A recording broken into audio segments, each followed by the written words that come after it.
Happy New Year, folks. It looks like my voice is going out. I am in 2023 and have been for about 8.5 hours, and I imagine many of you are well and truly on your way there now. Got a bit of a treat today. We're back on the Midland Line in New Zealand, and we've got, I'm probably yelling at you, I'll just turn my own headphones down a little. We've got the Class KB, which is from, let me get this right, NZTS Workshops. And I've been lucky enough to get early access and permission to stream this thing, not via the usual source, but via NZTS Workshops themselves. So this is pretty cool. Now, I must emphasize this is quite early access. This thing's on the path to release. I can't give you a date at the moment because I don't know what's confirmed, but it's not far away, let's just say that. And at the moment in the pack, you get these 5 scenarios: Coals for Linwood, Rail Fans Go West, Evening Escapades, Winter Worries, and King of the Mountain. We're going to play King of the Mountain today. And let me just find the manual. Hopefully this appears off screen. Of course it doesn't appear off screen. Thanks, Windows. Yes, let's put it on the monitor I'm streaming from. Let's just have a look at the manual, because I think this is a little bit important, because I just want to show you how good this manual is. Just how nicely it's been produced and the information in it. So there's a bit of a history. Yeah, you could, just as a hint, you might want to know about that for the quiz today.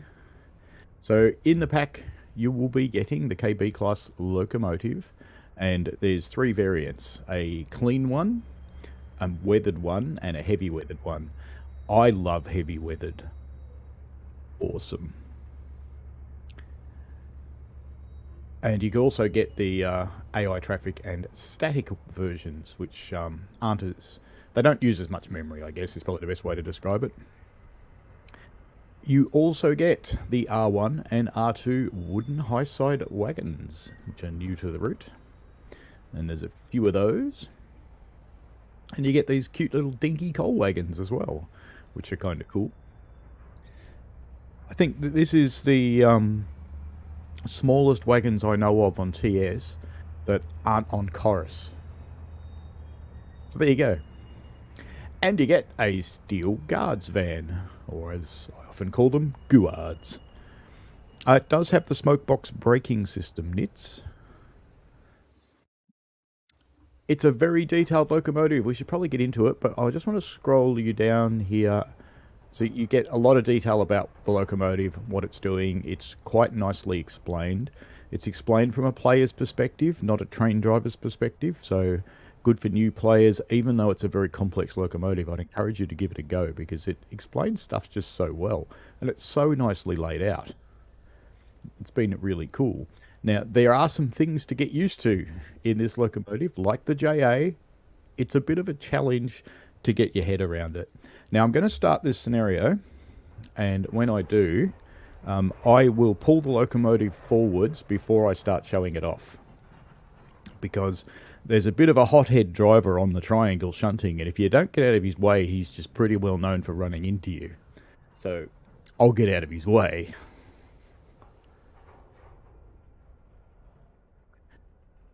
That's cool, Northern Illinois train spotting. I'm glad you want to pick it up.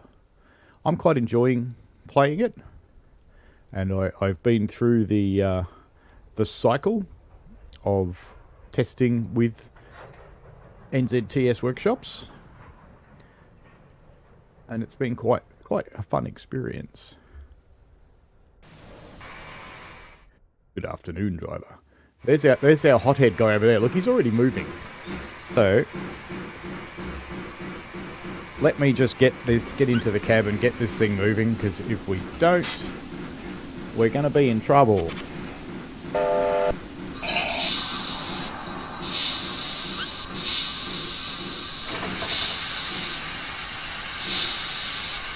Brakes are coming off. By the sounds of, I've actually got them in the release position, which is not where I want them. I want them in the running position. We'll get there yet.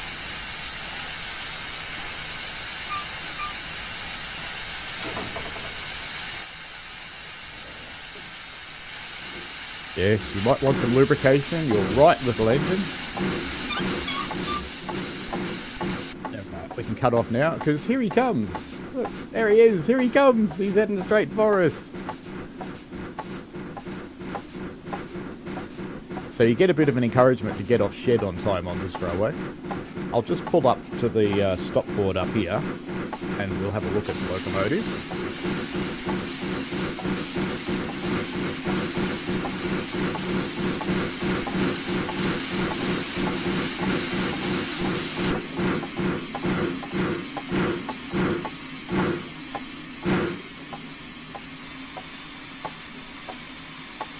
There's no such thing as smokebox brake sounds, Northern Illinois train spotting.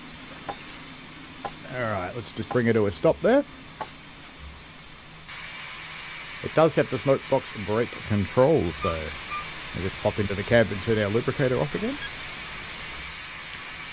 Alright, let's have a look around at Loco. I'm just going to turn my headphones down a bit because I'm probably yelling at you again. Because it is quite loud. There's the other one shunting away. So he doesn't give you a lot of time to get out of there. And he's obviously eager to go home. He's finished his shift. Anyway, here is our beast of a locomotive. Now, why is this thing special? And you should listen up because some of these questions may or may not be in the quiz later. We are starting our 2023. Congratulations to Dave Randall for winning it in 2022. So we will be doing our trivia. I have it sitting over here next to me, ready to go. Why are we looking at the main cylinders? Well, this is the first steam engine, okay? It's a 484, so there's 4 on the pony, 8 drivers, and 4 in the bogie under the cab. And I referred to that as the first steam engine. Why would I refer to it as the first steam engine? Well, is there another one behind it? No, but there is another one down in here. It's actually got a secondary booster engine sitting in the rear bogie. And it's a finicky, tricky bastard of a thing. And I love it. Hello, BG.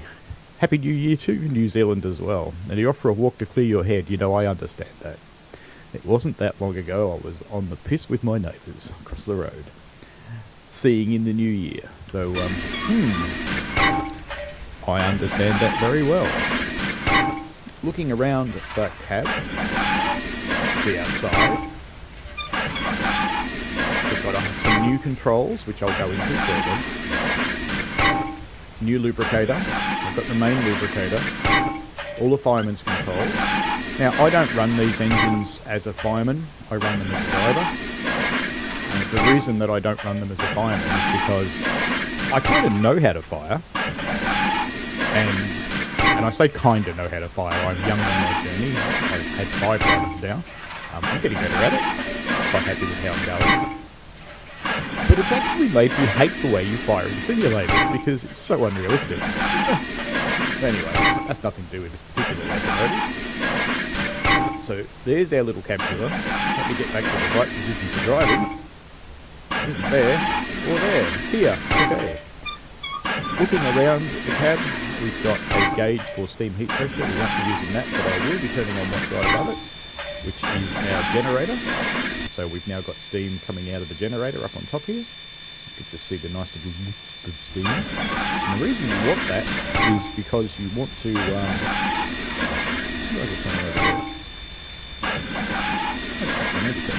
you go. You want your headlights. This is New Zealand, where the weather changes. And there's a lot of tunnels, so you want your cab lights so you can see what's happening.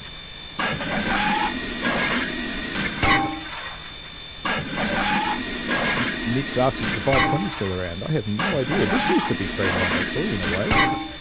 We've got our brake gauge up here. The red needle is the brake cylinder. The black needle is the brake pipe. We've got our main brake gauge up here, where the red one is the main reservoir, and the black one is the equalising reservoir, I think it's called in the manual, but I would have called it the auxiliary reservoir on the locomotive. Heater pump, right? It's a brake flow indicator, which I'm happy to say actually works, which is cool. There aren't many of these that actually work. And it works realistically, I have to say, too, which is also good. Good effort's got into that, into making this happen with SAV. And we've got the steam pressure gauge for... Hello, British Gauge, welcome. Happy New Year to you. We've got the steam pressure gauge for the booster engine. So, the first thing we need to do, we don't really need the booster, but you know, let's get it going anyway. So I need to start warming up its lubricator. And we'll leave that warming while we trundle off down the yard to get onto our train. So I've just got to turn on these two valves. The first one is steam, the second one is oil, and it'll take 2 minutes to warm up. You get used to this 2 minute thing. But in the meantime, let us go and jump onto our train. Because we did the right thing, we stopped at the stopboard, waited for the signalman. You can barely hear me.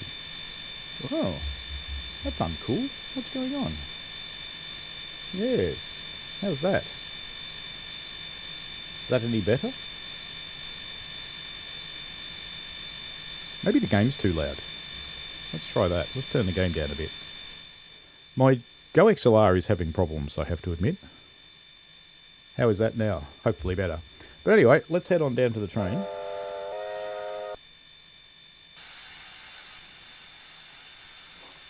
So I better put our lubricator on. The lubricator in the KB is set up. You may remember in the JA you had to manipulate all these little wheels all the time. The KB is set up a little differently in that you're good to about 30 odd mile an hour, and then you'll have to manipulate it. So it just cruise along. Might pop on the F3 HUD so you can see what I'm doing. As we cruise along in our little KB. Well, not so little actually, they're very large, especially for a narrow gauge locomotive. We'll just ignore that I'm going a little bit fast down through the station here. Now, you may see a few differences in the route from before. That's not coming out yet. But if you do spot any differences, yes, there are. I won't point them out.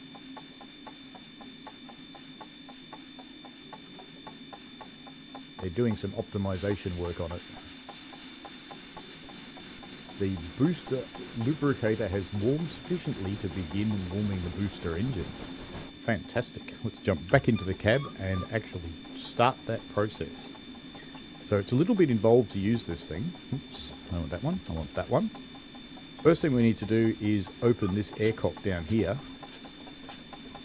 Can you hear the engine starting up? So this is the booster air cutout lever. And if we... Oops, wrong key. Well done. If we pop back here, you can see the steam pressure has gone up in the booster. And if you look outside, you can also see a plume of steam coming from underneath the loco now. Now, you will notice, just getting it out there, that when you're crossing points and sharp curves, the booster engine looks like it's left the track. It's something to do with the way the TS is modelling it. And it's something that they haven't been able to sort out. So just getting that out there in case you see it. Pick up some speed again and get down to our shunting point. Since I let it get a bit slow.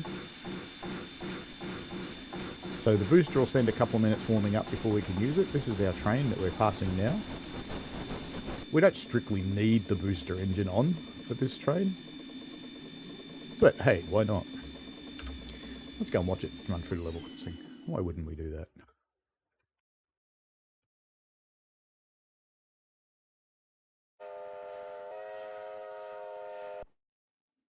How's that for timing?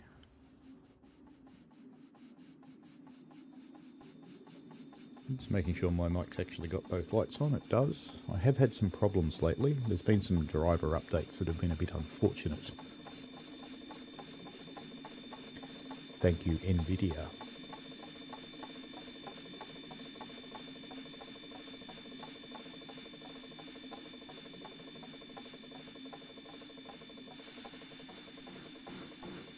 I have often wondered whether that's Sav driving the train.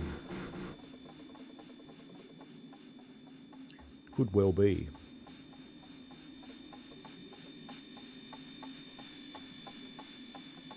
He's almost into the point where I can stop him. You don't have to go all the way to the end. The booster engine is ready for use. Very good. We won't do that just yet, because if we did, we'd blow it up. Because you can't use it when you're going backwards.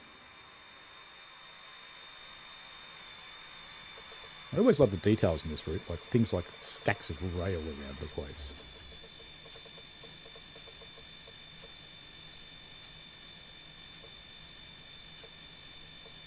Get her into reverse while we're waiting. Points are set and ready for you to go. Okay.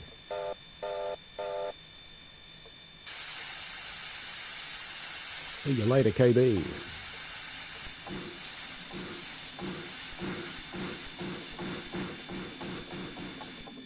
We don't want to pick up too much speed here.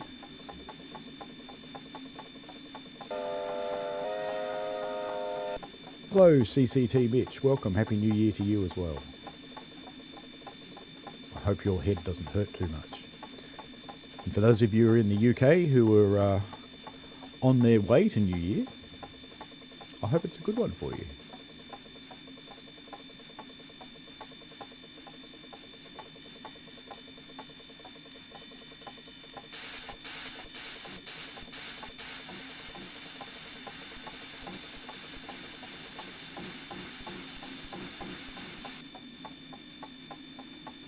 The quiz will be coming as we go throughout the stream.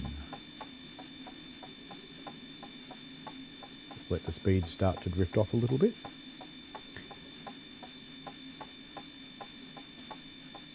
Because I don't want to hit these cars too hard. Because guess what Train Sim Classic does when you hit cars too hard? It shoots the bloody train into space.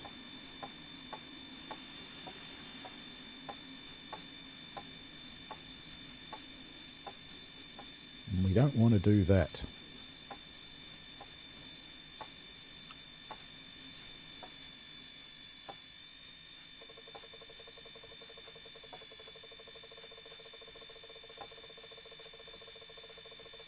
No, now it's not going to make it. I put too much brake in there.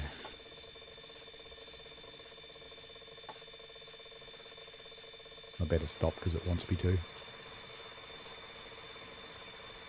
And then I'll couple up.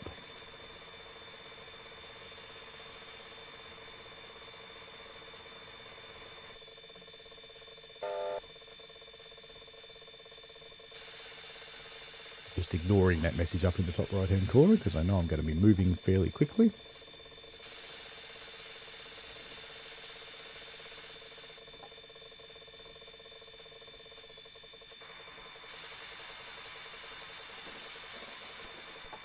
I think I've got my brakes on a little bit. There we go.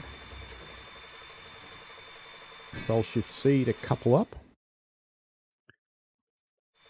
Now in this version I've got, it doesn't like the F3 coupling very much, but the Midland Line didn't like that before either, so not new.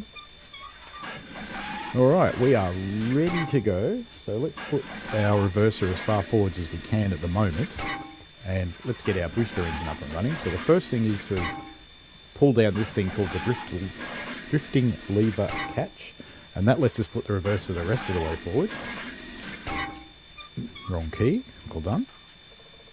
Now we want to shut the booster engine down, which seems a little bit strange thing to do. And we want to watch this gauge go down to 0 because you don't want to engage it while it's actually running because you rip the teeth off its gears.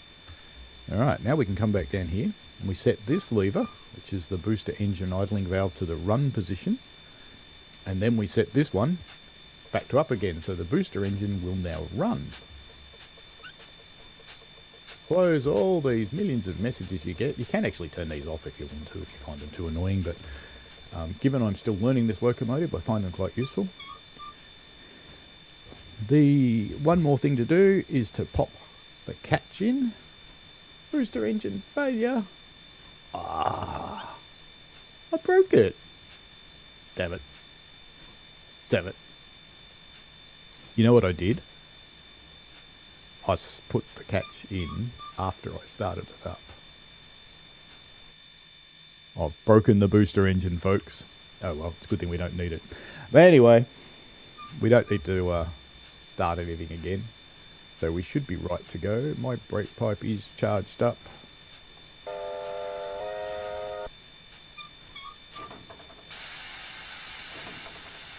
Told you it's finicky. I was going to show it to you getting turned on and turned off and all those other fun sorts of things, but there you go.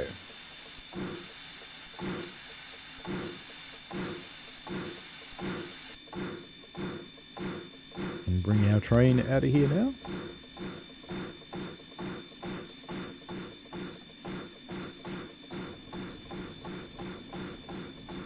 Oh, 2023 is treating me okay.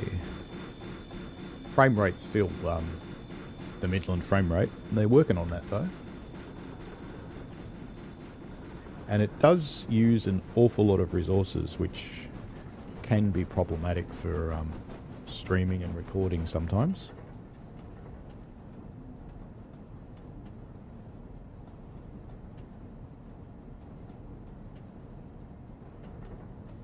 It'll actually let me use the booster. Looks like it is. Even though it told me I broke it. Because we took off awfully quick then. So I kind of think that I actually am using the booster engine right now.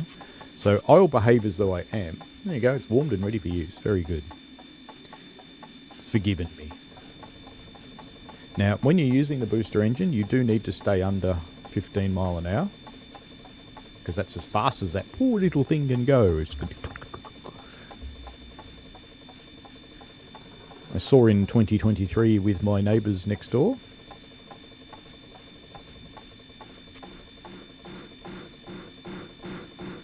What does it feel like I've got brakes on?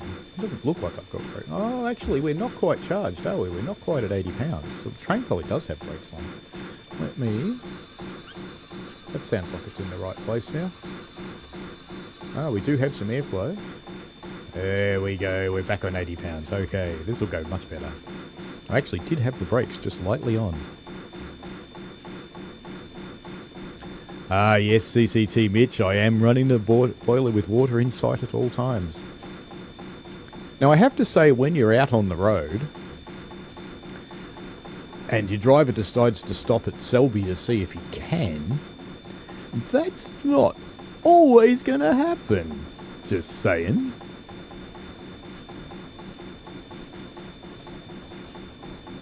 I've been on adventures. My last run was up Gembrook Bank, and I went up with Stephen, and I made it up the bank at a furious pace. Max was very nice to me. He started off at 8 mile an hour and decided I could handle that and went to 10, and then he decided to stretch me a bit and went to 12. And we got to the top of the bank with lots of heat and lots of water, which was pretty much perfect. But it was 37 degrees outside, and it killed me. And Stephen was kind enough to fire back to Menzies Creek for me. And then I got a second wind and took over from there. Alright. Now, since we don't need the booster engine, I'm actually going to turn it down so we can run at a decent speed. So let's just get in the cab and do that. Now I'm going to leave it running though. We're just going to go into its idling mode. So all I have to... Oops. No. Got to do it right sequence.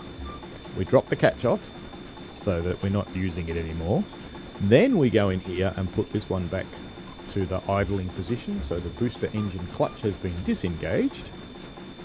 And you'll see its pressure has dropped now. So instead of being at 200, it's dropped down to 120. And now we can fang it. Give it some more power. Now the KB is a bit of a beast. So I think you could actually get away with not running the booster engine ever on this locomotive.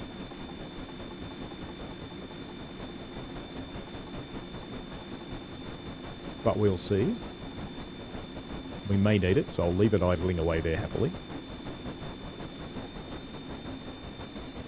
So these are the new high side wagons that you get, or cars, or gondolas, whatever you'd like to call them from where you come from.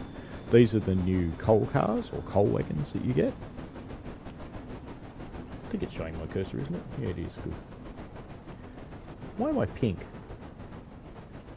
Ha, stupid white balance. It's because I've got ultraviolet lights on under the desk.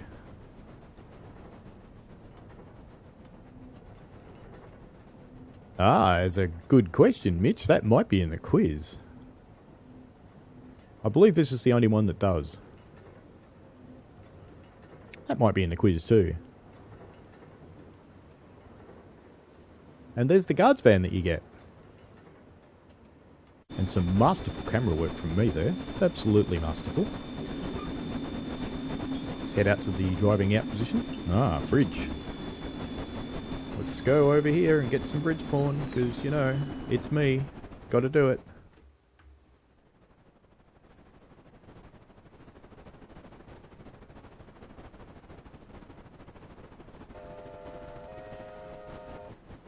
Spirited running. Let's calm that down a little, shall we? So we head over the bridge here. If you ever get the opportunity to visit the South Island of New Zealand, well, North Island's got its charms as well, but the South Island is particularly beautiful. It's a very rugged countryside.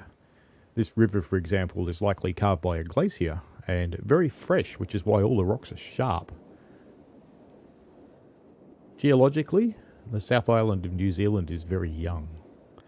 So all of the mountains are actually quite sharp. They haven't been eroded away yet.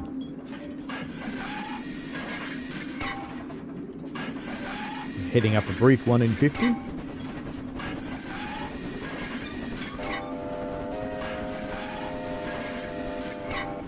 Got another road crossing coming up.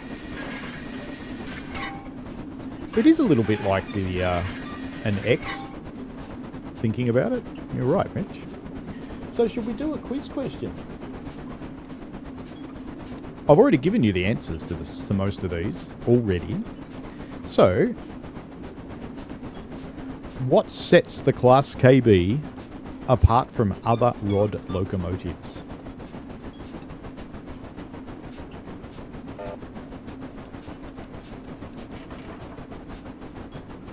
TSC not paying enough attention and losing speed on the hill.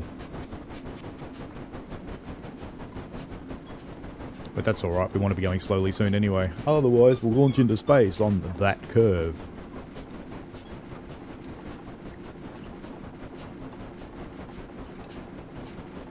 Yeah, at this rate I'm going to have to re-engage the booster engine.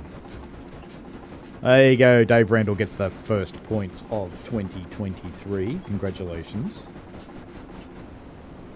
You, sir, are now on top of the leaderboard for 2023. You finished that way and you've started that way.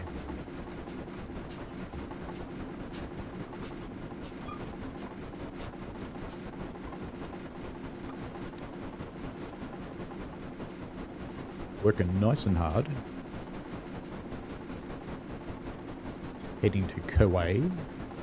I think I'll call it Kauai. Just because it's fun. We're about to start heading downhill. Another bridge coming up.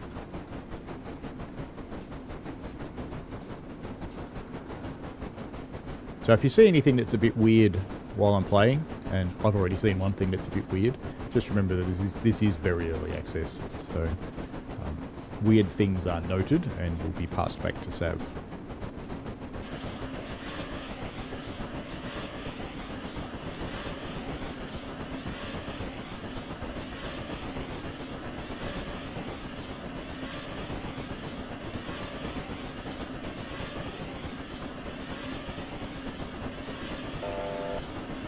Bridge as we come into Kauai.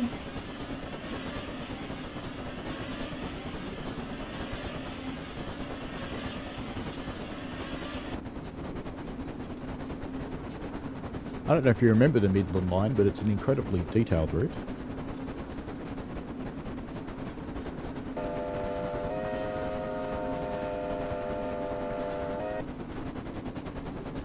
Shall we nip up to the platform and watch it come through? Why not? Actually, the platform's a bit far away, isn't it? I've loaded the game onto my new faster SSD, so the load times aren't as bad for routes. Mitch is going to duck out and drive a JA. Well, there you go.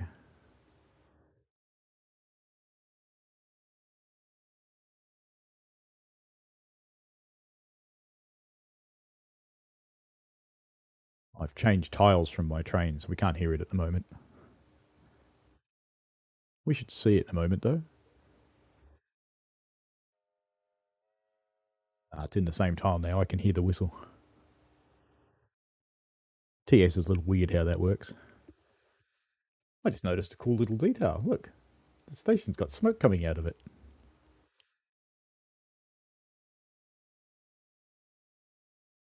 I can understand that, because even in summer, the South Island is not exactly warm.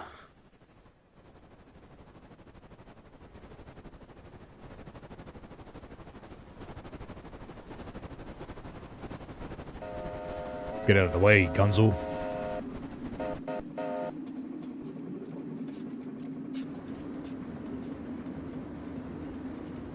Coming through. The white vans remind me of the Victorian Railways NT refrigerator vans. Which I suppose shouldn't be that surprising, because we came from similar routes.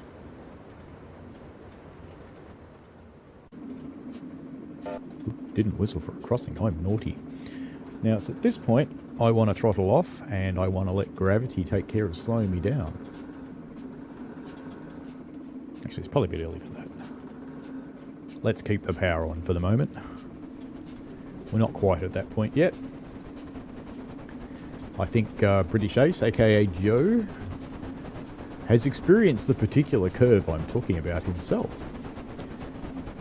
Because I think, like me, you've put your share of trains into space on this curve. While it's very funny to watch, it does shorten the stream somewhat. Now, I do have a save game ready from when we started shunting, so... Actually, you know what I should do? Periodically, I should do this. So if something bad does happen because it's early access, we can start again without having to go back to the start. That would be good. Alright, we're cresting the gradient now and starting to head downhill. Well, the loco is. The train's still coming up the back.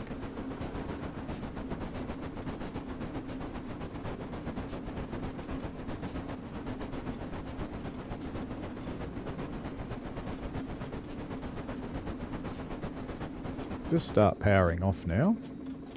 And we will pop in here and open up the drift valve. The drift valve puts a small amount of steam into the cylinders. It's a little bit finicky to get to from this angle. You need to be in the cab properly.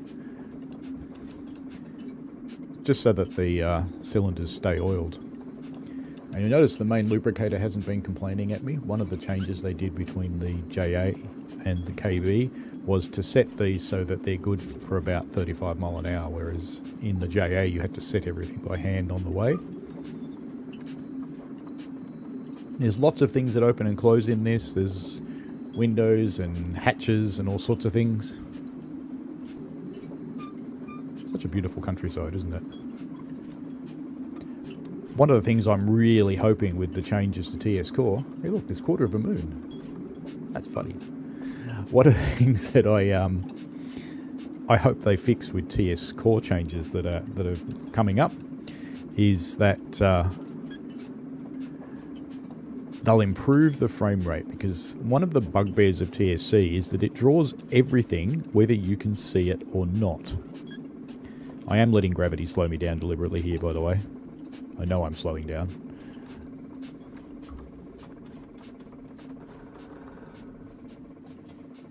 Chuffy. Might actually have to power. We might not get over the top. I think I will power a little bit.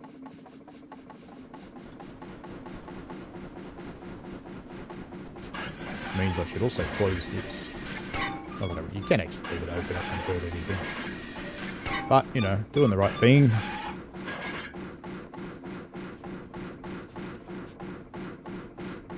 Do you know, every other time I've played this, it's just nicely rolled over the top by itself, and this time it's just not gonna.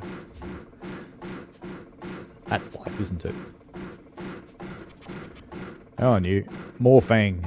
Let's go. I might actually have to use the booster engine to get up the 1 in 50s on the other side. This is only a short 1 in 50, this one. I could cut the booster engine in now and show you, but we're very soon going too fast for it. And we're actually going too slow. I'd have to stop anyway. In fact, it looks like we are going to stop. Makes me wonder if I've accidentally put the brakes on again.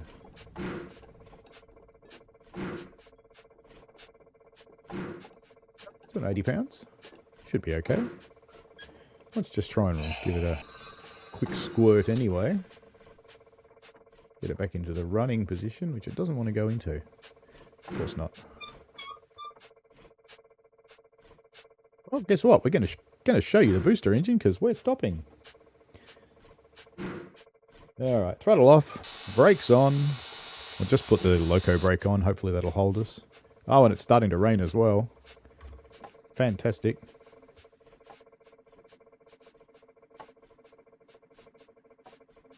Oh, no, we're going to have to put the train brake on. Yes, Stefan. More reverser, but then I've got to drop the catch. But at least this way I get to show the booster engine. Have we stopped? We have stopped, so let's get it ready to go then. Now I've got to cut it out. I've got to remember to do this in the right sequence this time. And put it into the running position. Come on, come on, come on, come on. There we go. I don't want to cut it back in yet, because I want to pull this thing down. We are slowly rolling backwards, which worries me. Hopefully I don't break the booster engine by slowly rolling backwards. Oops. And let's start it back up again. And we should have steam pressure going up. We do. I suspect I'm probably sliding. No, I am actually moving.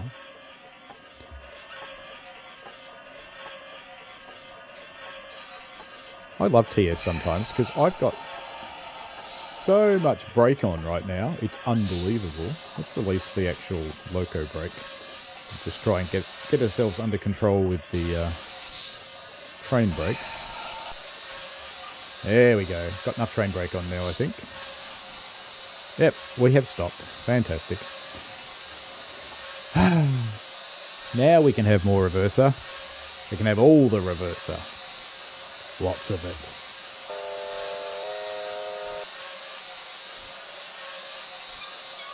I'm stopped at the catch. Let's get some power on before I release the brakes. Yep, that's a big wheel spin. Let's get a little bit of power on. Now I'll release the brakes.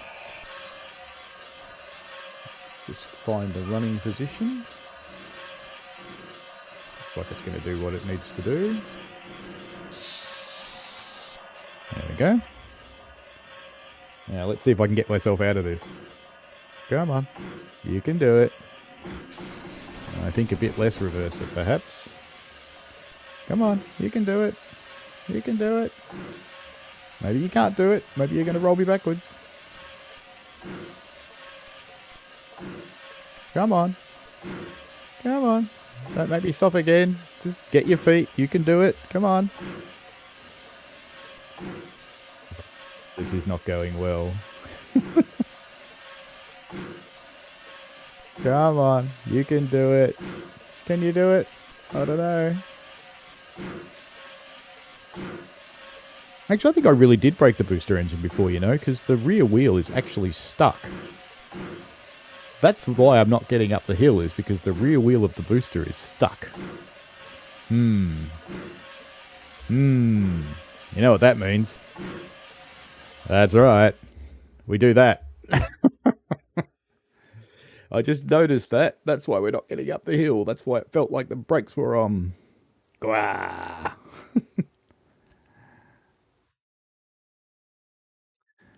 No, I think I already broke the booster, Stefan. a little earlier in the game. Let's get out of the way of our friend over there.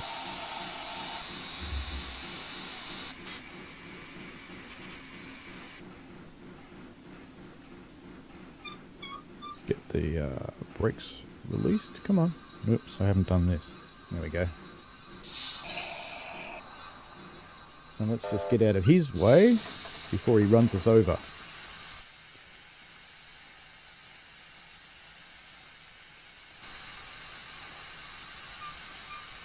Lubrication going. On you. Get moving. Did I release the brakes enough? Still have a train brake. That loco brake on. Come on, off we go. Alright, maybe look like a dickhead twice in a row. I'm good at that by myself. I don't need help.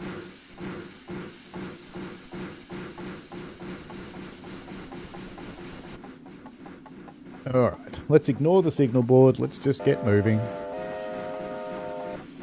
And this time I won't stuff around and show you the booster engine. Let's just get on the train and get going. And I can start the booster engine process a bit later when we need it.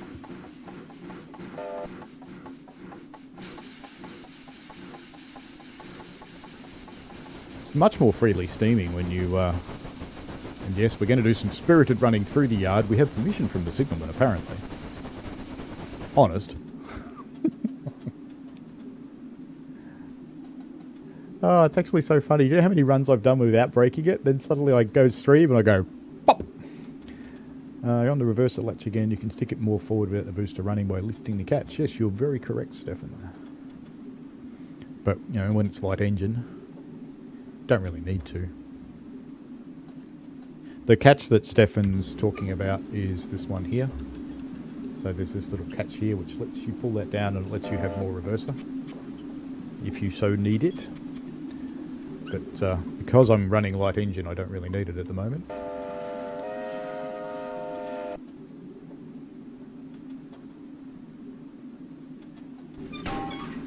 And I'd better start braking, even though we're not quite there yet, because if I don't, I may just run off the end, because I'm going a little bit quick.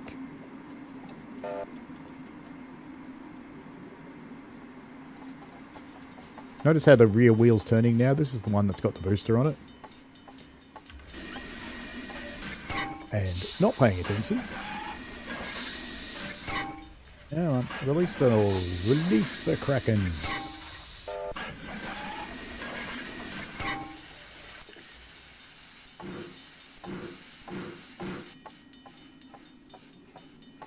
Streaming this and driving it, excuse me, streaming this and driving it at the same time is just a little bit of a challenge, I have to say.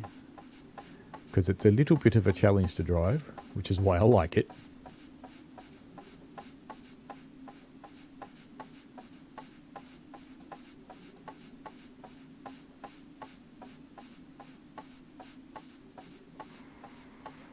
Alright, we're far enough along here, we can stop.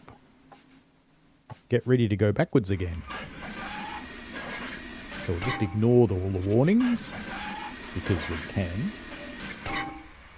Release our loco brake. Just let that come off by itself. It's got an automatic valve, so it releases a little bit at a time, which is quite nice.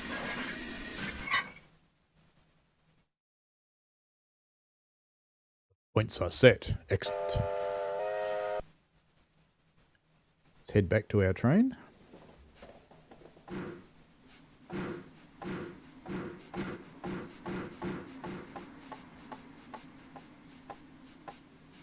Remember, this is uphill.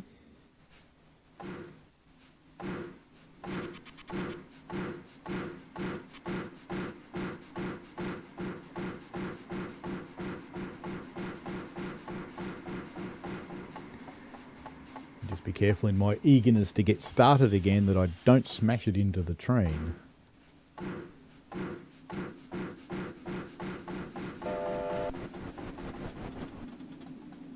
No cars waiting for us today.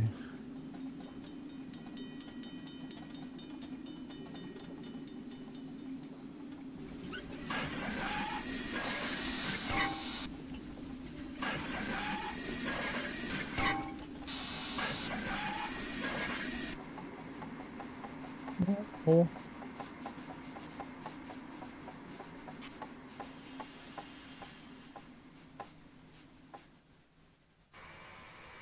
It's a little safety stop.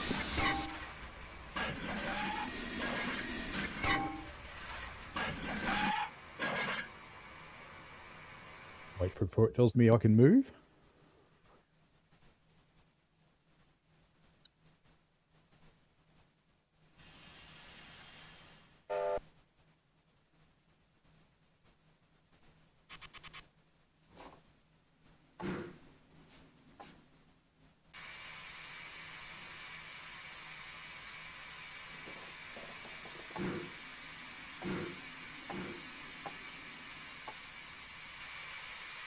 Bit more.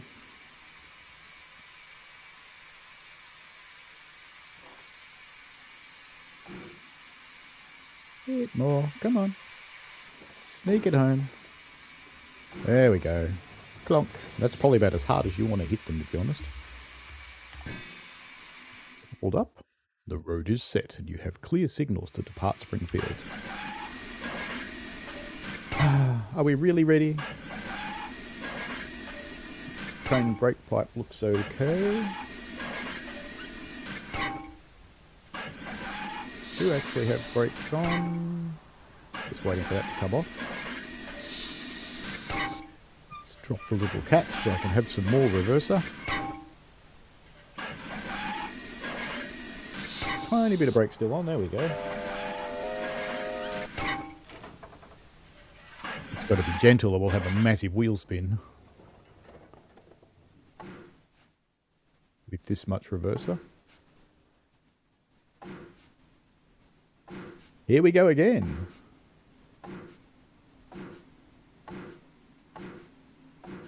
They're also full of concrete pipe, Stefan, that helps. What Stefan's referring to in the chat there is a little issue that I had with some of the lighter wagons where I'd couple to them and launch them rather hard. Whoop, wheel spin. I don't really need that much reverser anyway.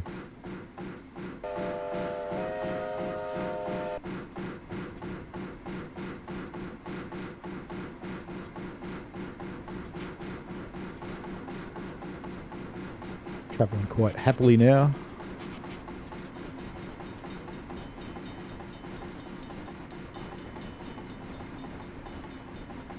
Bring the power off as we roll out of the yard.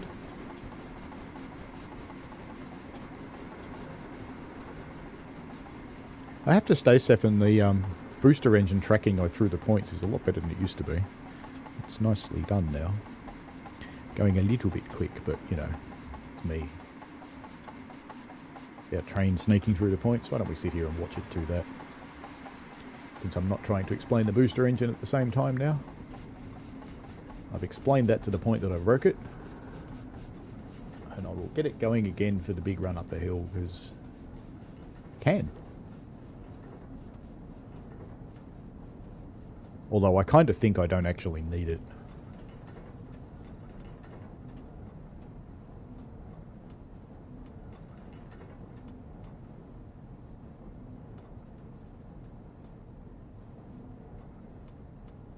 I did quite a bit of reading about the booster engine because I was thinking that it was a little bit easy to break, and discovered that in real life it was in fact really easy to break and often was. So I think that's well simulated.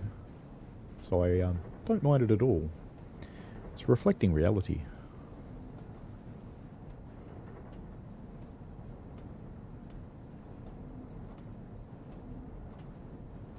Going up that steeper hill.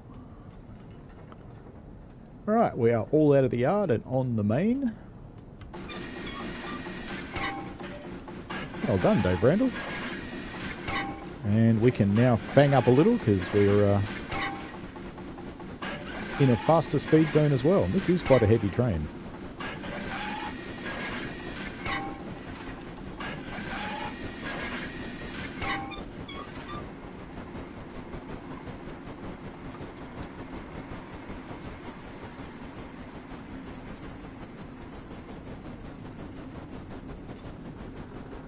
Stefan?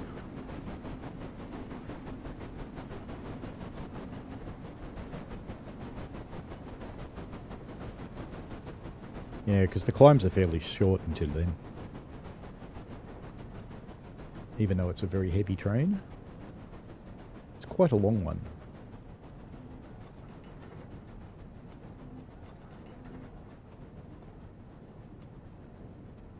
I like how everything's grubby and weathered. What a real railway would be like.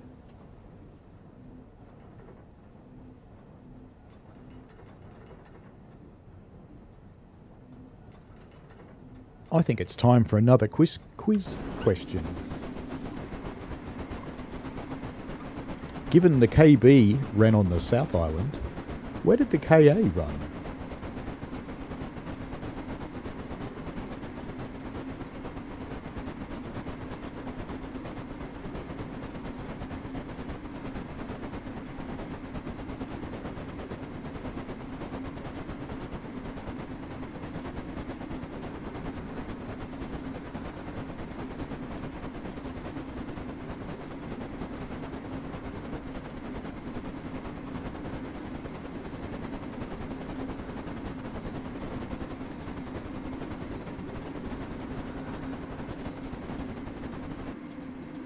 Well done, Dave Randall, North Island indeed. Well, let's go and get our bridge point again, and then I can write down Dave Randall's name. Let's have a different vantage point this time. Of course, I've just changed tiles again.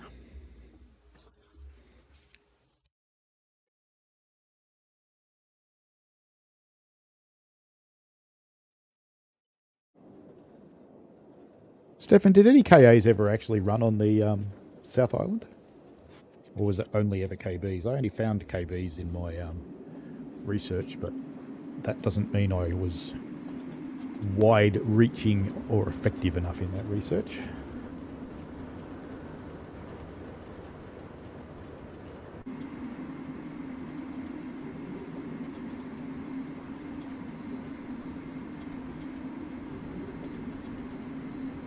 Same to you, Northern Illinois Train Supporting. Hello, Luca. Happy New Year to you. Welcome.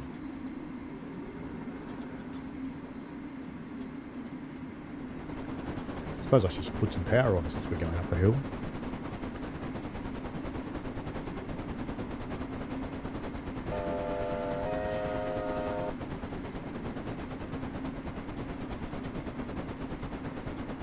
It's kind of rare to maintain your speed running at the speed limit on. Why won't you come down and stay down, you? You don't want me to, do you? Alright, don't then. I'll bring you back a little bit. Will you let me pull you down? There we go. It's right on the edge of it, so I couldn't. Now I've got enough reverser to get up the hill.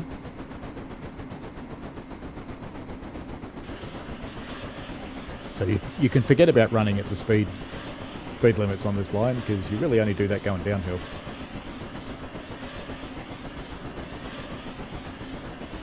The rest of the time you just work them off.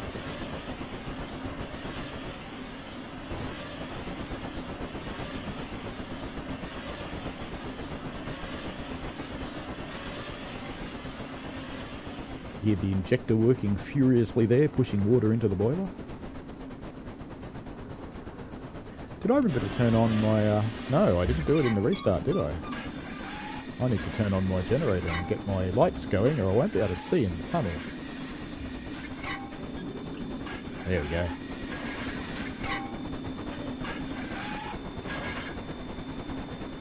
And it's not too far to the first tunnel. Another bridge shot. Let's do it from this side this time, just to be different. Let's go HUD free. Weird water. TSC water. And there's that quarter moon again. That is so funny that happens. How much will this cost? That's an interesting question. That might depend on which store you buy it from. Stefan might be able to answer that. I don't think I should. For those who don't know, the NZTS Workshops now has their own store.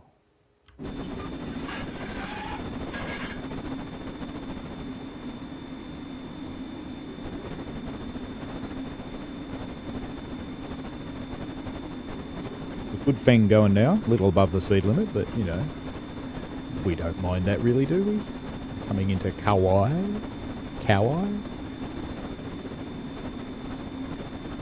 So much freer steering when you're not dragging along a broken wheel.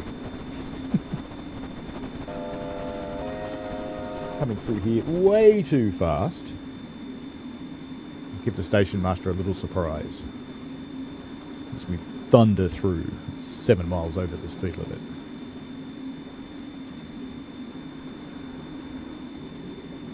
I'll let the speed wash off on the little hill that we've got coming up.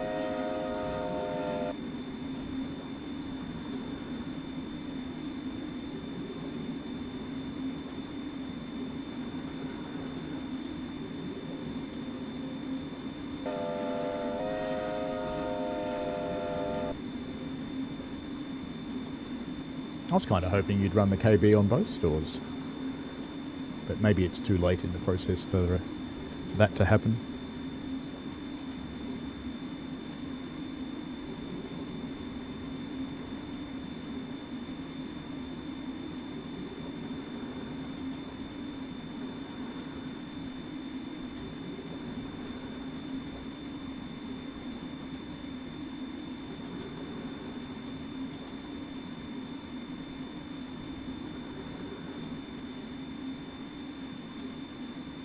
Finding a...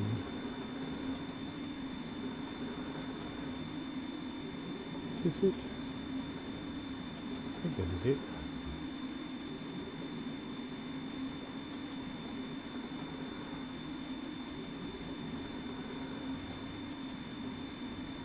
Just trying to find a link to the store while I crest over the grade here. Here we go. So some of the content from workshops is now available in that store.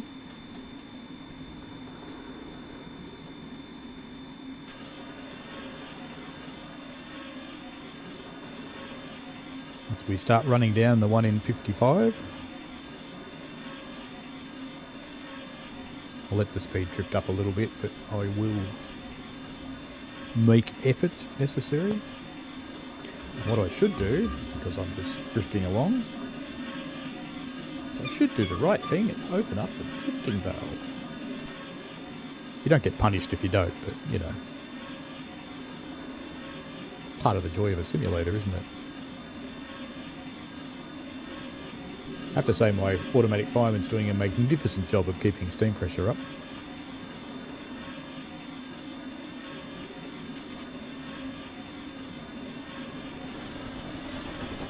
We go with the 1 in 50 again, but I don't want to try too hard coming up here, to be honest.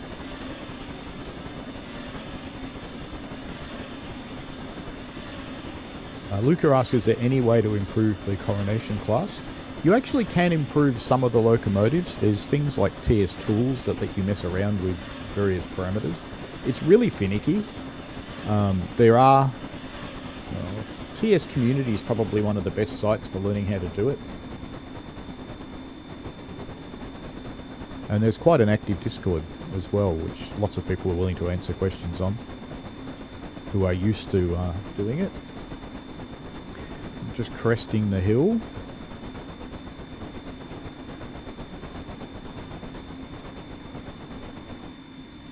Stefan says, I will eventually be punished for not using the drifting valve. Will it actually punish you during a run?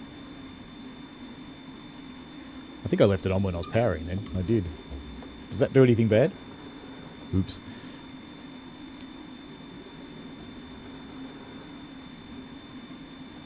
Now I've got to watch my speed coming down here, so I'll probably have to duck into the cab and brake soon.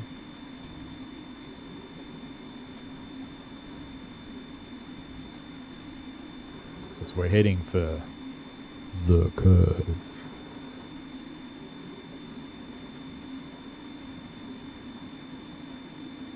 We're okay at the moment. I think I might just pop the tiniest bit of brake on. Oops, what am I doing up there? Stop that. There we go. Just leave that for a moment and see how it takes. It's not, so I'll pop a tiny bit more on. There we go, that's got it. Those of you who haven't driven the Midland route, do the learn the fun of this curve, and it's a good idea to slow down. I probably put a little bit too much brake on. I probably should have just stuck with that first application and waited a little longer. But that's okay, because I'm not going to release now. I'll release when it gets down to about 10 if it gets that bad. But once we're through the curve, I can let it speed up again anyway. Coming up to our first tunnel. Now this part of New Zealand reminds me remarkably of Durango in Colorado. It's just so similar. It should be safe enough to release this brake now. Let's try and find the running position. I think I've got it by the sound. Have I? Yes, the brakes are coming off. Very slowly, but they are. Maybe I'm not quite in the running position properly, I don't think. A little bit hard to tell. It's the downside of taking the notches off, Stefan. I think we're okay.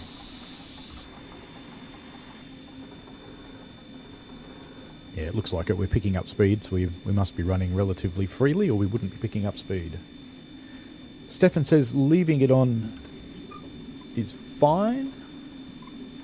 If you think you do the whole run without using it, you won't make it to Arthur's Pass as it will seize up. Luca asks, what is my favourite loco ever?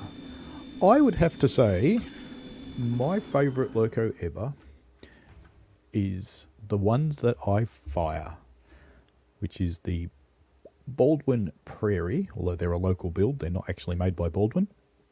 262, 2 foot 6 inch locomotive that runs on Puffing Billy. They are my favourite. They also annoy the living shit out of me because it's such a tiny firebox. And you don't have to get much wrong to not get anywhere.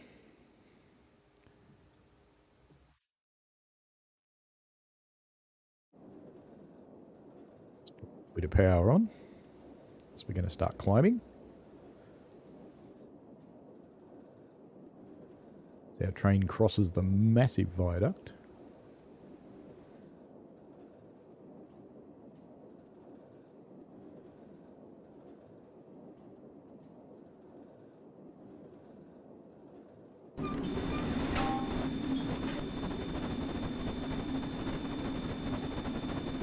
Cruising along through the nice rural area with the farmland.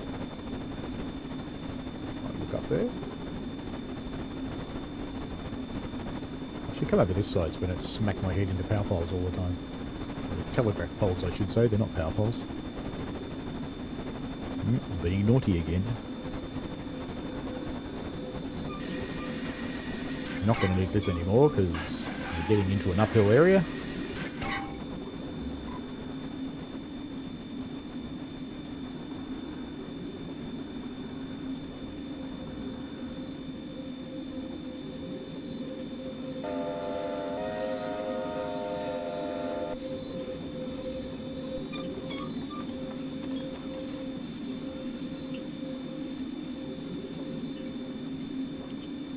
Look at my keyboard command list and find out what the... I think the gauges actually have lights too, don't they, from memory?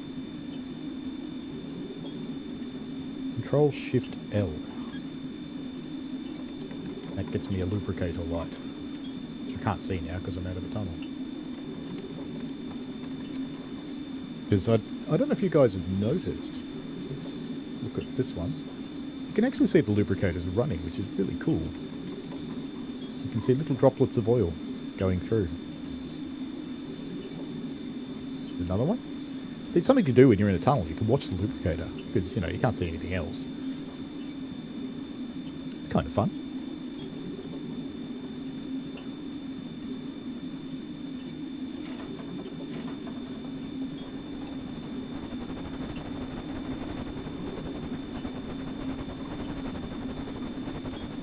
Out of the tunnel again and straight into another one. Luca's favourite locomotive is the Flying Scotsman. I can understand that. It's a beautiful machine. It's had a bit of a checkered history. It's had a lifetime of good things and not so good things happen to it. It's come very close to death a few times. Hit the switch on the roof ceiling. Findings. Ah, there we go. That one? That one. What's that one? Brake gauge and speedo light.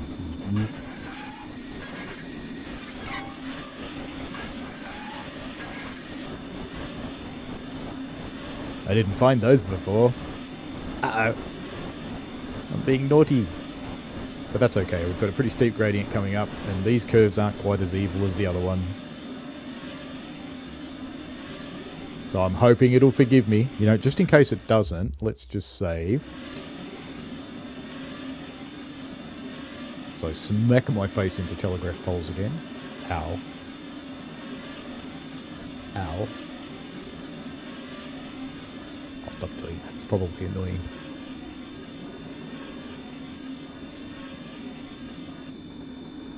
Back within speed anyway.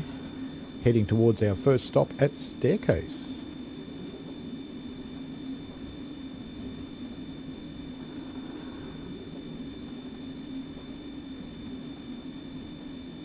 Got another uphill run starting up.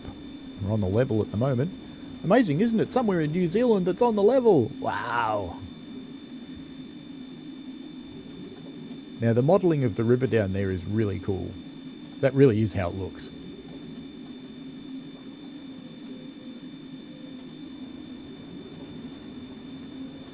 Kind of funny, my family wants to go to Malaysia this year. I'm looking at airfares. Kind of thinking I should just come back to New Zealand again, you know.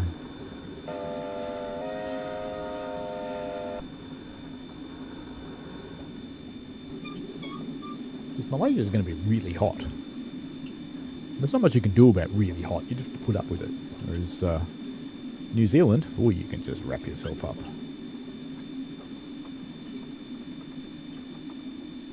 Let's see how these gauge light looks. Let's turn off my little lamp up here. I can spin around enough to get onto it. Turn off the cab light. Gauge lights. It's cool. I think I'll still have my cab light on because I like to be able to see my... Well, now I don't even know where the bloody bulb is. I can tell I'm slowing down. Power! Power! Sound like Jeremy Clarkson. I'll have to wait till I come out of the tunnel to find my switch. Maybe I should start warming up that booster engine.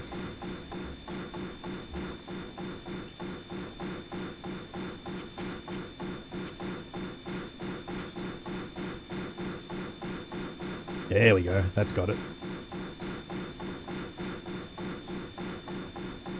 My poor fireman's going, "You bastard!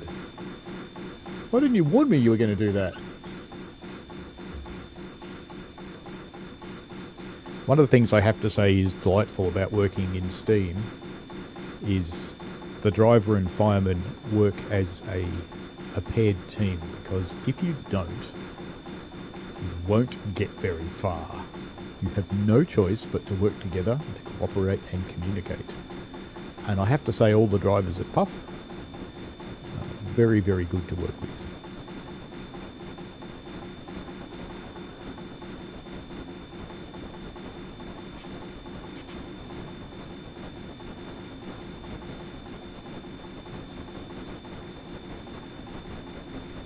Got to stop shortly, just down there. As we crest this gradient. Well, I don't want too much speed anyway, since I'm going to stop. I've got my cursor on deliberately today so you can see what controls I'm manipulating. I normally don't have it on when I stream.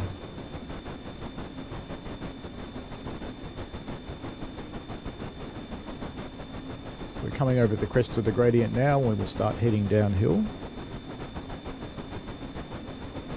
In a real train you'd have to keep the power on until the back of the train was over the top of the hill, but this is Train Simulator and you don't have to. I'm going to leave the reverser where it is because we'll need it about there to start again anyway. Let's open up the drifting valve. Come on, Nick. We drift down through the tunnel, heading towards our first stop, about half a mile away.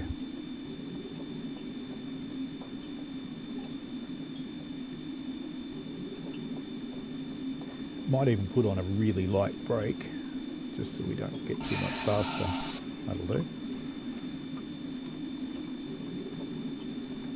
Let that settle and see if it has an effect. Might need a bit more, I think. Don't want to go too much more though.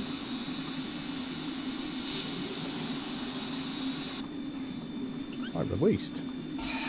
What a wally.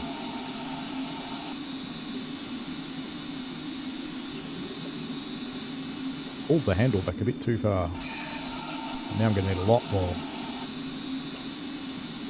Come on, more.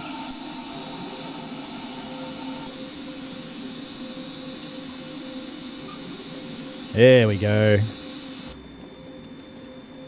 Don't know if that's enough though. Let's just wait. Might be okay. I can always start rolling forwards again if I have to.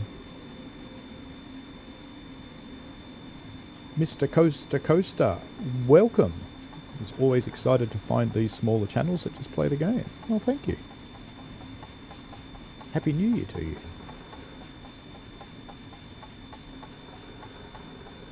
Am I going to make it to the green bit or not? I might actually have to release the brakes, I think. I think I'm going to have to. Ah, sigh. Try and find the running position, which is very hard with no notches. But I think I've got it. Yep, there we go. Yes, I know. Turn the lubricator off. Well, I'm not going to. You can just start rolling. Go on. No, not that way. That way. That's much better. Why did it roll uphill? That was weird. I love the physics in Train Simulator Classic sometimes. It just blows my mind. I've only got a little mind. It's not very hard to blow it.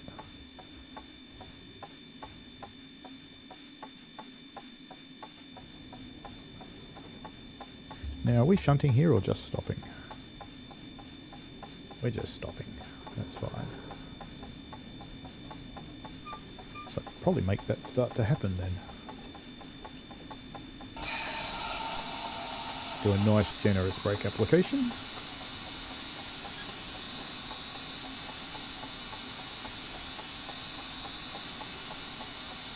A bit more maybe.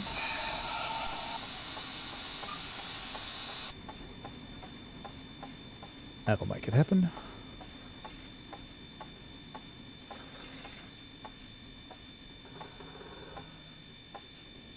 Yes, TSC does have some interesting, yeah, let's call them bugs. Why not? They are. There's another TS physics bug where the motion's trying to go backwards. That's not actually the train doing that, it's just TS. Mr. Coaster Coaster says whenever he does the Spirit of Steam, he always runs out of steam on positive gradients, just end up crawling up slowly and being late to every station. That's not that unusual, I have to say, Mr. Coaster Coaster. Alright, we can go. I shouldn't need a lot of forwards, but let's give it some. Let's give it a little throttle, get the cylinder cocks open, and release. I think I found the running spot. That's something I've noticed, Stefan, is even if you find the right spot with the notches off, it never tells you you've gone into running.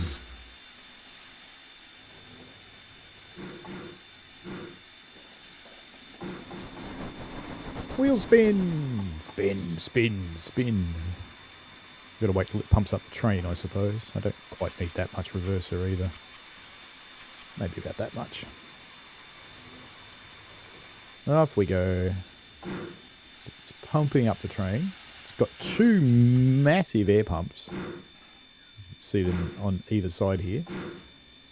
But even so, you do have to wait for it to actually pump it up.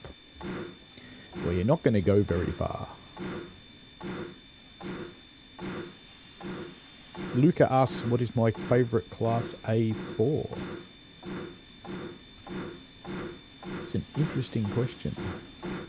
Mallard is an A4, isn't it? Kind of like Mallard. It's pretty. It goes really fast. Mind you, most trains do.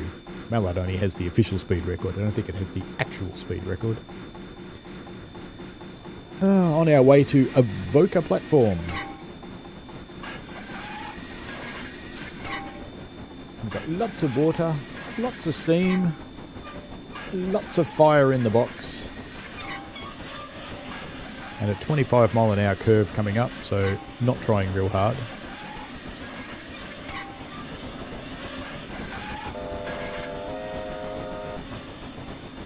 Actually, it's one of those rare ones where you can jump over the hill.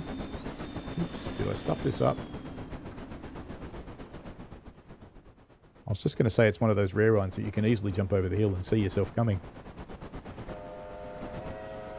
But I almost stuffed it up.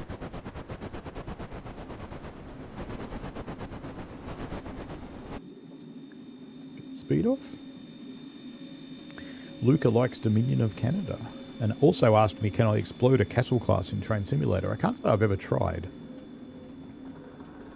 You don't usually blow up locomotives in this. They just say, you failed.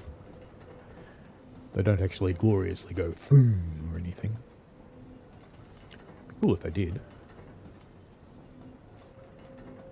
Quick plug for Yosemite National Park. Beautiful place in the world. If you're in America, go there.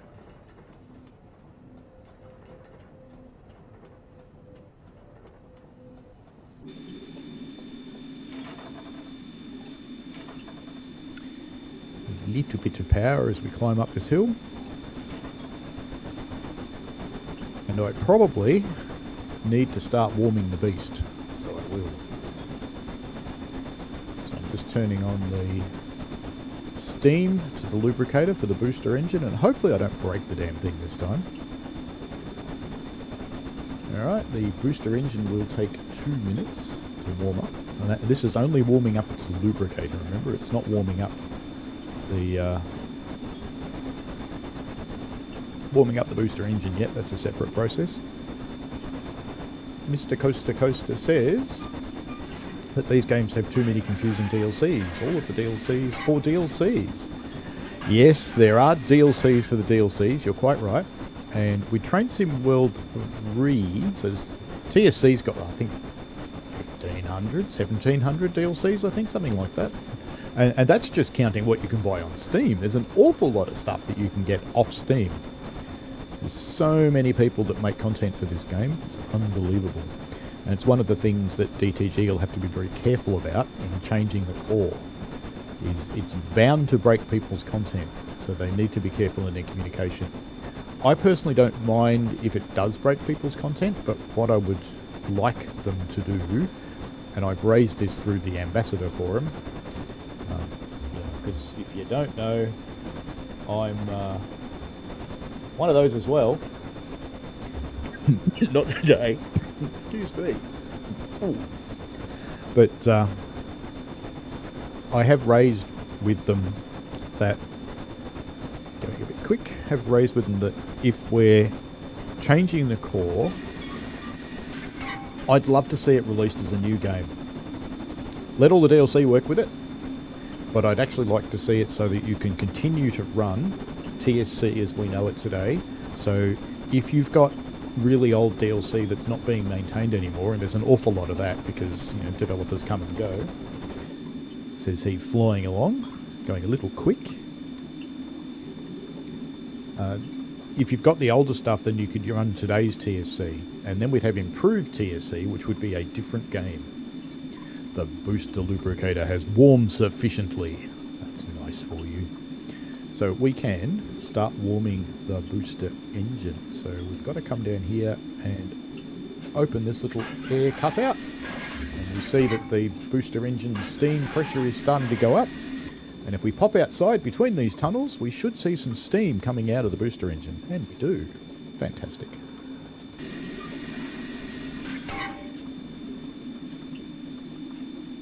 Because I don't need it right now, but I think I'm going to need it fairly soon.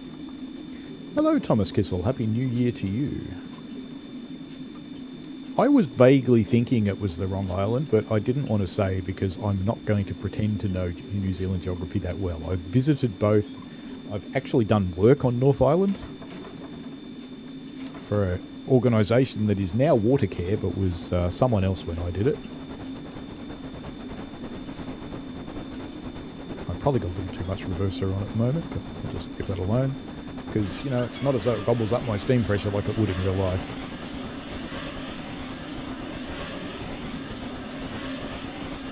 So far it's a grand new year because I'm getting to play with the steam engine and I've only broken it once.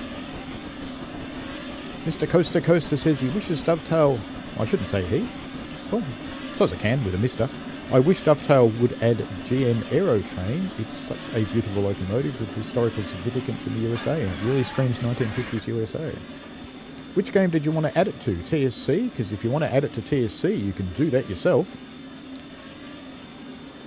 And if you want to add it to TSW, then yes, they'd have to do that, or one of their third parties. Massive bridge coming. Massive bridge. Must go watch train go over massive bridge.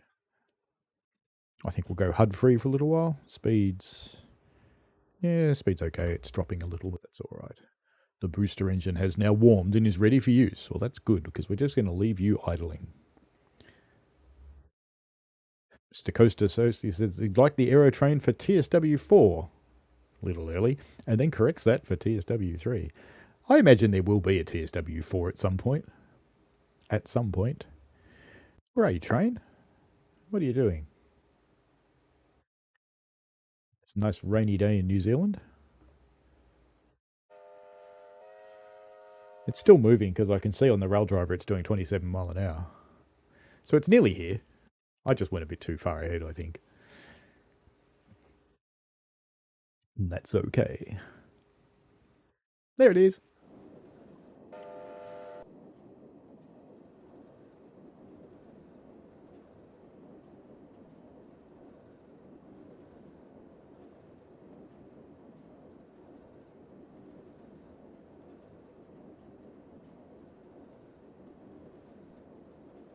Big train for a narrow gauge railway.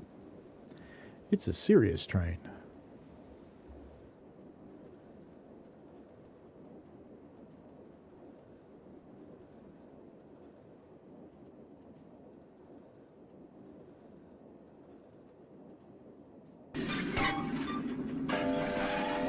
Tunnel time.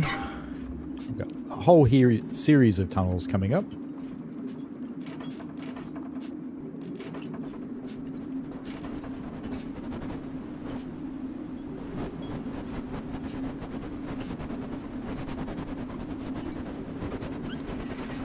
We'll pop out between each tunnel before we head into the next one.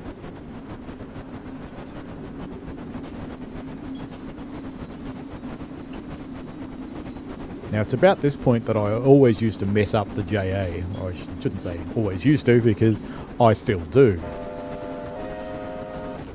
Because we're about to get into a more significant gradient, which is why I warmed up the booster. It's also why I built up a little bit of a legal speed. Mr. Coaster Coaster said he would want to get TSC, but he's already on TSW, and it was cheaper. TSC's on sale right now, I think. And a lot of its DLC are on sale. There's oh so much of it. You really briefly come out of a tunnel and straight into another one. Because this is Tunnel Town. And then we're coming up to the hard bit. So I've built up my speed enough that I'll get away with the corners. But it gives us a chance to actually get up the hill into a local platform.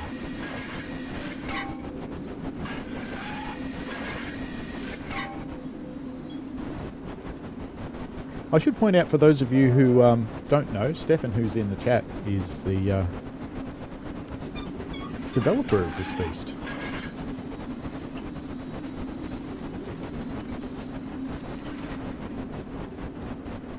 Giant bridge. But not as picturesque as the others. And now we're coming into the hard bit. Let's see what happens, shall we? Let's see if I need the booster engine or not. Just got to not go too fast for this corner. I have launched it off these corners before. In fact, just in case. Save does work, by the way, Stefan. Does restore everything.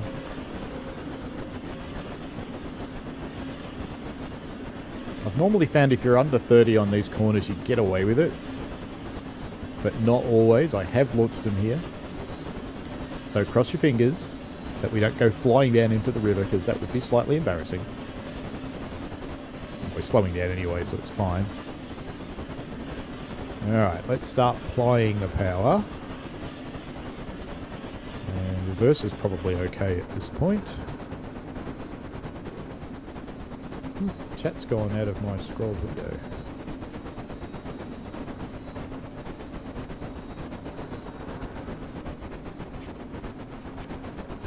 So I probably am going to need to start the booster engine. Can I start it at 100% throttle, Stefan? Or will that do bad things to it?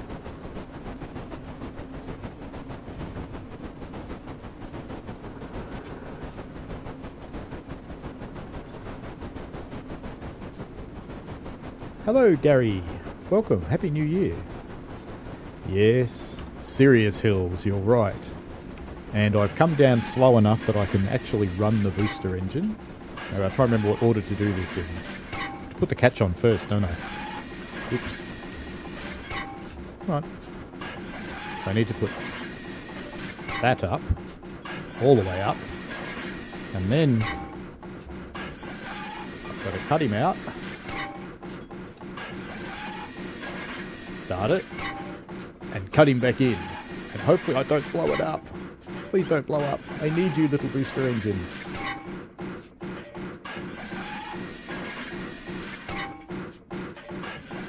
Is it going? Did I kill it? No, it's turning. It's trying to raise pressure. Ooh. This isn't going well. I'm going to stall.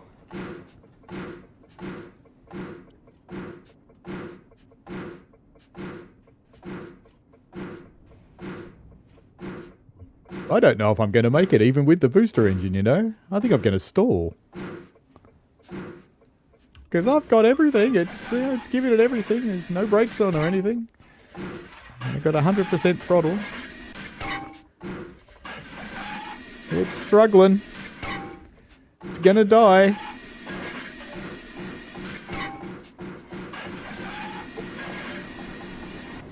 think I have got wheel slip.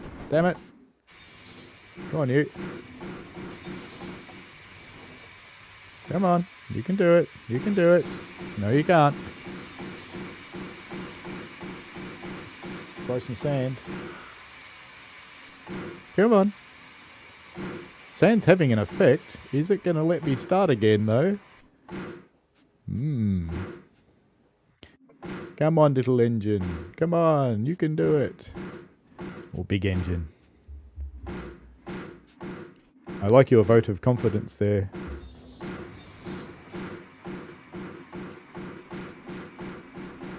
You're thinking I haven't actually engaged the booster engine?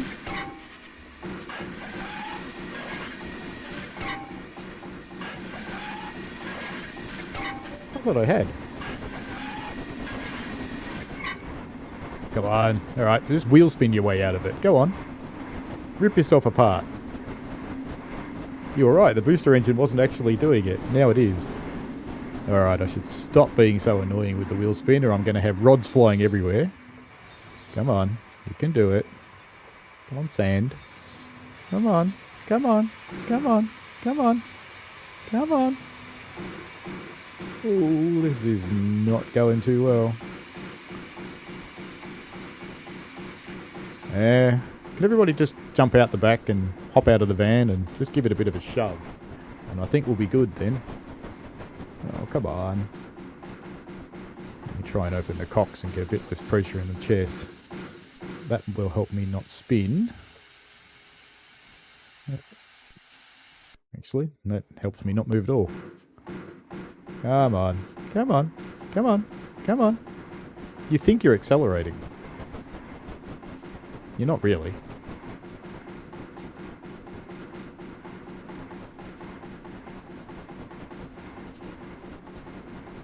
The little booster engine's doing the job, but the booster engine's what's actually moving us at the moment, because I have not enough traction on here. Stefan says, with a lot of throttle juggling, you can really start it from there. I'd rather not have to do that, though. Come on. Come on. Let's go. No, go backwards. Don't go backwards. Don't go backwards. Don't make me leave half the train behind. I don't want to split the train. Come on. Come on. Come on.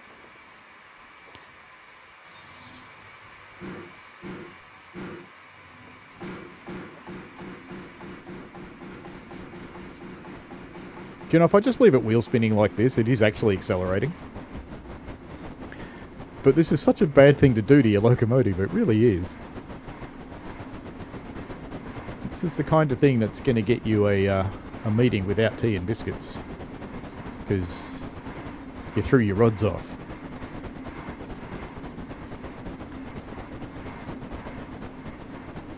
What we really need is a big diesel. Oh, who said that?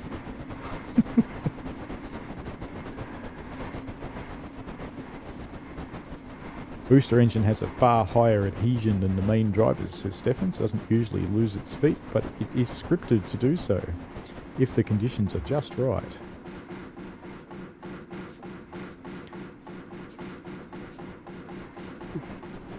Maybe it's going to go. Maybe. Maybe. Are the new weathers coming out with the KB, Stefan? Because I have to say I like them. I'm getting a tired finger from mashing the sand button on my rail driver.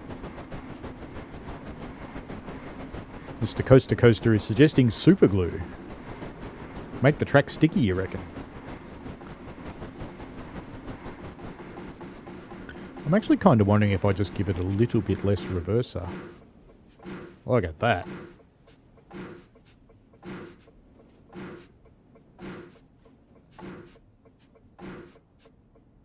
Come on. You can do it. Probably give it a bit more throttle. It's trying. It's trying really hard.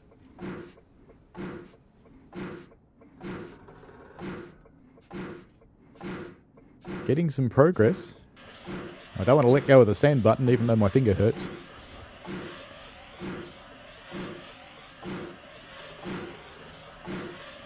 Well, hopefully they will, Stefan.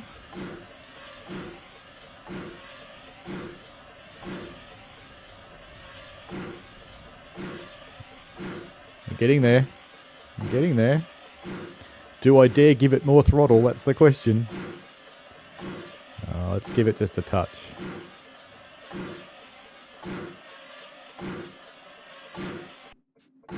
Mr. Coaster Coaster asks, what if we have tilting track that decreases the grade when you need it? There you go. And Luca says, and we're off! Do you know one of the things that's cool about TSC? Do you notice the steam plume, coming from the generator is actually going in the opposite direction of the engine from the wind? They don't have that right in TSW3.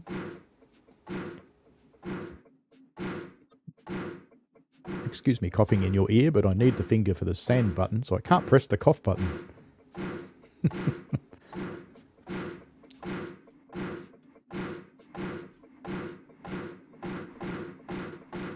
Whoop. That almost lost it. Come on, beast. You can do it. I know your train's heavy. And it's hard work. You've got aching rods.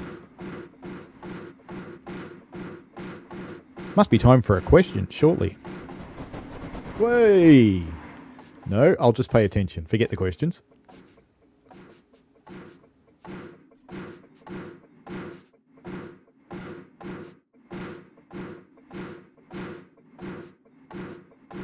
Alright, we'll try and ask a question. And I'll keep watching the motion gear while I try and ask the question.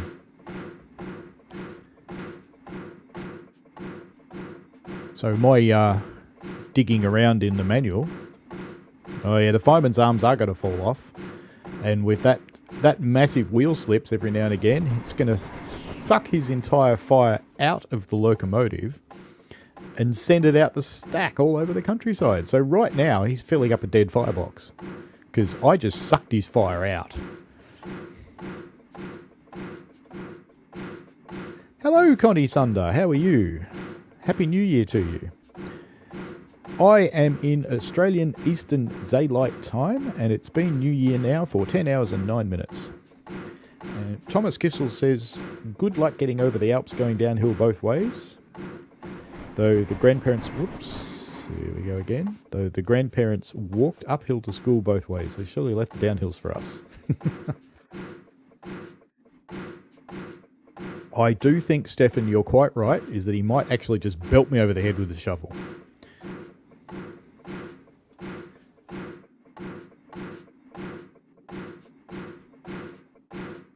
Might run out of sand too.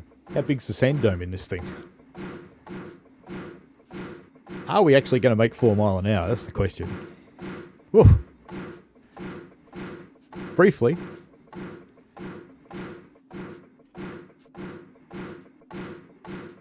Don't dare give it more beans, so we're just going to keep gradually picking up speed. Good morning, Brad. Happy New Year to you. It is a bit of a challenging hill climb. 1 in 50. It is fairly steep. In Puffing Billy we have a 1 in 30 grade. Also fairly steep. And I have to say, firing up that, the short one up to Emerald, which is 1.8 miles long, is not too bad. You feel a bit used at the top of the hill, but it's not too bad because you've got a nice long downhill. Whoops. Nice long downhill run to recover from it down the other side. Gembrook Bank, on the other hand, not quite as steep as the Emerald Bank, but it's, I think, 6.5, 7, something like that, miles long. No, the rain is not helping me at all. And Lucas says it's been New Year for him for 1 hour and 11 minutes. Well, that's cool. Mr. Coaster Coaster said he got his Stania 8F to wheel slip at 420 kilometres an hour. Yes, it does. No, that's not healthy for the train. And it basically tear it to pieces. And it's also a bug in TSW. It shouldn't actually be possible. Northern Illinois Train Spotting asks, is this locomotive struggling? Yes, it is. Very much so. Up the 1 in 50. I'm glad I had the little booster engines warmed up and ready to go, because we'd be stuffed if I had not. We are slowly picking up speed as long as I don't lose the feet. I don't dare increase the throttle. I'm not going to touch the reverser. I'm getting a seriously tired finger pressing the sand button on my rail driver. But, you know, first world problems. Whee! Lost it again.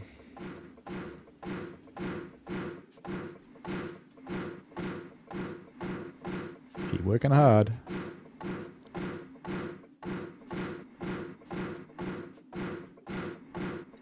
Yeah, we have our, as Stefan says, we've got the maximum load for this locomotive. And it's wet and slimy. And of course, the trains are infrequent on this line, so it's not as though the line's clean or anything. It's going to be covered in oils and other exciting slippery things.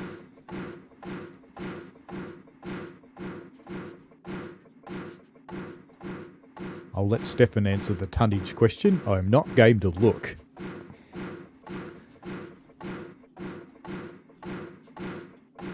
Thank you, Connie. Yes, more people that click the thumbs up, the more people it actually brings in from YouTube recommendations, I believe. So please, if you could do me that favour, that would be highly appreciated. As we pant our way up this hill.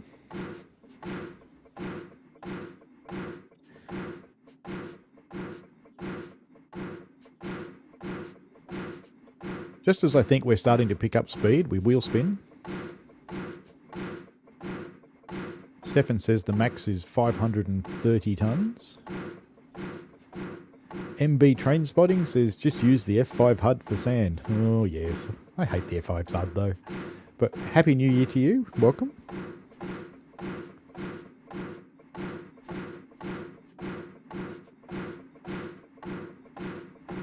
I'm not sure if I want to ask another quiz question or not, because you know, every time I start to ask it, I get this massive wheel slip. Oh, fireman's putting water in the boiler, he's brave. Mind you, he kind of has to. Kiwi Rail Spotter says, cook some bacon and eggs on the shovel while you wait. Welcome to the stream, Happy New Year. I think that bloke's shovel's probably a little busy for cooking bacon and eggs. You could, however, pop a little fry pan up on the hob above the fire. If people are wondering what I'm talking about, the thing called the hob, this tray here above the firebox, remarkably good place to cook food. I'm going to stay outside because I want to see the wheel slip. We're almost at Avoca, and I'm sad to say I have to stop there. It makes me sad. I can't add more power, Nits, because if I add more power, it will just slip. Luca says he'll be the brakeman. Yes, the KB does want all of my attention.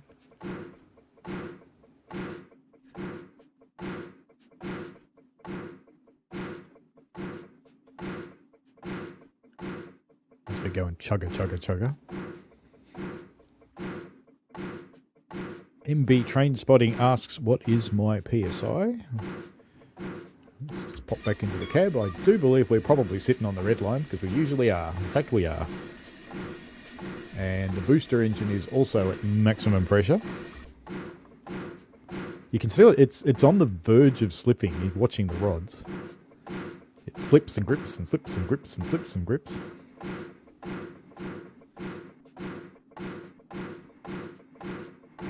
Must be a good sized firebox in this thing to get up the hills. We're pulling a train uphill and through some curves. Yep, there we go again. And my camera's bashing into the world. Let's go over this side. No, that camera's bashing into the world too.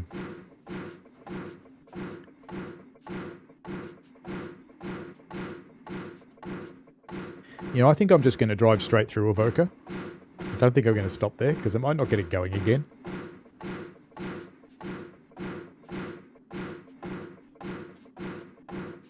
Unless Avoca miraculously turns out to be on the flat. Due to driver error, your locomotive has suffered major or catastrophic motion failure.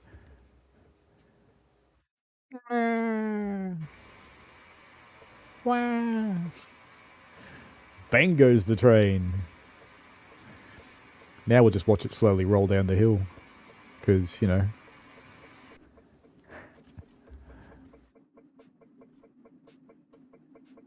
Fortunately, I have a save game. Let's try that again. And this time I'll open the drifting valve. I didn't actually know you had to have it open when you're going uphill. I was surprised at that. No, the boiler didn't explode. I didn't have the drifting valve open. Let's resume the save game. I'm just going to have a little drink first. Resume.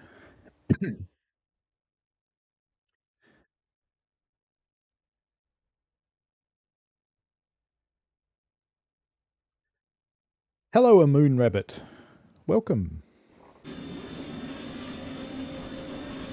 No, I wasn't drifting. I'm going to want to Car driver mode. Brake notches active. I don't want the brake notches active.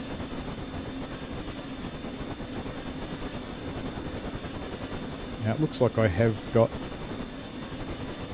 booster engine damaged.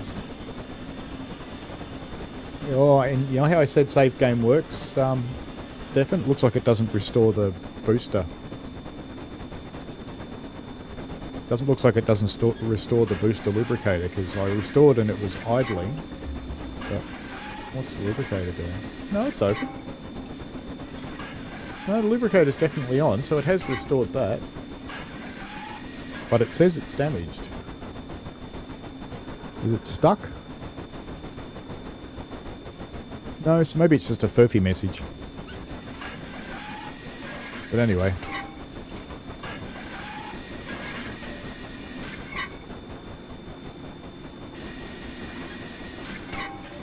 Getting slow enough to cut it in, so it's out, in, on.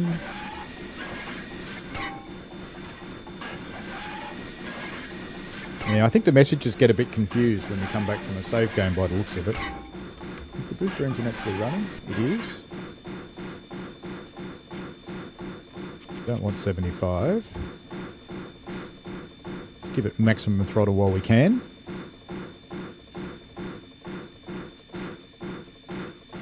Yeah, so maybe save isn't completely working, Stefan.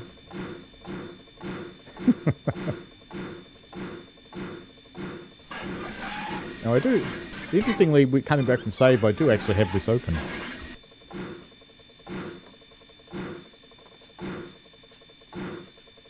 Now we're going to be in the same place we were before. But I'm not sure whether the booster engine's actually working or not based on the messages. Going to stall. So I'd suggest the booster engine is not working, because we're going to stall.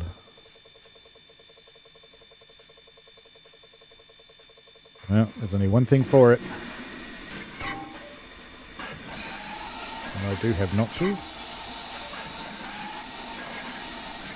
Get lots of brakes going on the train, just so we don't roll backwards. Yeah, might be too late for that.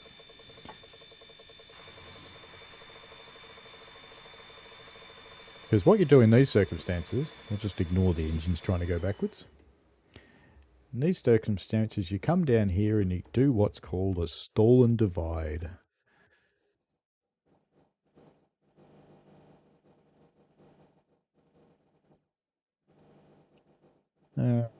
Think about there. We'll put some loose flat cars on the back. Clonk. You going to let me uncouple those or not? I don't think you are you? I think they're under too much tension. Nope, won't let me. Wonder if I can do it from here.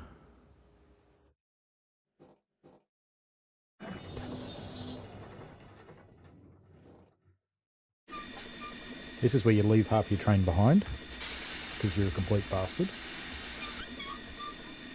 And you just want to finish the run.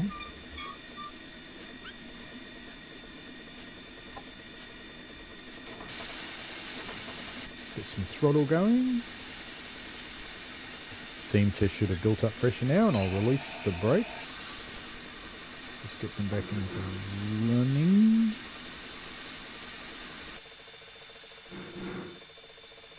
Try going forwards, train. Be much better. Honest.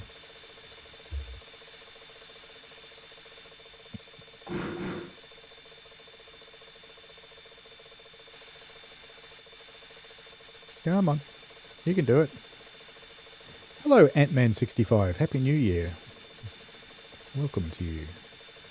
I'm trying to get going again on Avoca Bank. I've just divided my train. Not sure if that's enough. You realise at this rate I might be going light engine. Just leave the whole train here.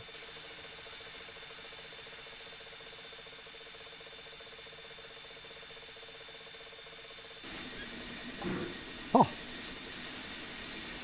You know why it's not going anywhere? because I didn't release the brakes enough. I didn't get it back into the running position. Wally. There we go. There we go.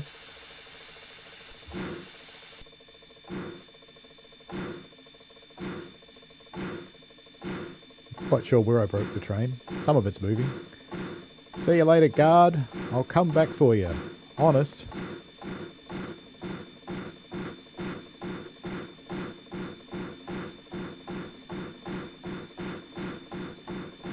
Ant-Man says personally he would prefer DTG leave TSC alone.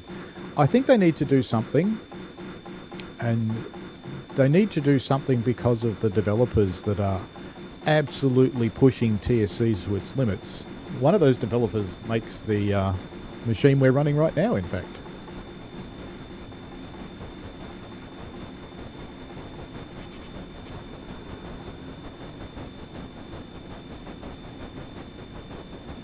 And they need to do something like bring it into the modern world of the current version of DirectX, because it runs DirectX 9 at the moment. DirectX 9 is actually going to go away. So Microsoft have set an end of support date for DirectX 9, so everybody who's on it has to move. So they don't really have a choice. If they want their game to work on modern versions of Windows. Bye-bye, Guard. Is Evoker on the level? Hello, Roy. How are you? Happy New Year to you as well.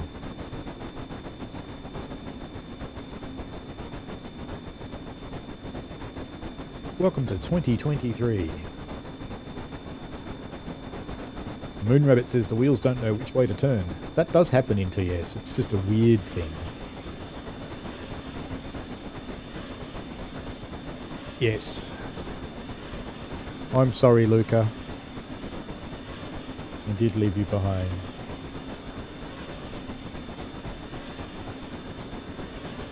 Is Evoker on the level? I can't remember.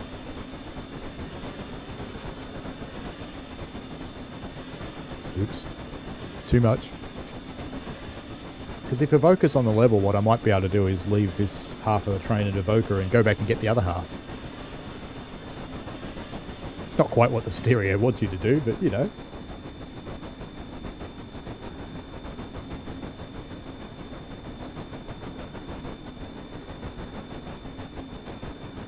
TSC does have a lot of wonderful little quirks.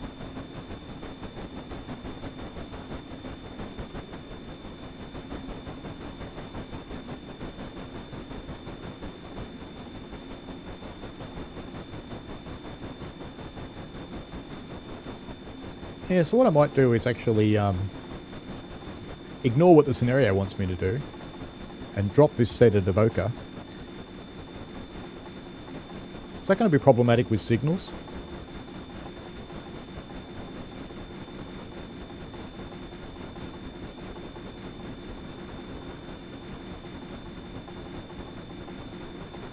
I guess we'll see. In fact, if I jump onto the map, well, there's anything in it. So if I set for the siding, that should be... So I'll pull into the siding, or into the loop, rather than into the main line. And I'll drop this set there, and I'll go back and get the rest of the train.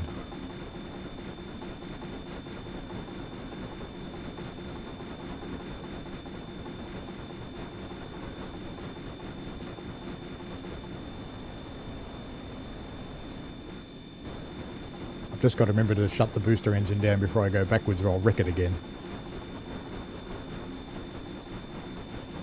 We'll come back and get you, Luca.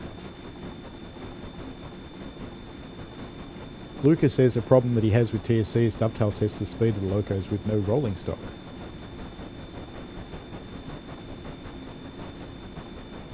Yeah, that's true, Stefan, or it'll bite me, won't it? And Nit says, can I slip the wheels? I think I've done that enough.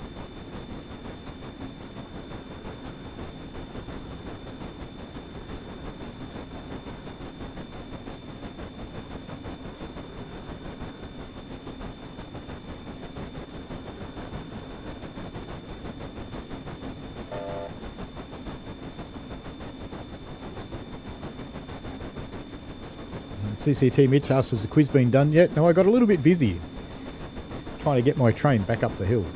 So I've done part of the quiz. Might be a little bit early to power off. I have to stop at this signal up here, that's all.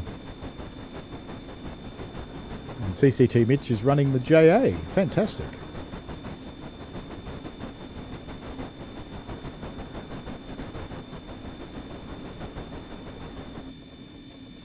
May you have better luck on the hill, sir.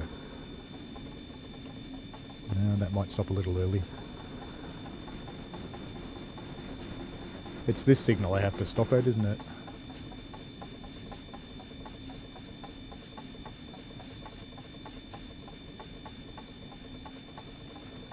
Lucas says Mallard went at 128 mile an hour while also pulling 7 coaches. Yes, but it was also going downhill. Well, CCT Mitch, you've got the perfect person to tell you how to fill up the lubricator here, and that is Stefan. I have to get quite close to the signal if I remember correctly, because I'm going to take this set into the loop.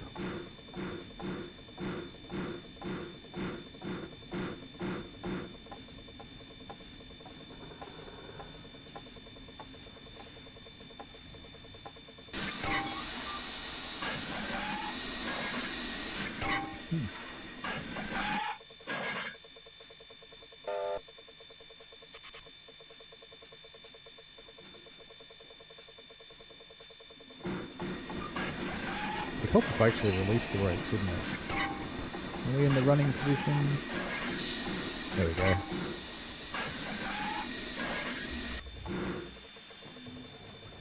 Off you go, little engine. You can do it.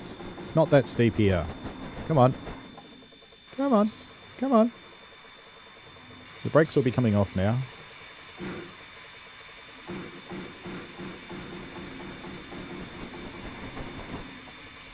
Just ignoring chat at the moment.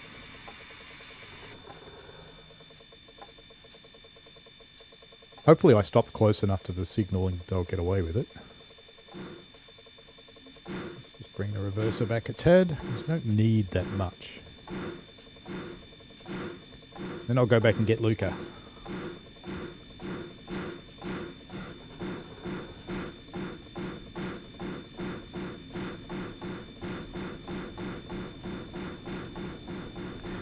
I'm really not too sure how well the game's going to cope with me doing this, so, well, expect the unexpected.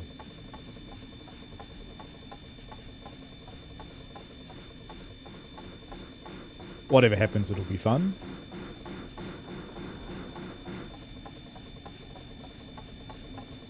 Just got to wait till the back of my train's in. I think I've got enough space in the loop for this consist. And a Moon Rabbit says, yes, downhill with a wind behind it. You're absolutely right. And yes, I think I was giving the poor booster a bit of a workout. A whole train, in fact. We're nearly all in. 20 Thunder says, I'm chooching now. All the best to the family and anyone with your lovely person. Respect, Paul. Thank you. Yes. My long-suffering other half who... puts up with me streaming instead of cleaning out the garage. Mind you, it's getting hot outside, so... Looks like the whole train's in. I just want to get it well clear of the points before I tie it down. And I will rely on TSC's complete lack of physics when you disconnect from the train, so I don't have to put my handbrakes on. Alright, that'll do. Should stop with the train brake, really.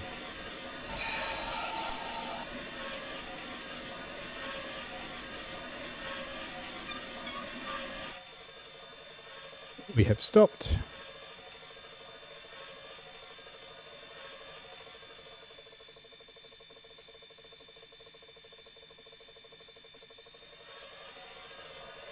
You're going to let me do that? No, you're not. No, I do want to keep it tender, honest.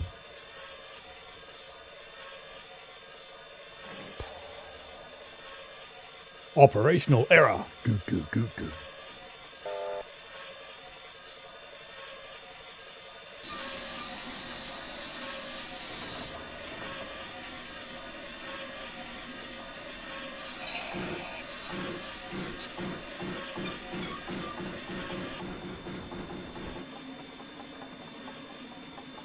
Now I think I set these points. Did.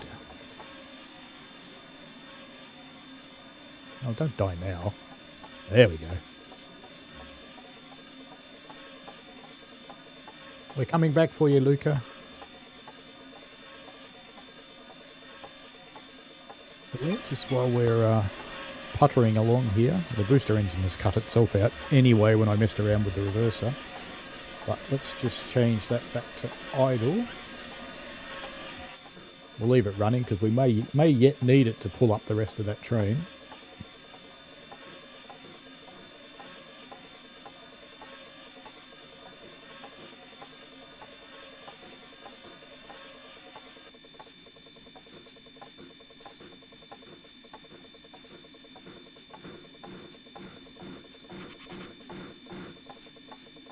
The trick will be getting to that train without actually running into it. Just doing that will be interesting. Because I don't have any real way to tell where it is. I just know it wasn't very far. So I'll have to go back down pretty slow.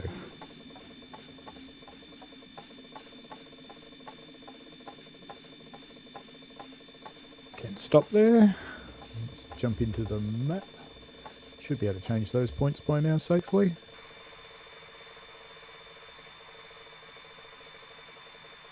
And I did disengage the booster, I believe.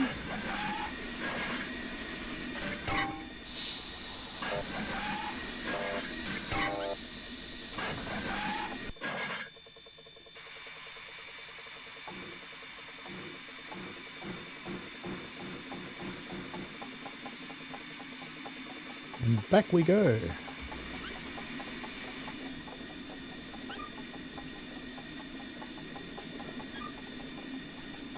Hope you've got your flags out so I know when I'm approaching Luca and you've put out some detonators.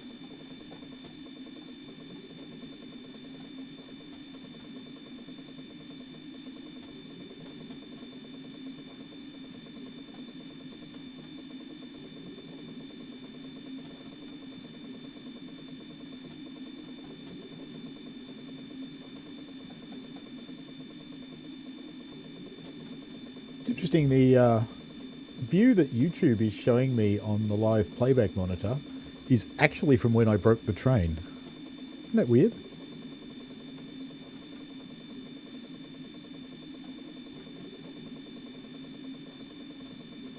Uh-oh.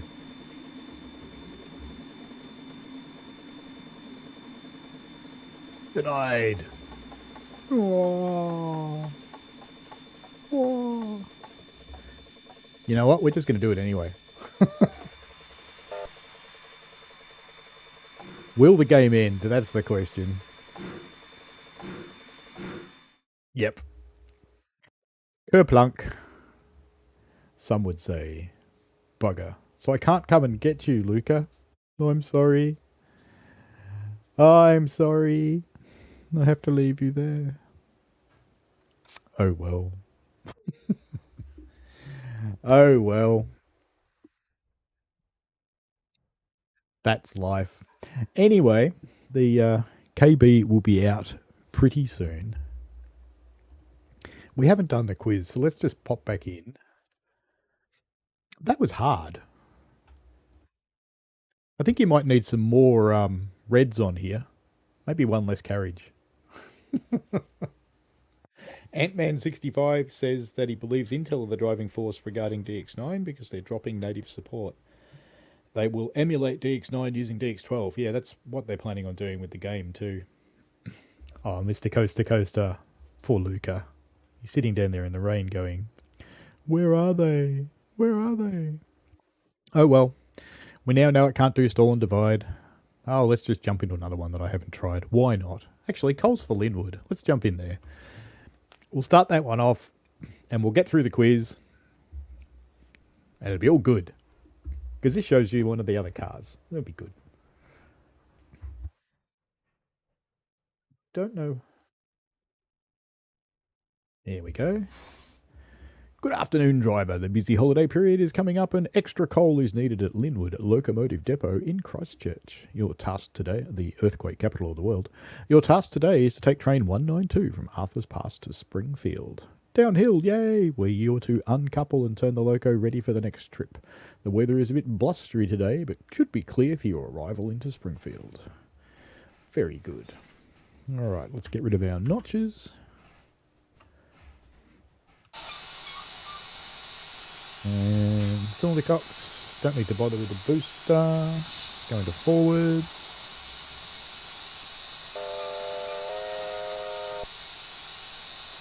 Let's get the train brake releasing. I think I'm in the right position. Let's just get a touch of throttle on so that we don't roll.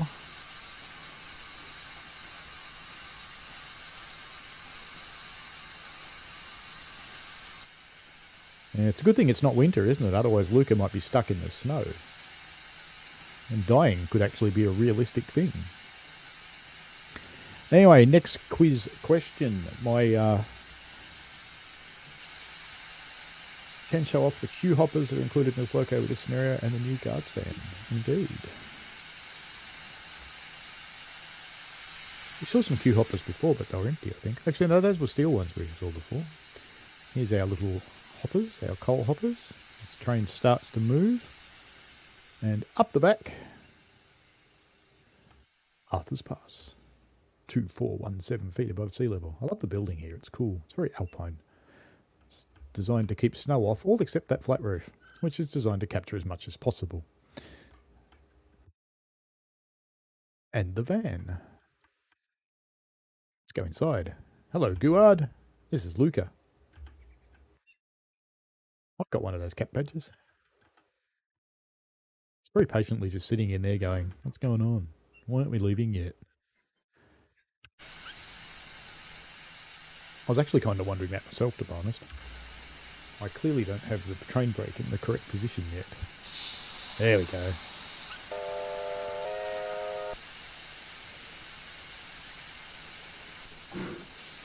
Luca is blowing the whistle. There we go. I don't need to put a lot of effort into this because it is pretty much a downhill run. I should open the lubricator. Nicely prompted, train, thank you. Because not having to lubricate it would be a bad thing. And we very soon go into a very slightly controlled downhill descent. So in my research into the KA and the KB, and this is with the manual, so hopefully the internet sources are similar. What are the main two differences between the KA and the KB? There's probably a lot of little differences, but I think there's only two big ones. I could be wrong.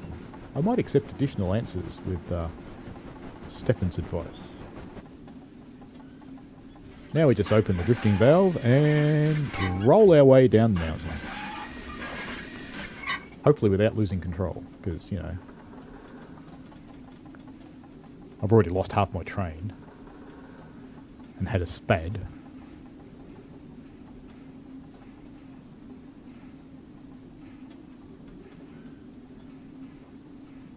One of them is the booster. Oh, well done, Moon Rabbit, the letter. It's not quite what I was looking for, but I'll tell you what, I'll actually give you points for that.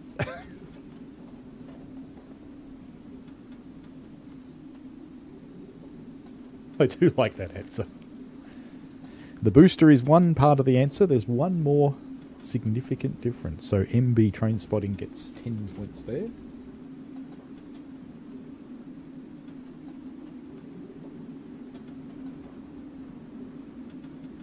Dave Randall gets the rest. Oh, no, Brad MacArthur got it first. Sorry. Well done, Brad. I'm going out of control. Let's have a light brake application, shall we? Let's see how that goes.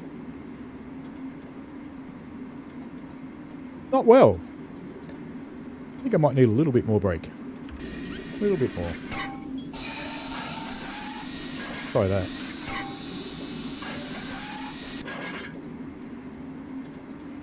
That's better. It's probably a bit too much though. But that's alright. So, Hillside was the first one with both.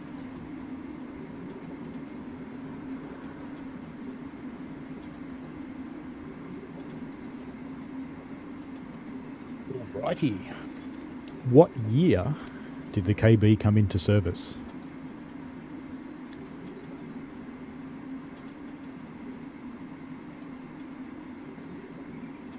You should still be down the back there, Luca. Down in here. There you are. Through the window. You could do your job a bit, though. I mean, you are a brakeman. We cruise down the hill through the picturesque valley carved out by glaciers. 1939, says Nitz, who got into it first, just beating CCT Mitch. Well done. How much extra tractive effort over the normal tractive effort does the booster supply?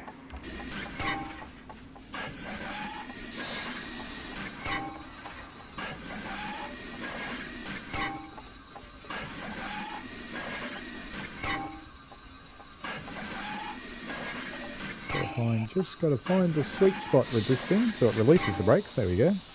And we'll let it drift off again, because it will.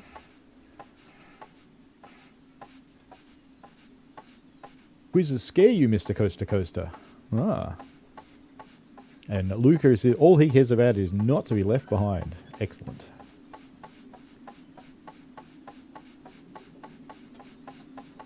That's not what I asked, Nitz. Gary K, welcome, Happy New Year, says about the same as an F. Okay. CCT Bitch says, well, you've actually got the answer in there. Yeah, alright. I'll give it to CCT Bitch. Because he has actually got the answer in there if I do some maths. The answer is 6,000 pounds. As we go flying off again down the 1 in 70. Have to pay a little bit of attention. You're just basically on and off the brakes on this run. And well done to the other people who found answers as well. Let's do a light brake application and see if it's enough. Because we're on a 1 in 70 now, so that's 10 pounds out of the pipe, 20 pounds into the cylinder. For those of you who don't know, I think it's, is it Moore's Law? I think it's Moore's Law that the size of the cylinders means, versus the size of the reservoir, means that you actually get double. Mr. Coaster Coaster is apply to be my fireman and try to keep the pressure up. Awesome. Jump in. Why don't we get some lights happening? Turn on some gauge lights. Can't remember if we ever need them at this end of the run, but you know, headlights look cool. That way. Headlights on. Cab light. Now, did I succeed in turning the headlight on? I did. Excellent. I'm doing a little better with the speed this time. The gradient is reducing. Going via Coraline. Mr. Coaster Coaster says his arms hurt. I don't find in firing so much that my arms hurt. What hurts with me is all of the bending over that you have to do.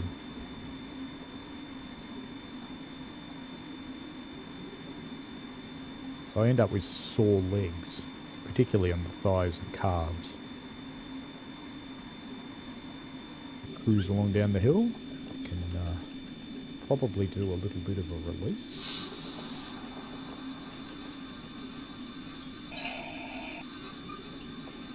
Gotta find the sweet spot. There it is.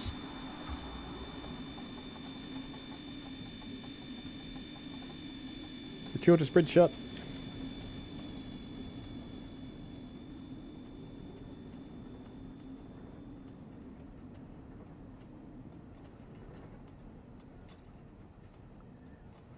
No, you can always grab some of that coal to pop in the firebox in your guard's van. Be pretty brave to get out there and get it, though.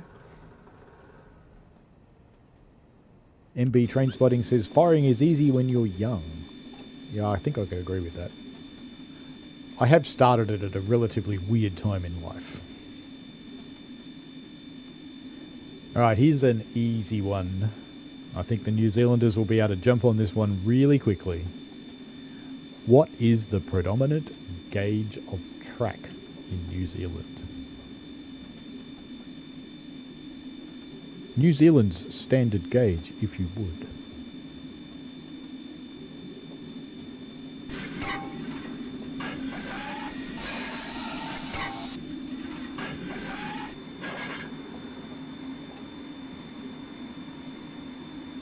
Firing this part of the run's pretty easy. We're just making enough steam to run the pump. Thomas Kissel says we fire on wood at the railway I volunteer on, between us running through the centre of town and the coal being so expensive, and it's a killer on the knees to avoid crouching all day to throw it in. Yeah, I imagine it would be. The other challenge with wood is depending on what wood you're using. If you're using just chunks, it's not too hard, but if you're using half railway sleepers like we do when we fire the Climax at Puffing Billy, you've got to be really careful to not block up your grate and just completely fill it. Alright, Mr. Coaster Coaster says icy hot makes the job easy. Light. A toss on the coal onto the track, Luca, grab it quick. Well done, Mr. Coaster Coaster. Moon Rabbit says Cape. And MB Train Spotting has the first of the answers at 3 foot 6 inch. Congratulations, you are correct. I also would have accepted 1067mm.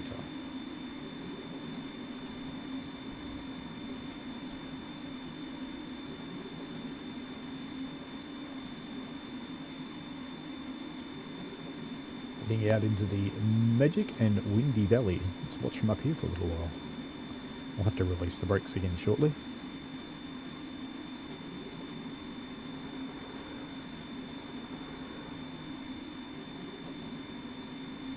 Got some more bridge porn coming up as we cross the river. Let's try and find the sweet spot. I think I got it. Looks like it. We do a bit more rolling.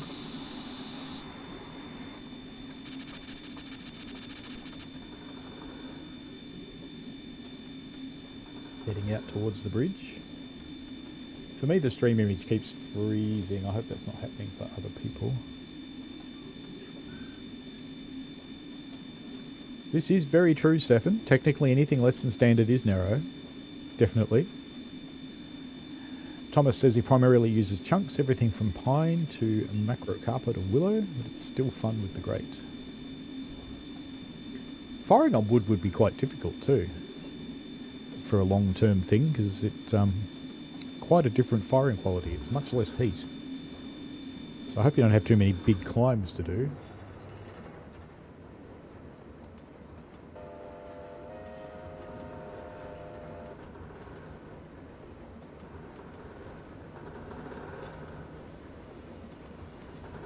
Mr. Coaster Coaster says, dang, he needs a t-shirt. All these fires are hot. Might as well cook an egg. Yeah, why not? The fire is rather hot. 1700 degrees Celsius for a coal fire. Which you may notice is actually hotter than you need to melt steel. Just saying. It's very important to always have water visible in the glass at all times when operating. Because it's the water that stops the steel melting. It accepts the heat easier than the steel does, so it protects the steel. Isn't physics wonderful?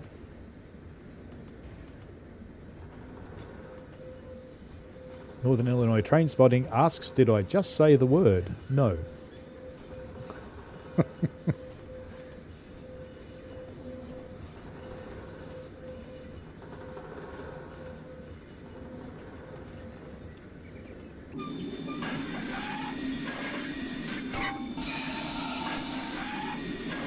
Back for another light break as we cruise along down the hill. Have you noticed it's easier to go downhill than uphill?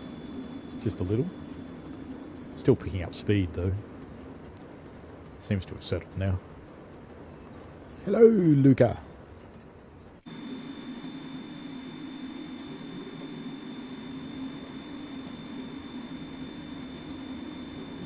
Wish I could find a way to pan around more cleanly than that. On our way to Coralin with a go via 4.81 miles. Thomas says the entire line is uphill one way, about 2.5 kilometres. Noticeable but not excessively steep. That's good. MB Train Spotting says the Pleasant Point used wood with their AB since it's all flat. And Luca asks Mr. Coaster Coaster asks Luca if he can have some cake. I guess so. Because Luca is eating the cake that he brought along.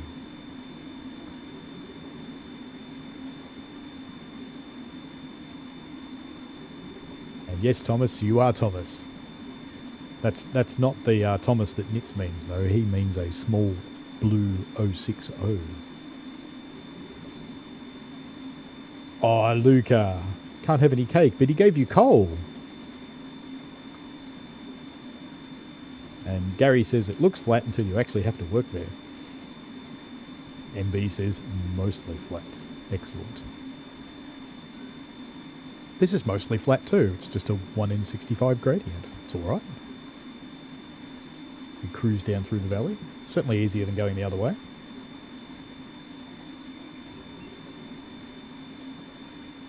Northern Illinois Train Spotting apparently wants cake. Can you have your cake and eat it too? So, next question. This one's a little esoteric. What happened to the timetable when the KB was introduced? I'll accept 2 different answers. Because they're both right.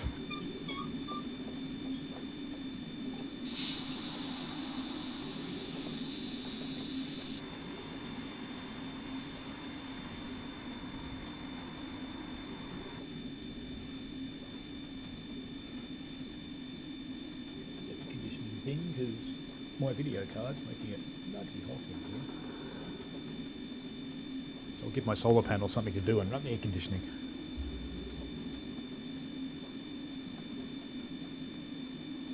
Northern Illinois Train Spotting says it's sort of like Wasatch Grade. It's a lot steeper than Wasatch Grade. This railway is it steeper than anything in America? That's an interesting question. It wouldn't be steeper than Saluda, but it's pretty steep at its steepest points. I love what happened to the sky. It's funny. That's probably RW Enhance doing that. And I should probably make another light brake application before I start speeding.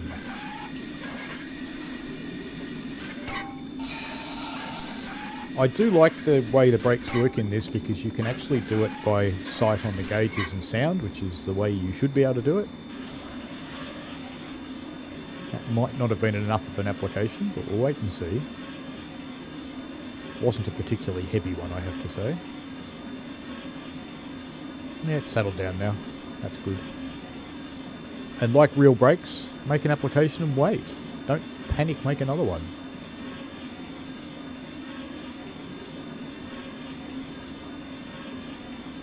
The Coast Dakota asks, wouldn't New Zealand be Old Zealand by now? No, because there actually is an Old Zealand. There is a place called Zealand. New Zealand is New Zealand. Thomas says it's just that the ground next to the line is at the same slope, so it looks flat. Yes, indeed. It's a very gentle slope, carved over many thousands of years by a lot of ice, would be my bet. A Moon Rabbit says cancellations across the board. Well, maybe that also happened, but it wasn't the answer I was looking for.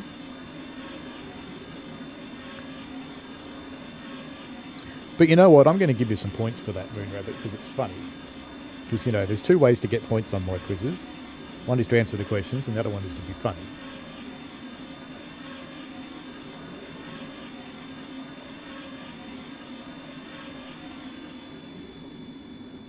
Let's wait until we can see Luca again.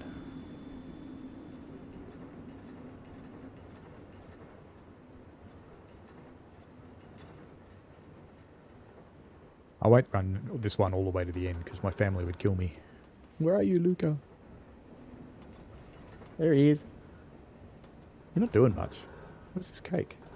I came down here to get cake. And yes, you're lucky because you don't have to shovel coal. Although, right at the moment, fireman wouldn't be doing an awful lot of that.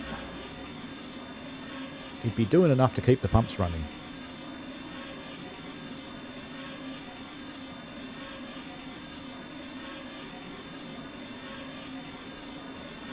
That's not a way to get points, Mr. Northern Illinois Train Spotting, and no one else can see that. Only me.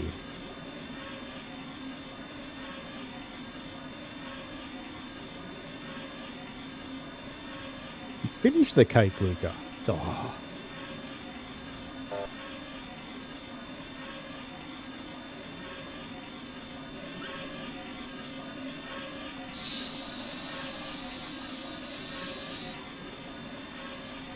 If you're wondering why I wait so long before I release the brakes, is you need to make every application count so you don't piss the air away. Because if you apply and release your brakes too quickly, you get around 3 applications. I mean, this loco's got 2 pumps. You might actually get more because it's capable of pumping up quicker.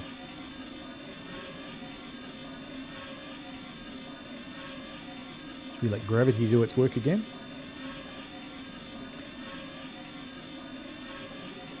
Looks like no one's going to go for the answers on that one.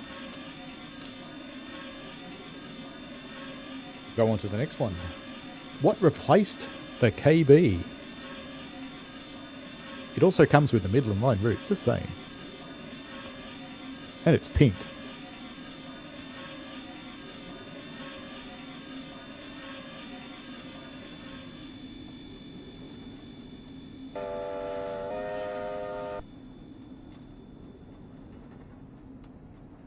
What's the whistle signal for send cake to the front of the train? Probably is one.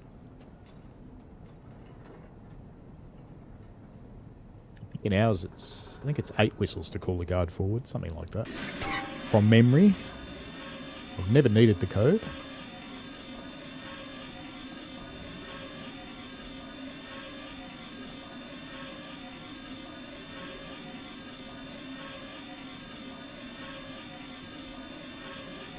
They are both important jobs.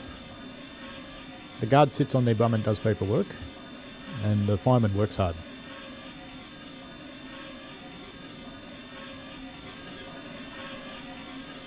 Brakes on. I'm slowing down. Might actually have to put some power on. Let's open up the valve. Let's drop the drifting down. Power on.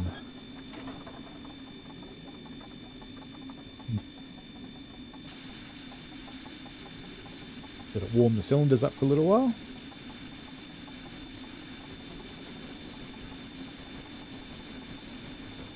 They weren't rail cars, but yes, it's the Class DJ diesel. Well done, Nits, you got one. Actually, you've had 2 today. Doing well.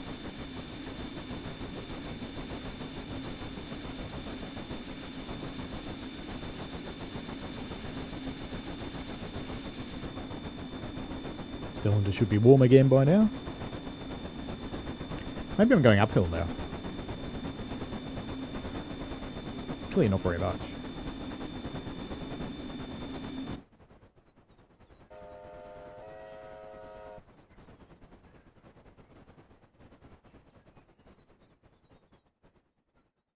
So the train's told me off for it a couple of times already, so you should know the answer.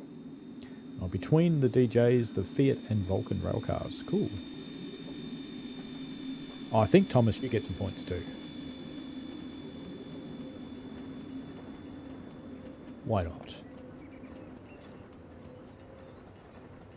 So the train's told me off this a couple of times because I've had it wrong a couple of times. What is the correct position of this handle when you're stationary? And for additional point, can you name all 3 positions?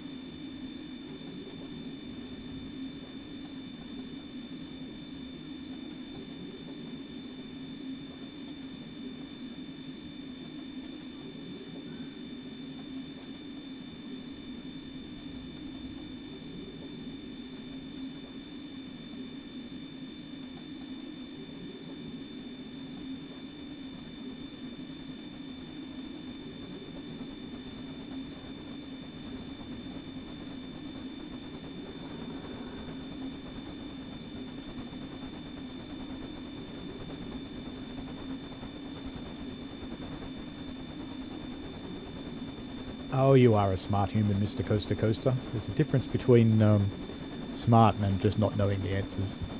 What I do is I pop a post into my community part of YouTube giving a little bit of an idea of what the quiz questions will be to let people release if they want to. No, Northern Illinois train spotting. Wrong handle. That's the brake handle.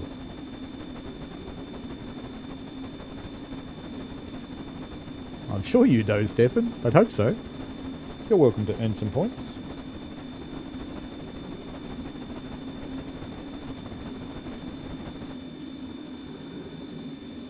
You can tell people what the 3 positions of the lubricator handle are if you want to.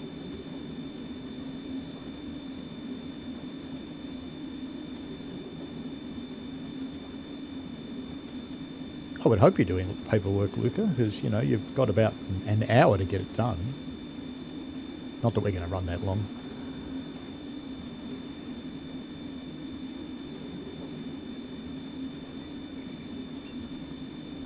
And hello to Cora Lynn, which I believe was also a bomber in World War II. I think it was one of the ones that dropped bombs on Japan, if I remember rightly. Mr. Coast to Coaster says he do enjoy some lap braking systems. They are good. Indeed, Stefan. Stefan gets all the points.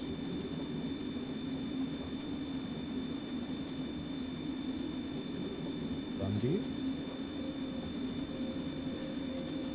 Now, we've done this a few times. Coming a little bit quick into Cora Lynn. Going to give the station master a surprise. So we've done this a few times. How long does it take to warm up the lubricator for the booster engine? And well done, Thomas. Railworks Kid 99, welcome. Happy New Year to you. And he says he just realised there was in fact a Tuango disaster. Among the victims was Narissa Love, who was the fiance of cricket player Bob Blair. Bob Blair I know the name of, but not the other.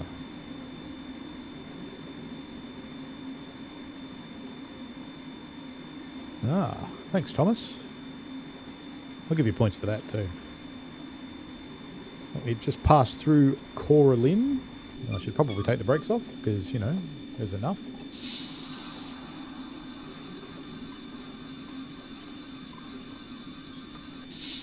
There we go. Goodbye, Cora Lynn. Have a nice day.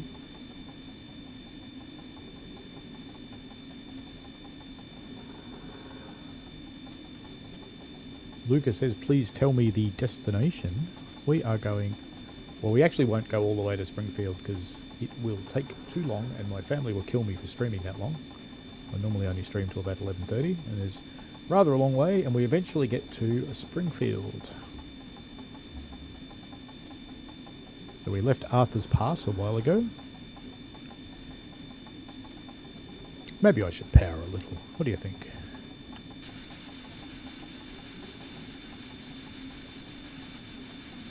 And yes, I should open the cylinder cocks prior to applying power. Just saying. Mr. Coaster Coaster says, to be fair, he's a fireman from the US of A. Channel country is not the real country, so you have an excuse. Well, fair enough.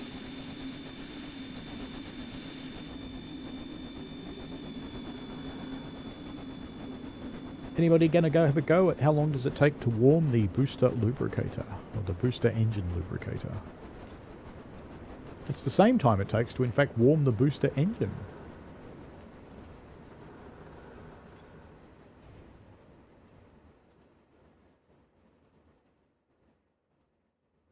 Yep, Springfield, Luca, but not any of the 13 American Springfields. You know, that might be just a tad quick, but we'll go with it. What's 40 mile an hour between friends? What could go wrong?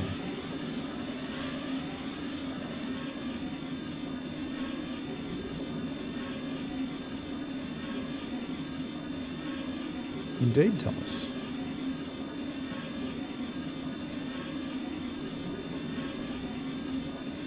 5 minutes is close, but not quite that long. Good guess, though.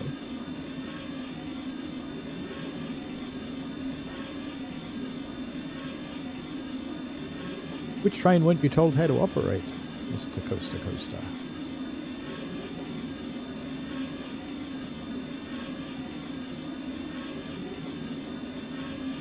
I think I actually have a rail disaster book, which was for Australian rail disasters, but it's got a chapter on New Zealand rail disasters, and I think that was in it.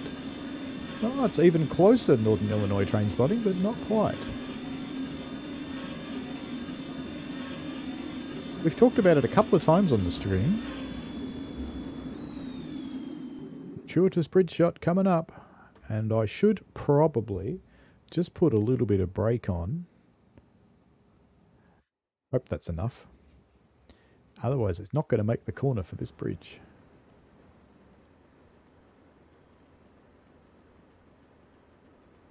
Nitz has gone 1 minute. He's poking the hole trying to find it.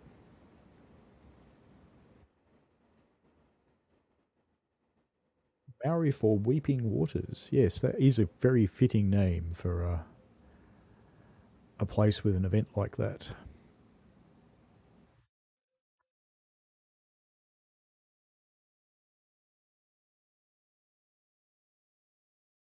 Oh, I don't think Moon Rabbit hates you, Luca. How much brake did I put on? None. Well, there you go.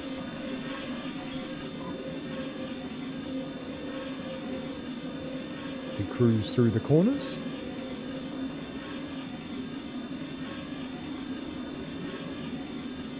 We get to work again at some point.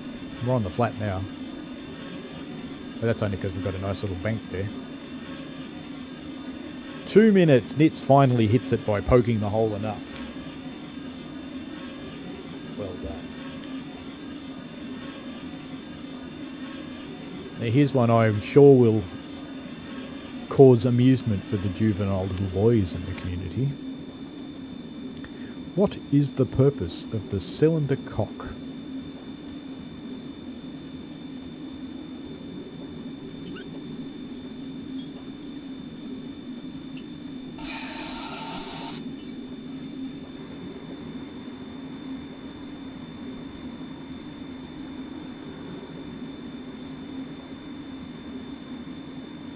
Yes, need to do some work soon, Stefan.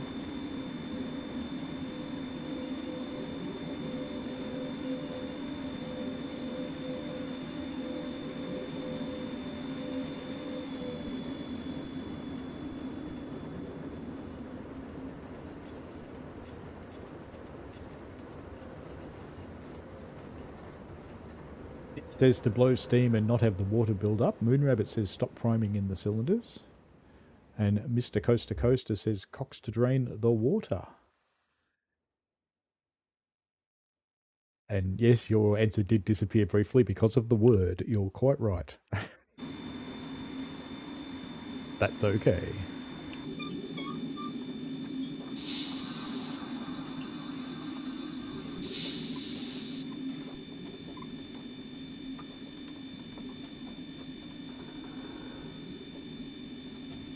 And of all of those, just give you all points. Why not? Because you all expressed it in similar ways.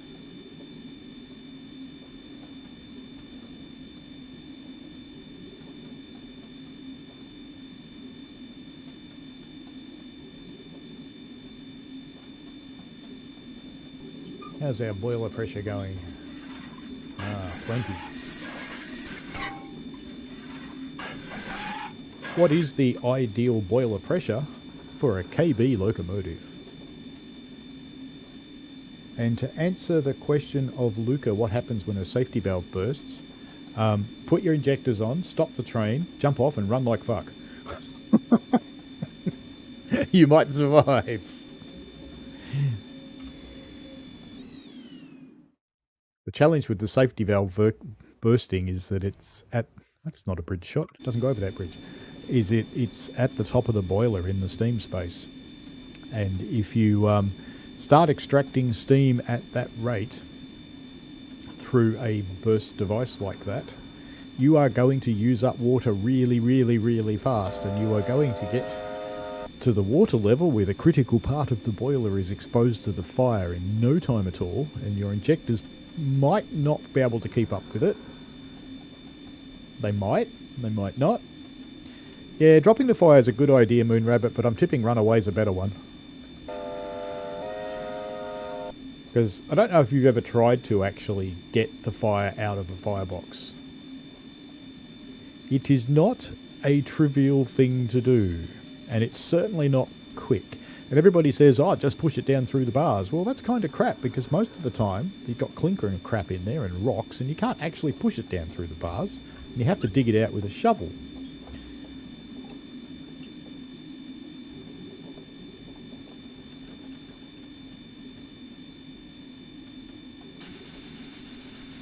Feels like it's time to work again.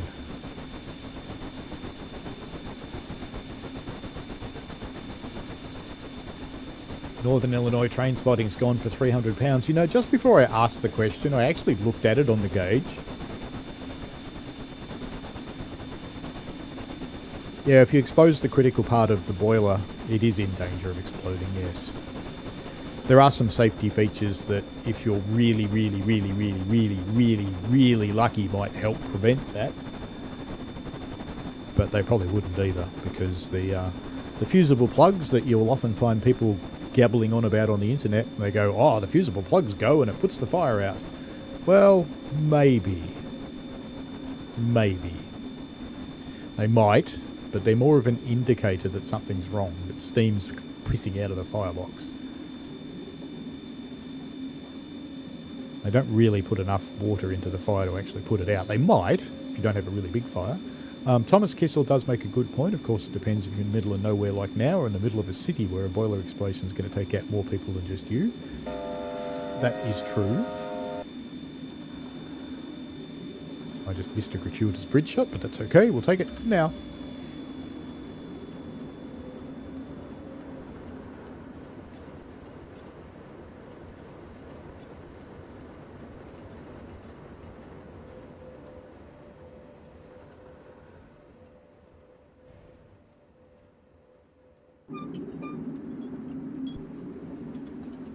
And Stefan says, over the Cass River in a smidge, then up the hill.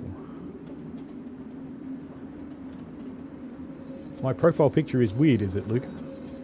And hello, David Park. Welcome. Happy New Year to you. And Stefan says, fusible plugs go bang to tell you it's all gone wrong. Yes, but they won't put out the fire by any show.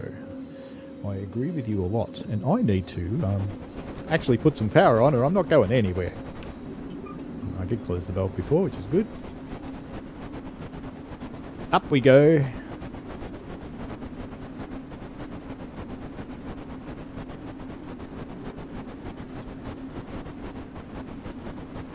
May need a touch more reverser, but I'll just leave it for the moment.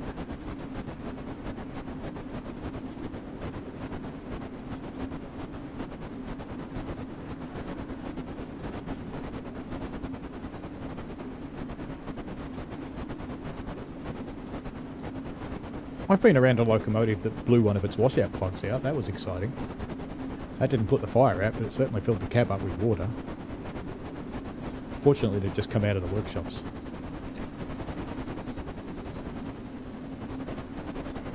Lucas says he's still there, firing in the firebox.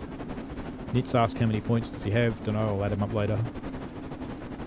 Mr. Coaster Coaster says, me, after letting the firebox be uncovered from water, I have failed at life. You'd still have a crack at making it good, I'm tipping. And David Park says, still got around 5 hours left until the new year for him. I've been in the new year for 11 hours and 18 minutes now. I have to say, 2023 feels remarkably like 2022. And I did take advantage of Australia getting to the new year first by getting onto Lego's site and buying the new Jazz Club on the first day because I could. Don't freeze on me now. Come on, recover. Yay, TS.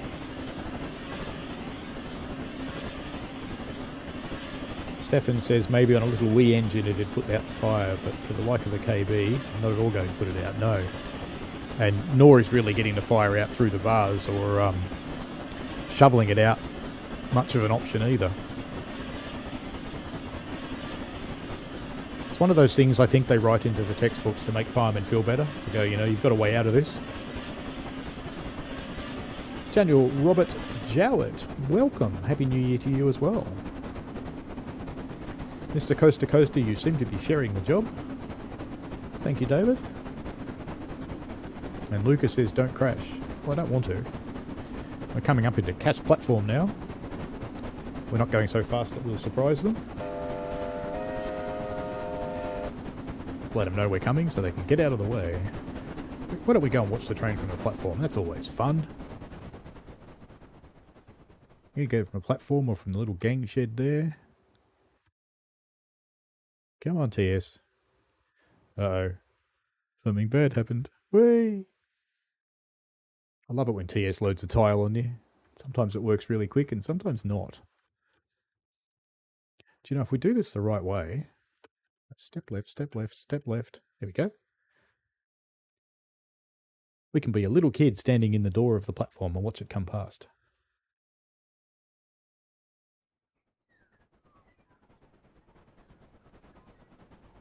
Thomas says some of us worked the new year and back this afternoon. Feel sorry for you. I actually thought I was on track patrol on Puff yesterday, but I looked at the roster and it's next week.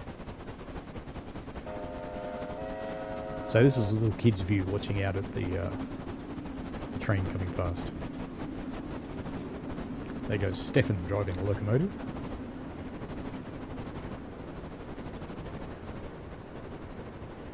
It would be nice if the update could smooth out tile loading. It really would. It is a bit tedious when it does that, because you never quite know whether it's going to come back or not, do you?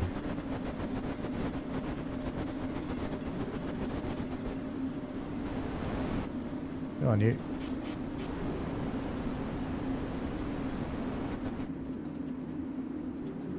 I'll have to start powering again soon, but I'll just drift for the moment. I'm not too worried about this speed. It'll go away quick enough.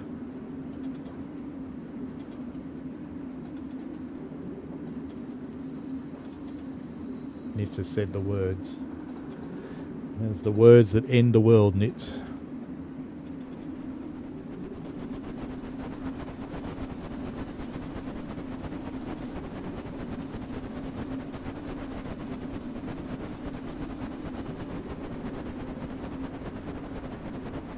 Miming again now. Did anybody actually get the ideal boiler pressure? I don't think they did. So why don't we give you a hint? Hey look, we've actually lost some steam. Wow. I don't think I've ever seen it do that before.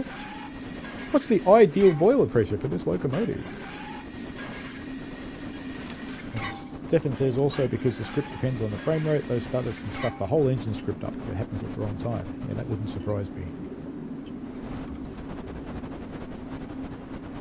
That's why the sound goes all weird for a while when it has an issue like that.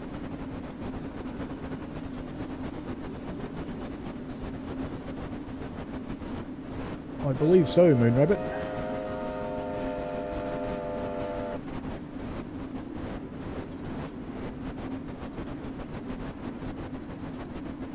Luca asks, is the 9F the strongest of the British steam loco? I don't actually know. I expect not, because British did actually have mainline Garretts, so I would expect they were probably stronger.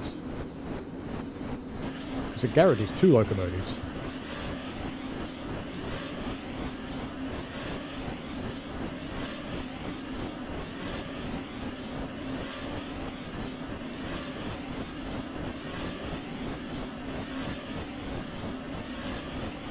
Yeah, I always worry that it's going to crash too, Mr. Coaster Coaster. Fortunately it hasn't.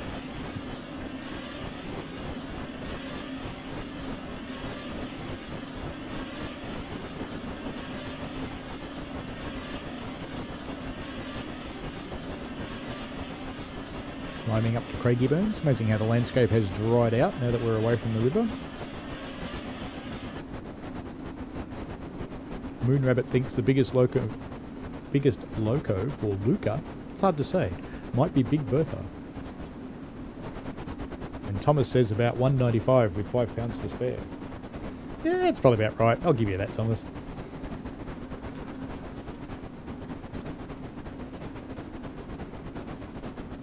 You actually try and keep it on the mark. Close enough to the mark that you're not blowing off the safety valves. But... tail load. Tail load. Ah! I might want to give it some more reverser. And some more throttle as well. Because we're going up a big hill. And I might even have to pull the catch and give it some more.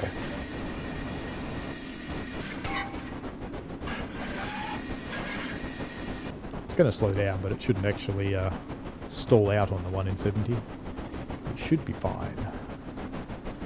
Says he, watching the speed drop another 0.1 mile an hour. And another. Let's make it work a bit harder then.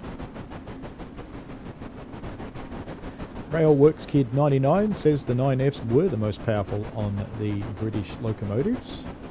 So there you go, Luca, is the answer to your question.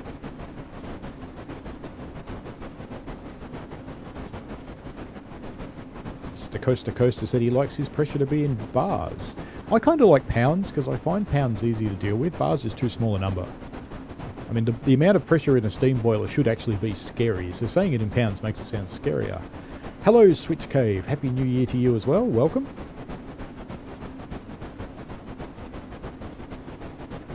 We're flying up the hill. Flying 15.8 mile an hour, if you can call it flying.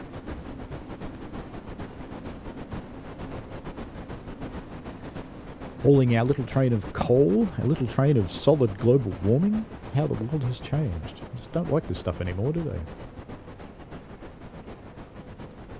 It's one of the things I wonder on our steam railway is how long will we actually be allowed to continue operating on coal.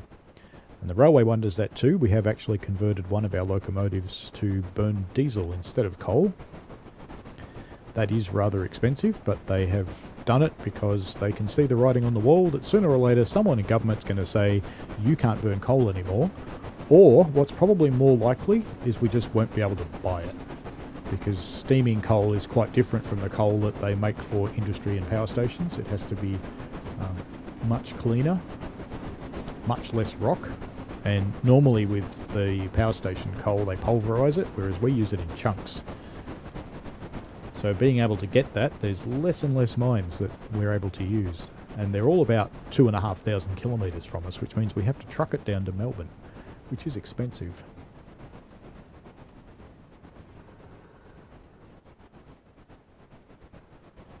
Mr. Coaster Coaster says it's 13 bars of pressure you want for this. Fair enough. But I think that's just not scary enough. Yeah, I think expense is probably what's more likely to take it out before government says no. Yeah, and I agree that the emissions aren't terrible on a steam loco because most of it's actually solid matter that falls down to the ground. Nearly everything that comes out of the funnel is steam. Steam and soot. So you don't actually blast much into the atmosphere at all, it just looks like you do. Most of it lands on your passengers and gets in their eyes. Yes, Mr. Coaster Coaster, burning diesel for a steamer. Nitz says California banned coal in the late 1990s. Guess what, mate? They still have coal-fired steam engines. Not many, but there's a few.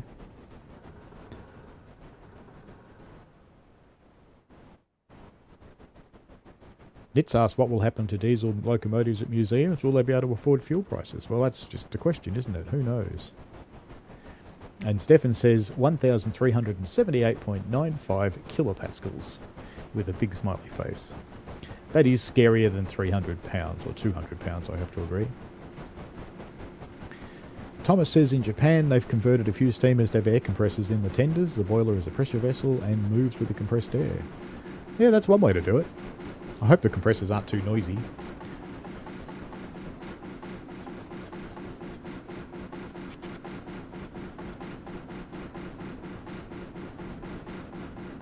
We're struggling a bit up this gradient. That's my steam pressure. I'm losing steam pressure. Have I turned off the automatic fire bit or something? I've never actually seen it go down before. Oh well. Fortunately, we're nearly at the flat bit. Let's see if it recovers. Maybe in my random pressing of buttons I actually turned off something.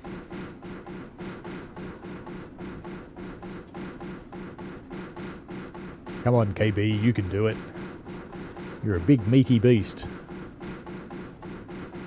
There we go. I can come back off the 100% now and let it recover. Interesting to see if it does. Luca asks, what is my favourite American steam loco? In fact, why don't we ask everybody that? I would have to say it's actually the big boy. It's just impressive having something that can move that's roughly the size of your average building.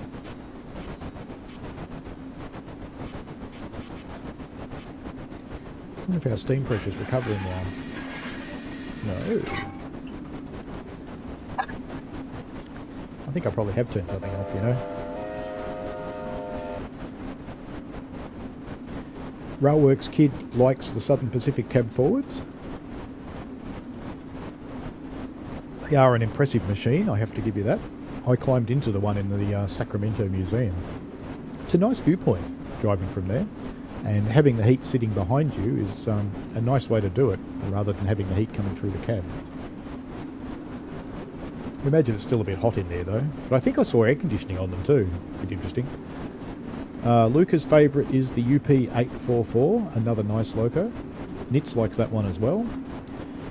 Gary K says, just convert all the steamers to 2-rail electric with motors in the boilers. What could go wrong? Well, it would be like a giant train set, says he, powering along on the flat, doing 40 miles an hour, being naughty. We're almost at Craigieburn.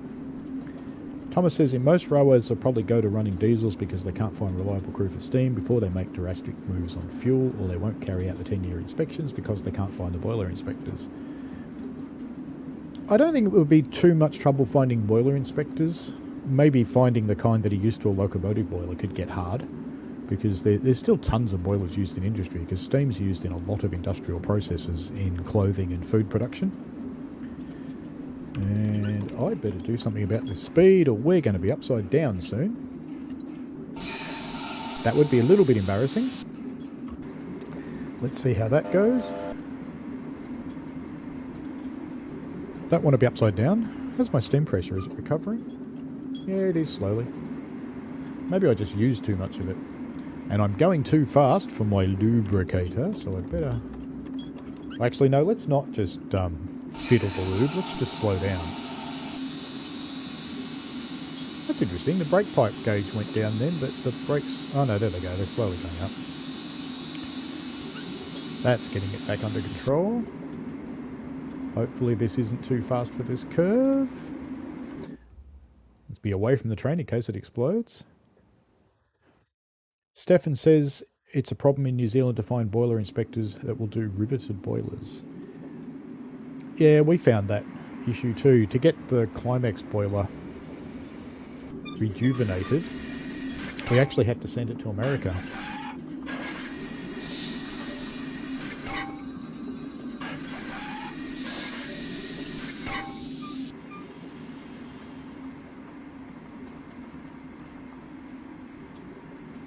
But I'm not sure whether it's still a riveted boiler. Our NAs look like they're riveted, but they're not. They're actually a fully welded steel boiler, but they have rivets stuck on the outside. But the rivets don't actually go through into the shell. They're literally stuck on. So they look right, but they're just not riveted anymore. Luca says, if he's not mistaken, every British steam loco that runs on a main line is owned by the National Railway Museum. I'm not sure about that. I'll take your word for it. And Luca's going, brake, brake. Yes. Done that. It's all right, mate. It's all good. Now we're just drifting. Letting gravity do its thing. Gradually speeding us up again. So here's one that a few of you will be able to answer without troubles. Who can tell me what a quick test is and why you do it.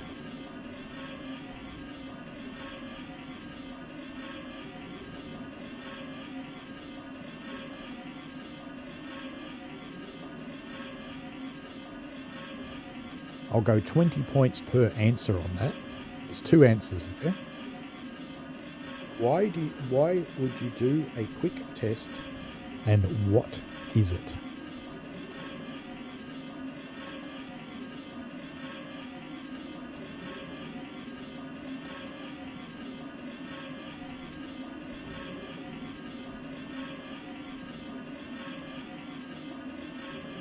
No, it's not about brakes, Moon Rabbit. Hey, I'm impressed, Stefan. We're actually using coal. Cool. How's the pressure going? Lucas says deja vu. He's been in this place before here on the street. No, it's not about brakes, Northern Illinois train spotting. It's something to do with the locomotive.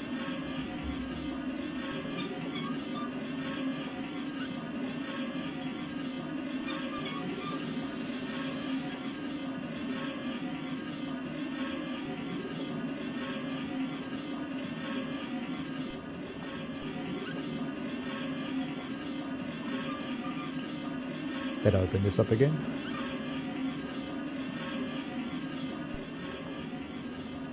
As we drift along the plain on our way to Craigieburn. Mr. Coaster Coaster is back. The current question, Mr. Coaster Coaster, which people haven't managed to figure out. No, Stefan knows it. What is a quick test and why would you do it? And Stefan's probably laughing at the moment, just saying. It is boiler, Mr. Coaster Coaster.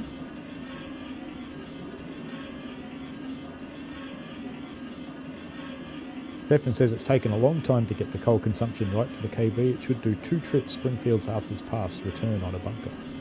That's cool. Lucas says to test if the loco still runs. I think Mr. Coaster Coaster is closest so far in that it is about the boiler.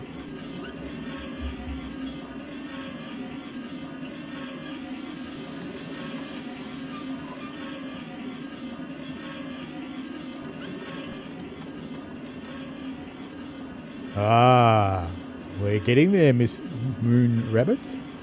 Yes, it is to do with the sight glasses, very much, or the gauge sights, as you said.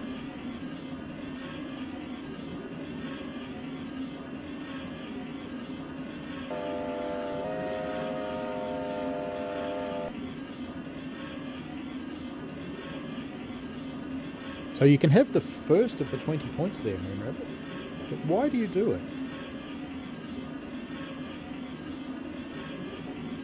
And yes, Stefan, I've done it a couple of times.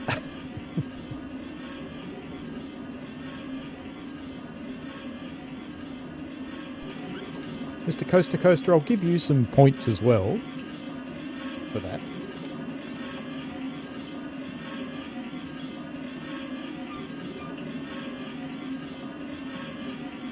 Because yes, it was to do with the boiler. Moon Rabbit's got it right, but it's to do with the gauge glasses. Ah, Thomas has got it. There we go. There's the reason why. Is to drop the water out of sight on the glasses with the bottom valves and see what the water level is. Yeah, basically it's to test your glass to prove that they're reading true. So you open this valve, which in this one is called the driver's side sight glass tri-cock. I'd call it the blow-through cock, but anyway, different countries, different words. And then when you close it, you want to see that the water rises smartly in the glass and returns to roughly the previous level, which means that it is actually displaying what is probably the right thing. As we fly through Craigieburn way above the speed limit. And I have got a tight corner coming, so let's just slow down a little.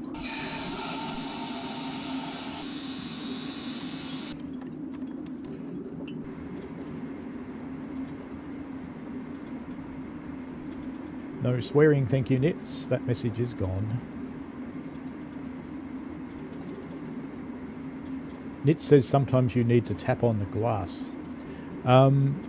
You would never, ever, ever tap on a sight glass. Never.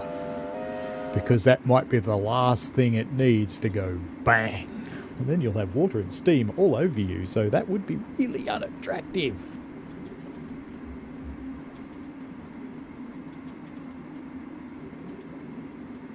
I personally like the innuendo of your comment there, Mr. Coaster Coaster, but I'm going to leave it hidden.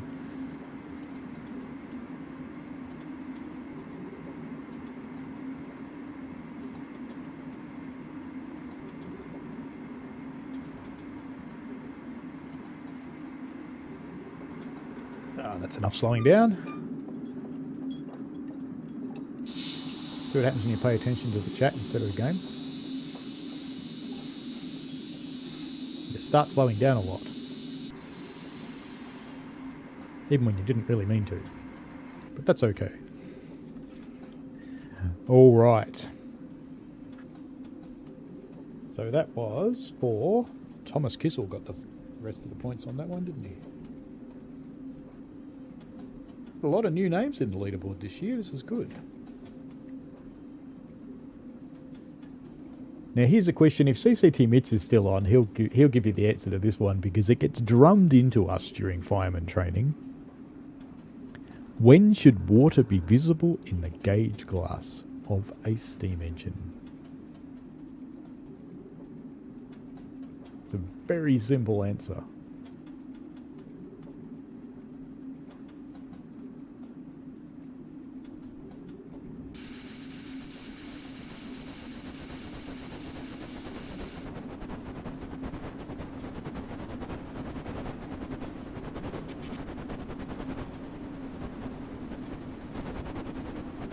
Thomas says most of his experience was his Z and N scale and diesel shunters in 12-inch to the foot scale as opposed to steam. So little ones and full-size ones.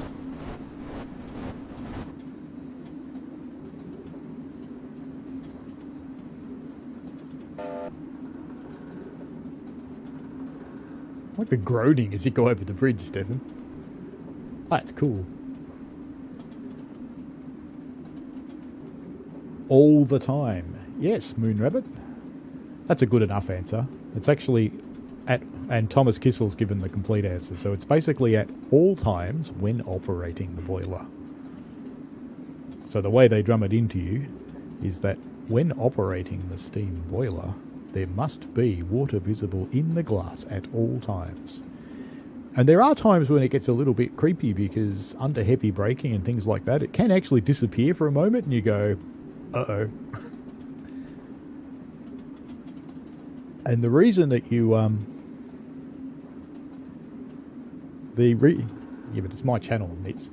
The reason that you want to have water visible in the gauge glass at all times when operating is because the height of the gauge glass represents the height of the critical part of the boiler.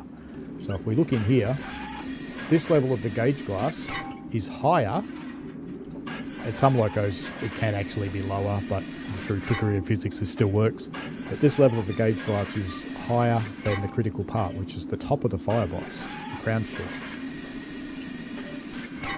So if you've lost all the water in here, it means you're in very near danger of exposing the crown sheet above the firebox. And when water sloshes back on top of it, after it's been made red hot, it will go bang. Luca asks, do I have every DLC for Train Simulator? No, I don't. I've got about 150 something of them for TSC, and I think I've got 57 or 58, something like that for TSW. I think TSC, there's somewhere between 1500 and 1700 on Steam from memory. And there's a lot more than that. So there's probably about, I had a guess, I would be comfortable saying there's between 2,000 and 2,500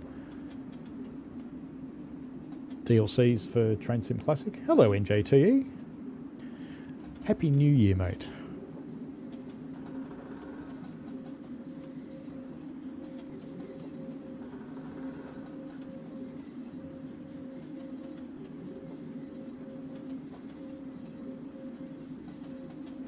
giving both Moonrabbit and Thomas points for the last answer. And Thomas says one of his dad's friends' live steam ones, the injector didn't shut off and flooded the bottle, so the water level's above the sight glasses. It's actually not that hard to get your water level above your sight glass. And yeah, it's not a opportune thing because it causes what's called priming, where the water gets carried over into the steam system and gets into the cylinders and gets into your pump and gets into your blower and makes a big mess and can actually damage things as well. At the very least, it makes it rain, but it's more likely to actually do really bad things to the machine. And the duty of a engineman, or an engine person these days, engineman is still the term that's used, a bit like signalman. It's a sex-free term. It's man in terms of human. No one's actually come up with a better word, I guess. That's why we haven't changed. But an engineman's responsibilities are for the safety of the crew, the safety of the operation, which is essentially translates to the passengers or efficient travel of goods, and the safety of the machine, in that order.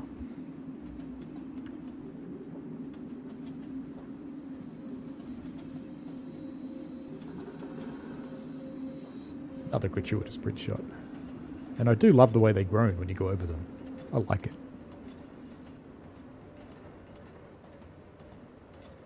It's an amazing amount of steel for such a lightweight set of trestles.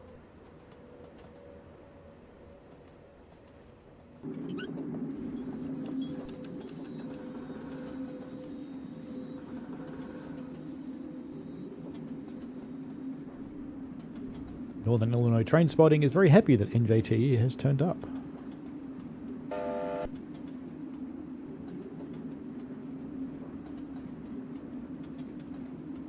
Hopefully your health is a lot better than last year, NZTE. And if that's too private a thing, then that's cool, just don't answer.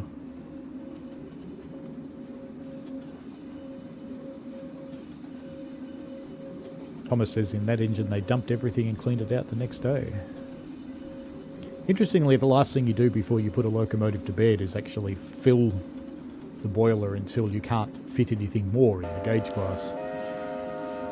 Because overnight, as the boiler temperature reduces, the size of the water shrinks.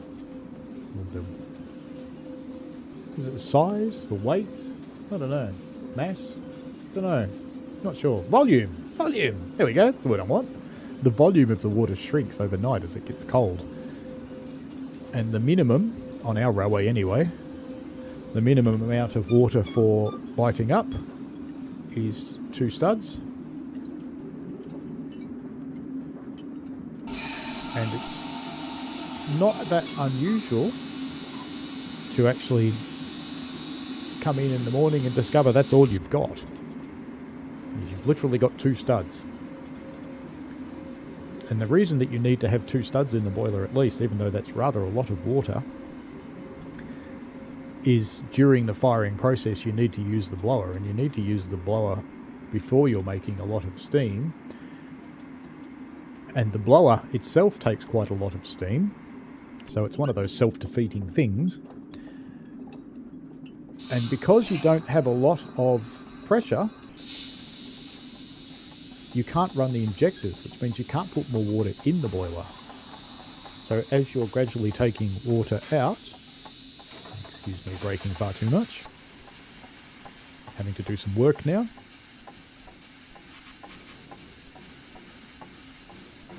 Just let our cylinders warm up again.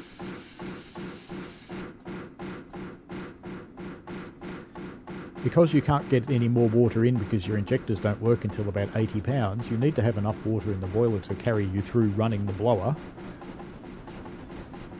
while you're firing up until you get to the 80 pounds and you can run the injector to put more water in. It's kind of important.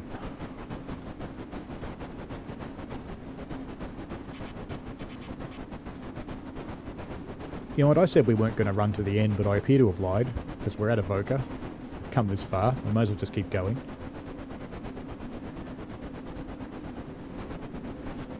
I can hear my family making noise now though in The passive protest. But that's okay. They need to. They'd be making lunch and all sorts of things by now. That's fine. Ooh, tile freeze. Recovered. Yay.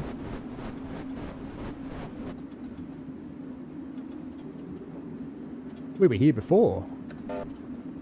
Quick little pop for the private crossing. And NIT says that Southern 4501 sat out of service since being retired in 1998. And it still runs today and still had water when it was checked. I was actually really surprised at that. And no, I'm not slipping, NITs. It's fine. I'm just cruising along. We're going downhill. We are in fact going a little quick.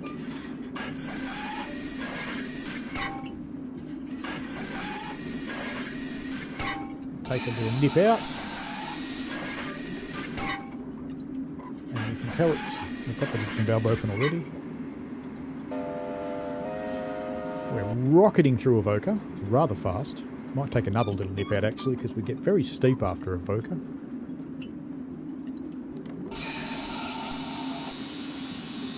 It's interesting, as the rail driver heats up, the place where it activates the brakes changes, and it's almost all the way up to the emergency point now. Rolleston Rails, welcome, Happy New Year. Says there is still one left that is under restoration. Is that a KB? And yes, I want some brakes now. You're right, because we're going to go downhill on a really steep run, so I'm actually going to let the speed drop right down at this point, because if I don't, I'll be in a losing situation very, very quickly.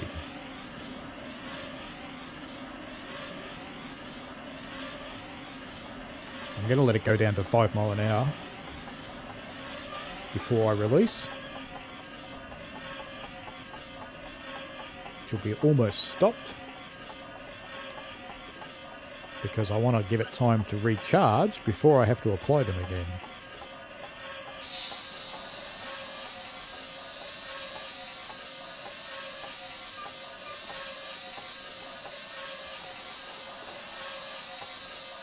Go, they are coming off nicely.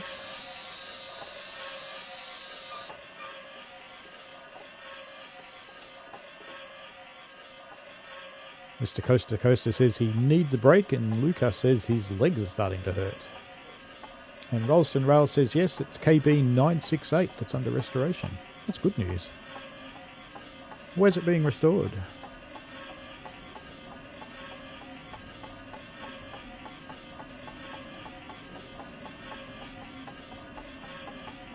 I can hear my kids upstairs getting into one of their games.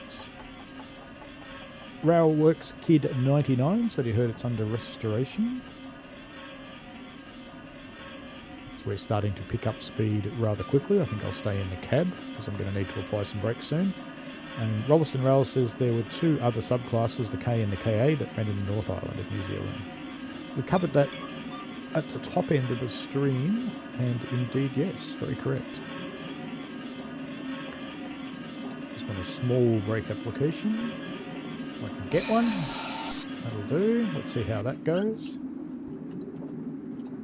Probably not going to be enough. And I do have rather a tight corner coming up soon.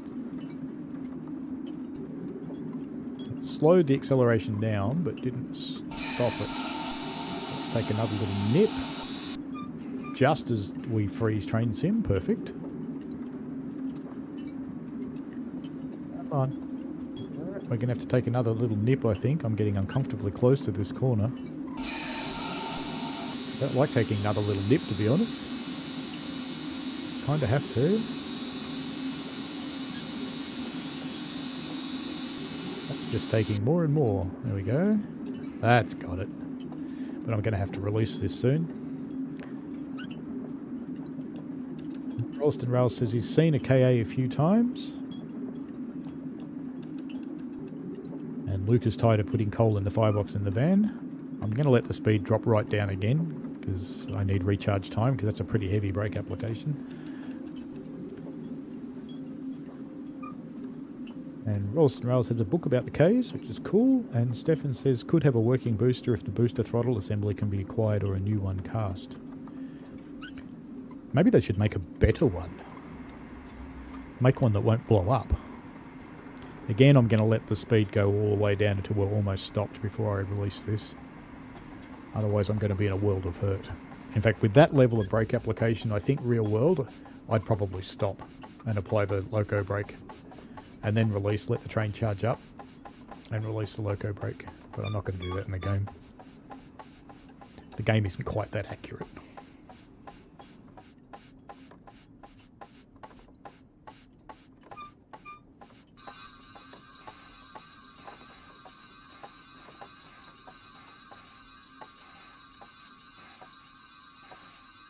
That is releasing, I think. I think I can see the red needle actually moving.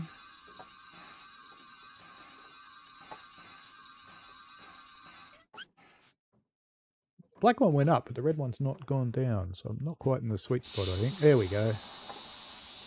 I wasn't quite in the sweet spot for the rail driver. But that's okay. This will give us plenty of time to recharge the brakes.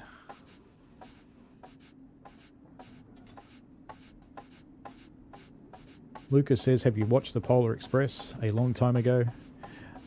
And that train, by the way, would not have survived that experience. It would have been destroyed. Its boiler would have blown up. It did run out of water, just saying. Rolliston Rails says, actually I won't pay attention at the moment. Let me pay attention to the speed. Rolliston Rails says the one he's seen is KA942, owned by Ian Welch, who owns mainline steam at do exercises over New Zealand. That's cool. Thomas says, delegate the fireman to pin the brakes on a couple of wagons on the way down. That wouldn't be a bad idea, you know. The game kind of simulates that. Kinda.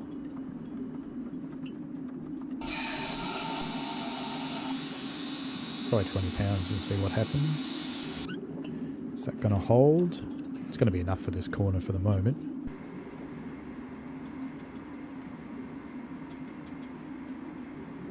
It's kind of holding.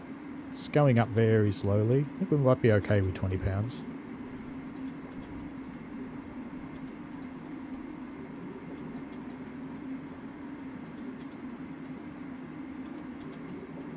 Rolston Rail says they didn't really use some towards the end of their due to remove. Yeah, that's the boosters. They were taken out because they're a bit unreliable and a bit easy to break. As we saw earlier in the stream when I in fact broke one. Quite realistic. And Rolston Rail says lives in New Zealand and knows a lot about the railways here. Maybe you should chat with Stefan, as you could provide input on NZTS Workshops.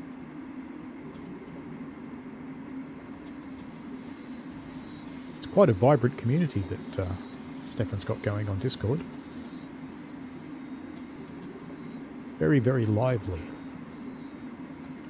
And Lucas said it was a magical train. Well, yes, it was a magical train, but magical trains blow up too. Mind you, I think there's, and this will get nits going, but I think there's actually a Thomas the Tank Engine episode where I think it was James ran out of water, and all that really happened was James stopped. I'm going to leave the brakes alone, even though we are getting a little over the speed, because I think we'll be okay. And they are kind of holding, so I don't want to put any more in, and I don't want to take any out just yet. We'll just see. If we actually get to 26, I'll do something about it.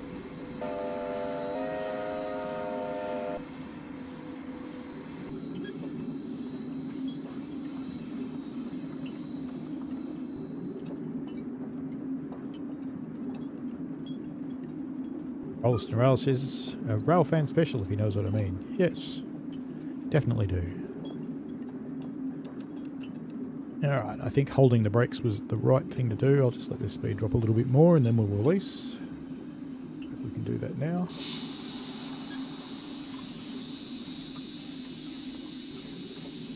There it goes. Fantastic.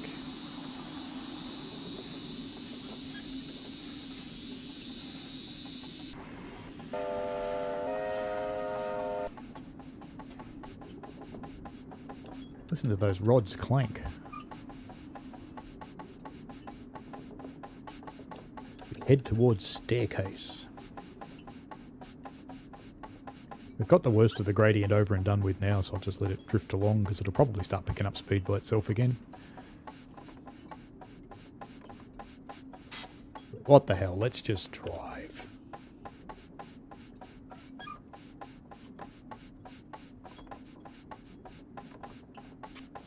A little bit more reverser.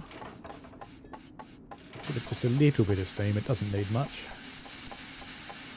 Thomas Kissel said, work time, enjoy the rest of the trip. Have a good day, Thomas. Thank you very much for being part of the stream. Enjoyed your company and your knowledge. And Rollston Rails says 1953.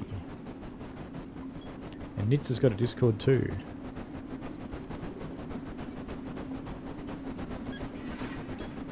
If you join Nitz's Discord, you'll see a million pictures about trains, about one every second.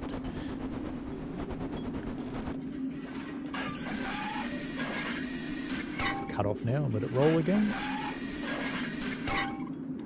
Open up our drifting valve again so we get to lubricate our cylinders and keep them nice and slippery.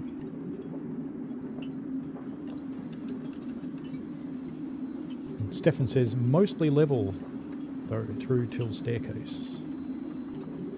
Yes, New Zealand level. It's like Puffin Billy level. Level means not ridiculously steep.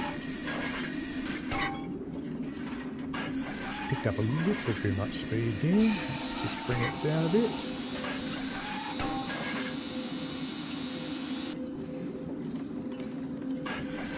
Thank you for joining Rolleston Rails. It's been good to have your company and knowledge. Happy New Year to you. And shall see you around. Hopefully we'll see you on future streams.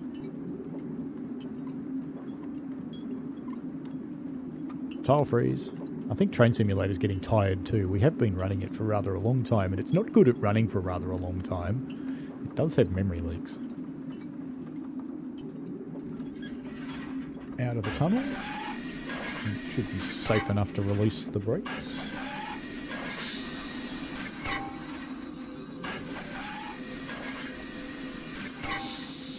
Yeah. We are starting to climb, so we can close this. Now fireman's busily shoveling, getting ready for the hill.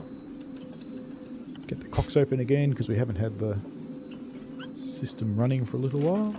Just a little bit of steam to warm things up. And of course, gratuitous bridge shot.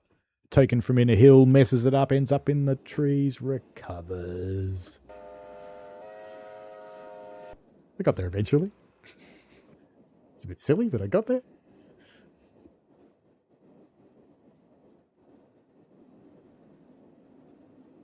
Oh, I can't remember the episode. It would have been the early 2000s when I watched it with my kids. Because they both liked trains. One of them liked trains more than the other one. One of them put up with it. One of them really loved them. He hates them now. That's okay. This is the normal cycle.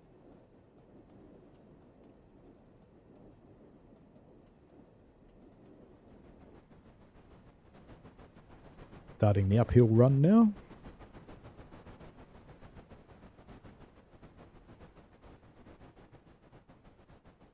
Don't want to go too hard though.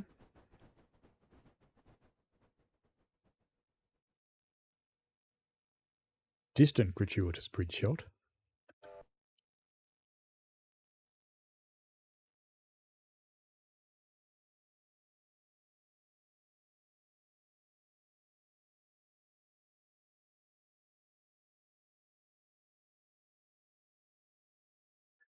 Not too far from the end of this run.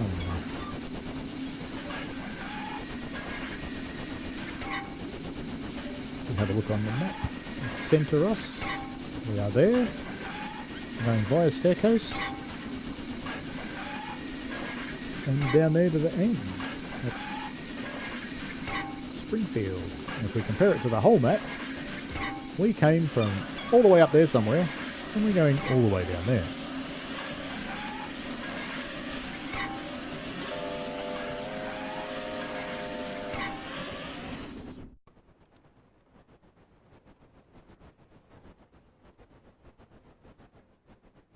Another nice bridge shot.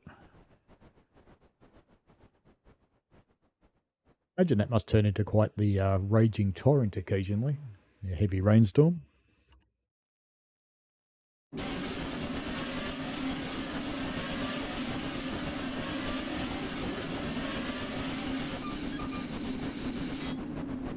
Getting a face full of steam through there.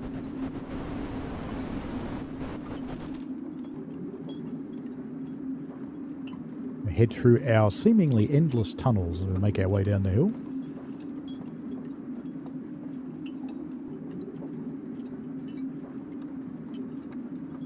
Luca wants to enter my Discord but doesn't know my password. Oh, your Discord password.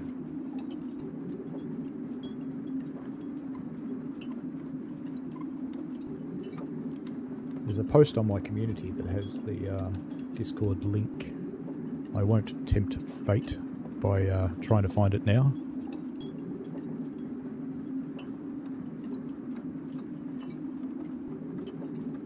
Brief emergence into the sun.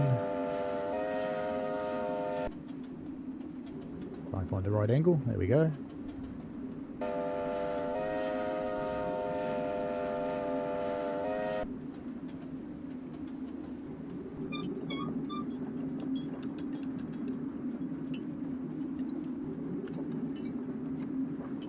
Well, there's no rush, mate. If you find it, you're welcome to join sometime. Not mandatory for anything, it's just a place for people to have fun if they want to.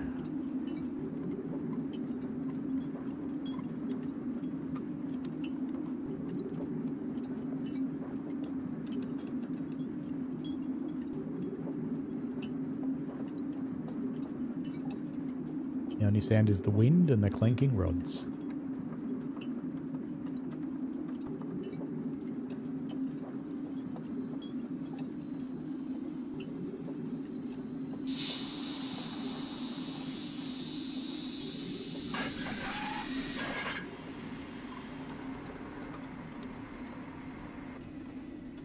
A bit of a break before we come back into another tunnel.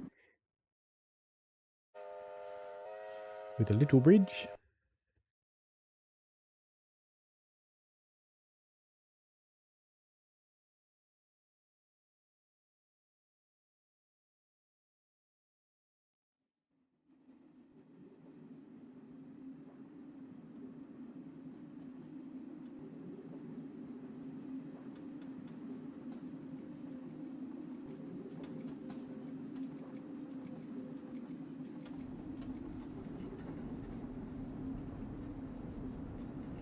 Got the massive bridge coming up.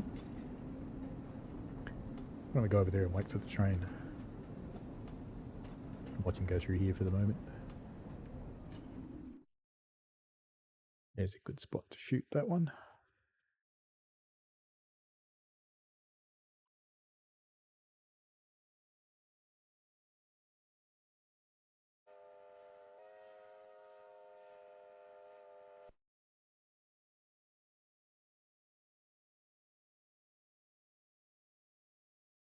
Wondering what I'm glancing at, I'm just looking at the speedo on the rail driver. Since I have the HUD turned off.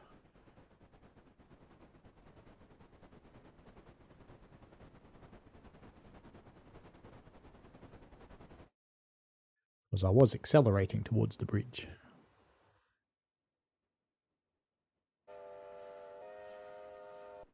Means he's about halfway through the tunnel.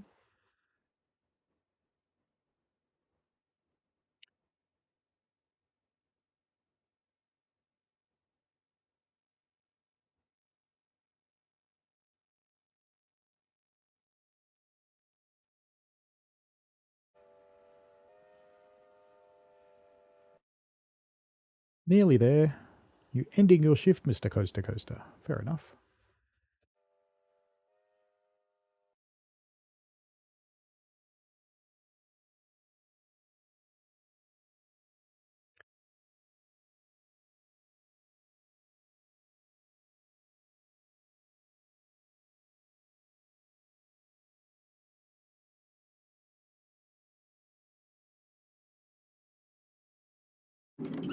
Now I've got to get back into the train quickly. Put some brakes on. Because we have got an evil corner coming up. And I'm going a bit fast. Just thought I'd record that for a promo.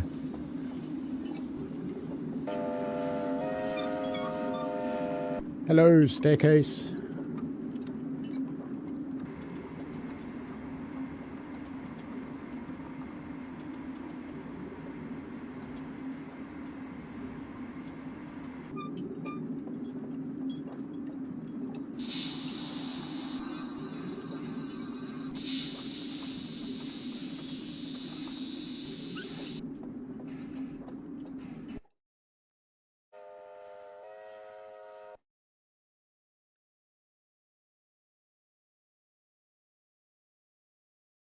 Really needn't have bothered braking. I forgot about the hill.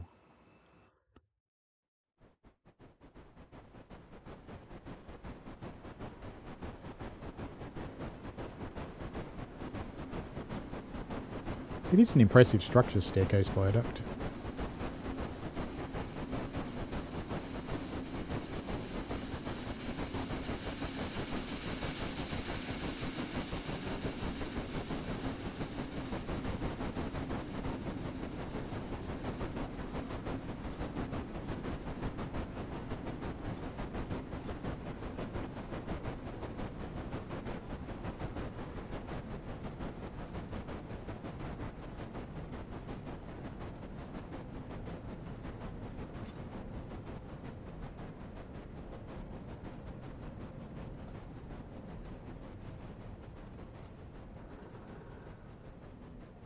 Stefan modelled it to the builder's plans. Very cool.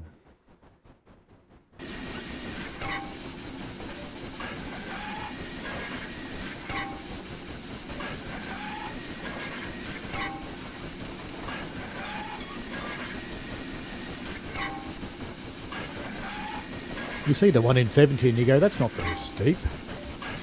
Well, compared to the one in 50, it's not.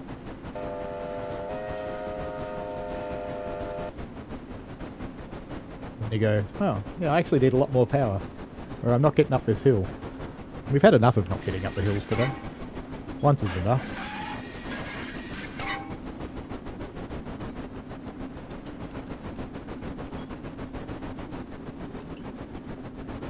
I'm vaguely thinking, Stefan, that I might actually hack that King of the Mountain scenario, make a copy of it, and actually build in a stall and divide for it.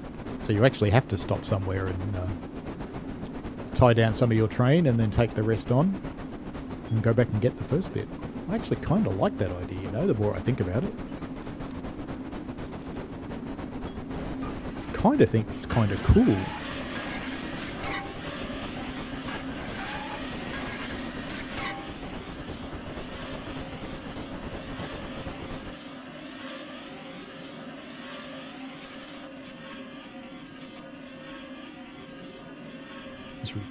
Crest our grade, let gravity do some work.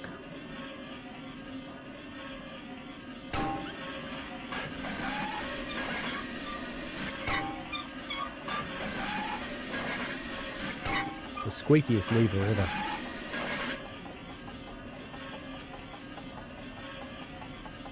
We crawl around Evil Corner. Maybe I'll have to work. I was kind of thinking gravity would just do it for me, but clearly not.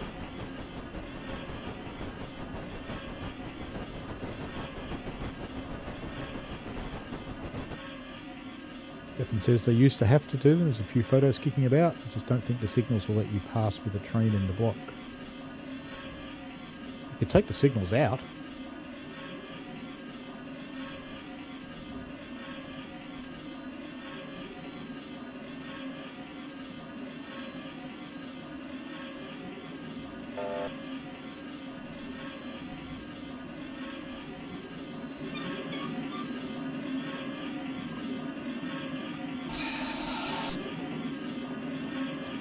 Little application. Maybe a bigger application.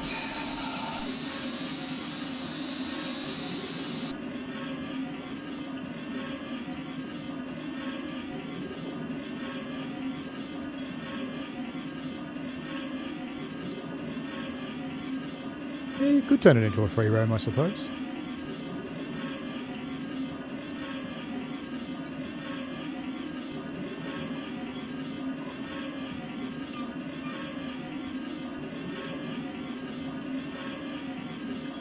Might have a chat to one of the TS guys, because I think you can actually script the signals for things like that too, but I've never tried doing it and I've got no idea how. But I know someone that does, so I shall hassle him and see if he says it's possible or not.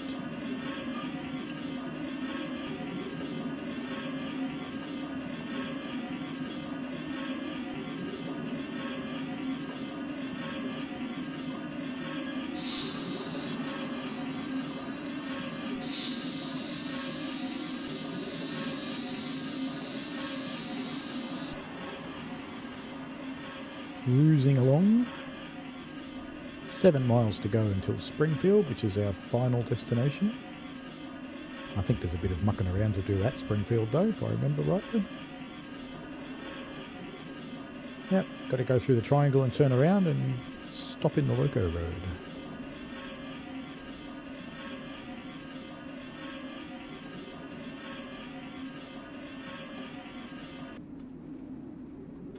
Yeah, I think you actually can script it in the scenario that you take away, well not take away, but you negate what the signals are saying. I think you can.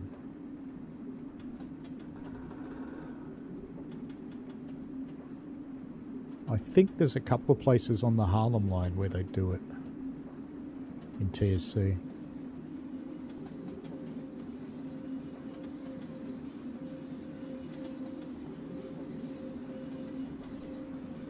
But I shall chat to those who know much more than I do and see what's possible. Be interesting.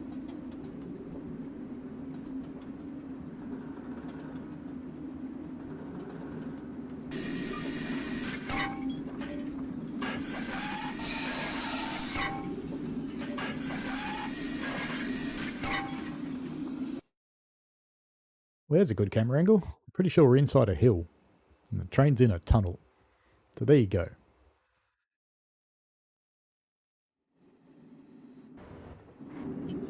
Ooh, that felt weird. I did a jump to camera too and we all did a somersault. And we got dragged back into the train for the tunnel.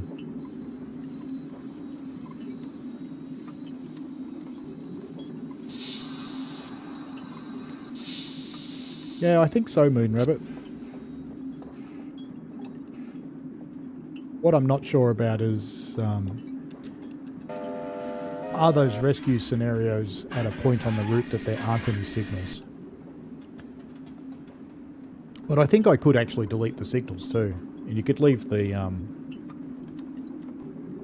graphic there, but just delete the signal out of the route. And I think you can do that from a scenario. I think you can have an edit that goes over the top of the route. I know you can add stuff. I don't know why I think it, but I kind of think you can delete stuff as well. So you could make the signal look like it was there, but it wouldn't actually be a signal anymore. I don't know what that would do to the other signals though. Stephanie, have you got the signals set up so they're talking to each other? Because if you do, that would get really messy. If you don't, if they're all independent, then that would be okay.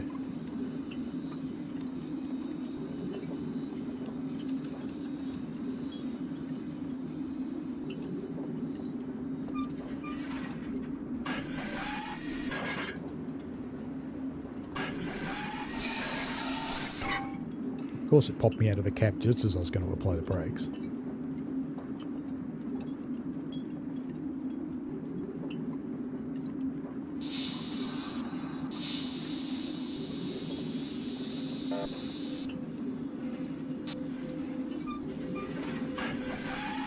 Okay, so they all talk to each other, so I can't just delete it then. Because then I'd have to get right into your scripting, which I can't do as a scenario maker.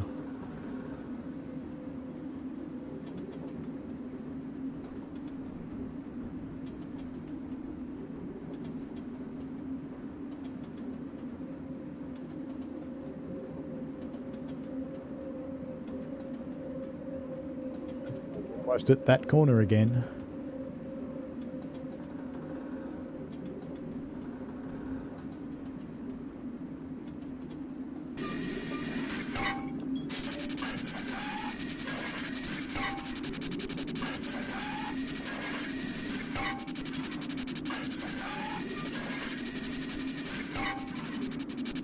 Gravity will definitely do its thing, but I may have to apply a little bit of power as well.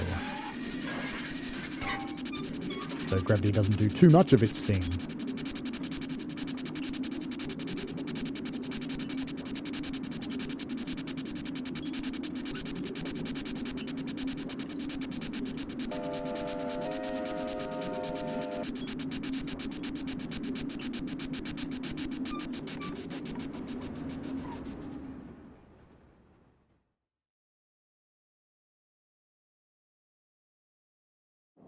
Might be a bit too distant a shot for people.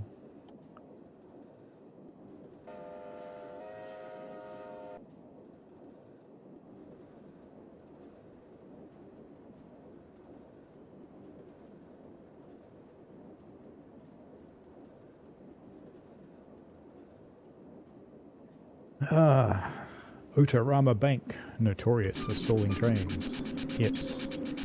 Because you want to slow down for that corner.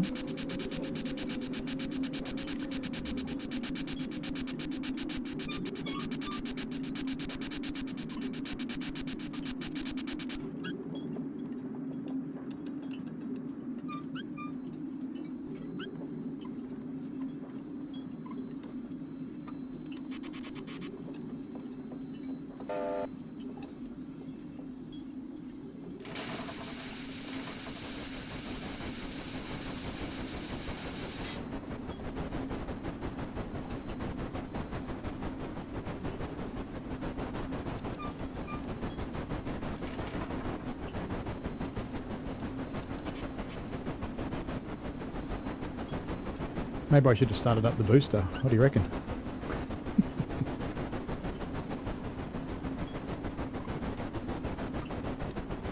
I think we'll be okay.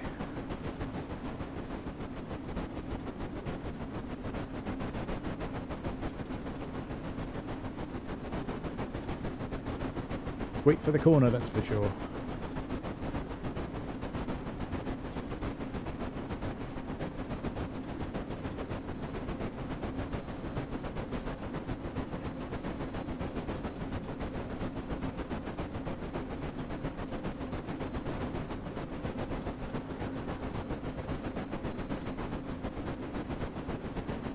Work our way up the big hill.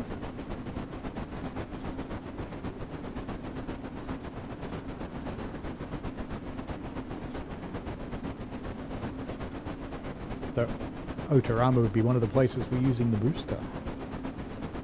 With bigger trains, I imagine you'd need to. Because you couldn't build up speed to come through the tunnel and get round that corner. So the normal method of quiet spirited running isn't going to help.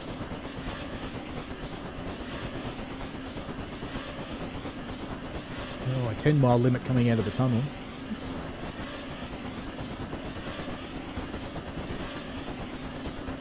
This train's not particularly heavy because it certainly managed to pick its speed up again. Because we're almost over the top.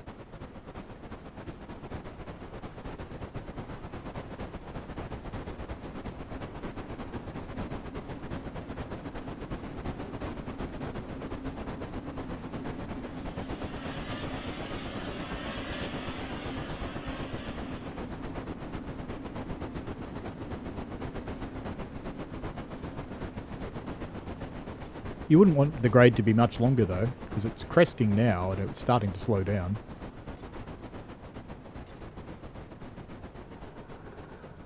But there's a little bit more reverser I could give it. But don't think we need to. I think we're all good.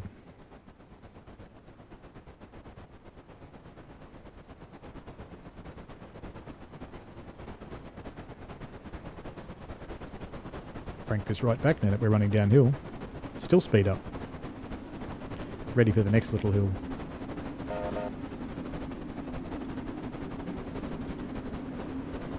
Really wish TSC would do side-on camera views more often when using the 4 camera.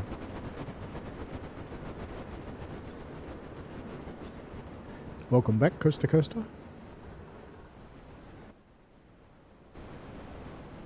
Now, of course, I'm going too fast.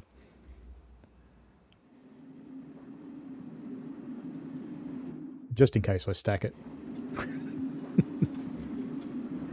You wouldn't want to get this far and not finish it.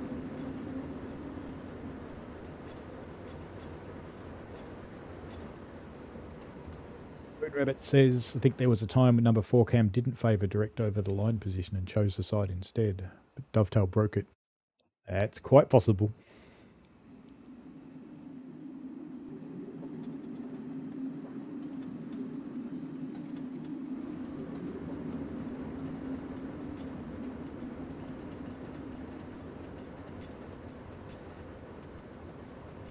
Come over the top of the grade now. We're not very far from Springfield at all.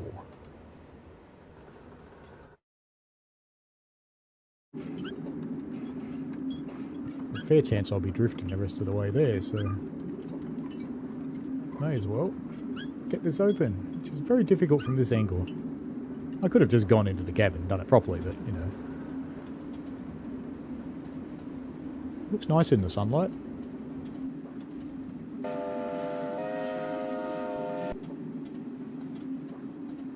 Be a good one to capture without my head, wouldn't it?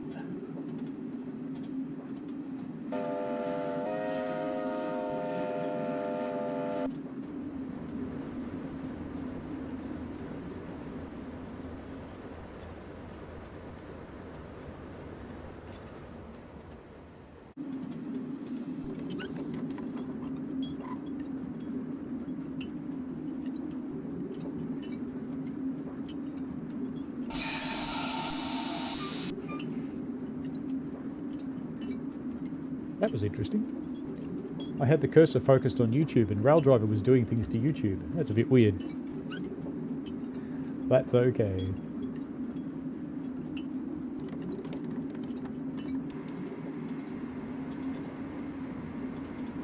Only going a little bit quick, but looked good.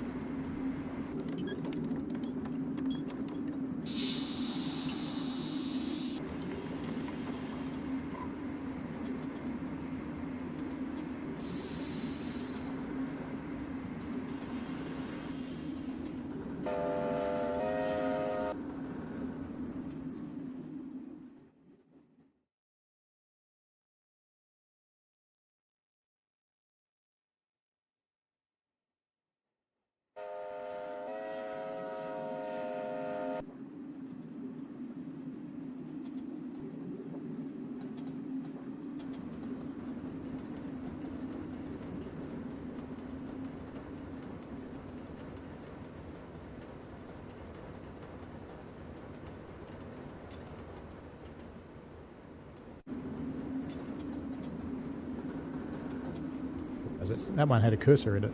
Oh well. Weed. Oh, welcome. Happy New Year to you. On the very odd occasion, it still does the side shots. Yeah, it still does occasionally. I wish it did it more, but yeah. And Stefan says, yeah, I remember the 4cam used to never stick right in front and above the train. Yeah, it used to always be on the side. Just trying to get a side one now. There we go. Yay.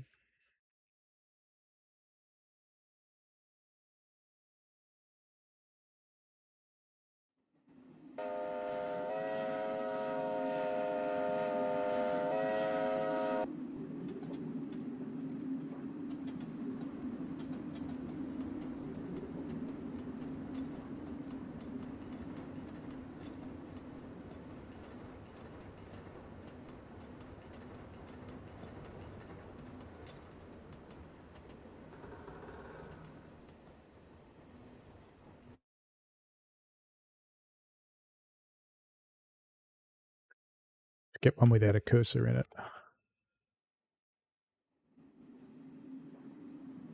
The correct side of the road for New Zealand, shall we?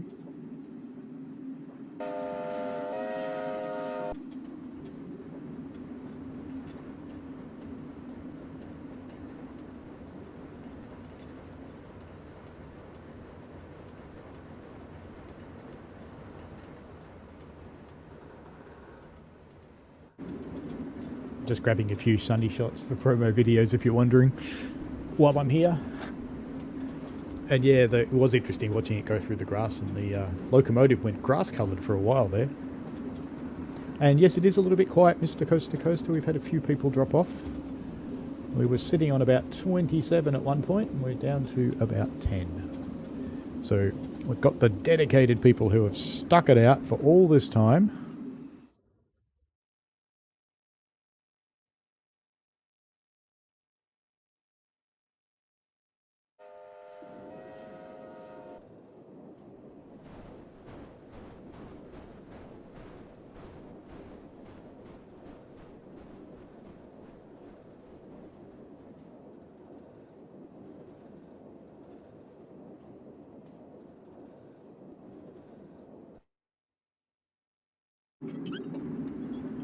And that's an indication to me that I should slow down because I'm going way too fast. In fact, we're almost there, so I probably want to slow down a bit more. So we are going pretty quick.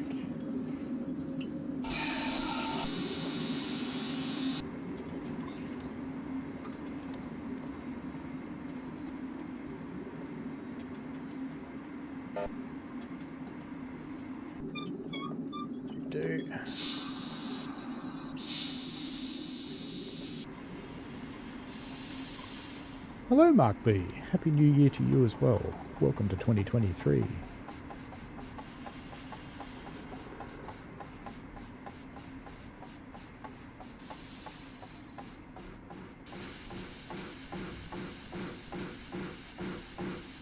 Welcome to me applying far too much brake.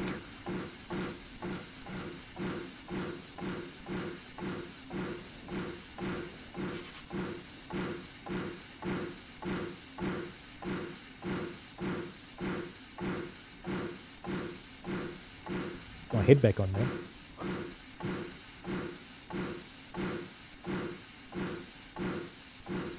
Isn't that steep, is it? No, it's flat. Why aren't we accelerating? Do I have some brake on? Well, maybe a little. I had a tiny bit of brake on. About 5 pounds. There we go. There's a problem between the chair and the keyboard again. Hi, my name's Problem. Mr. Coaster Coaster says he is technically living in last year. You are indeed. I am your future. Beloved. Here for me. Sorry, it seemed necessary.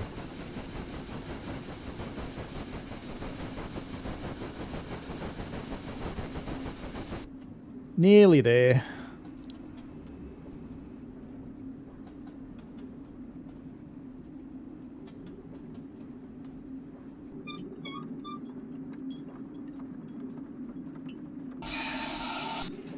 Little bit of brake to slow us down. What colour is that signal? That looks red to me. Just in case.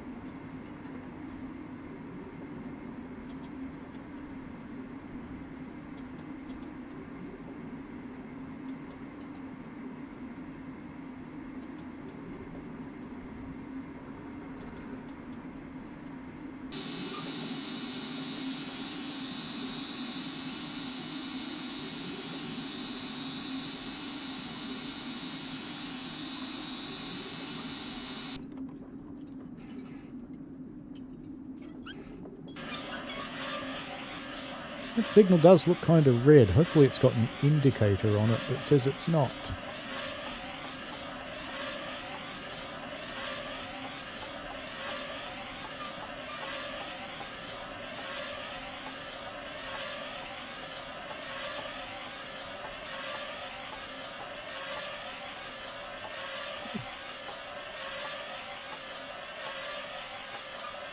Yeah, we're supposed to go through there.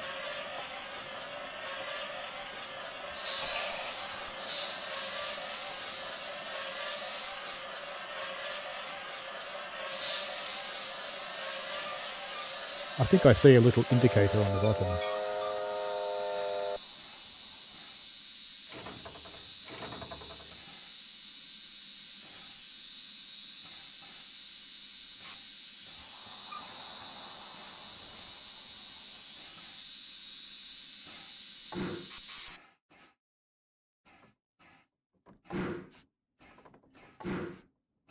Thank you, Stefan.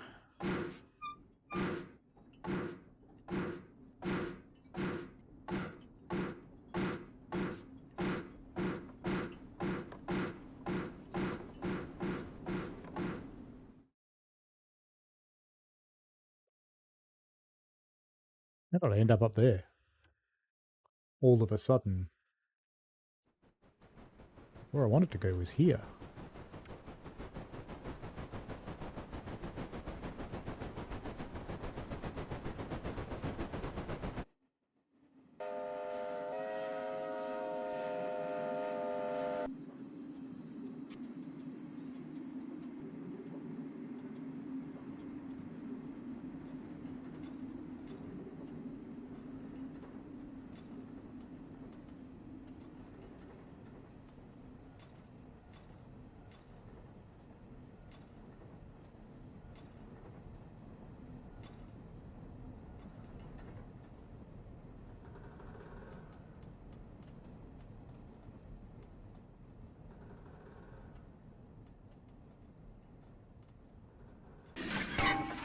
Easily could be.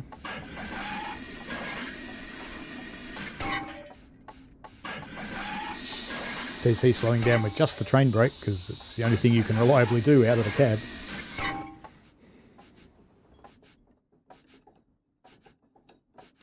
Go a bit further.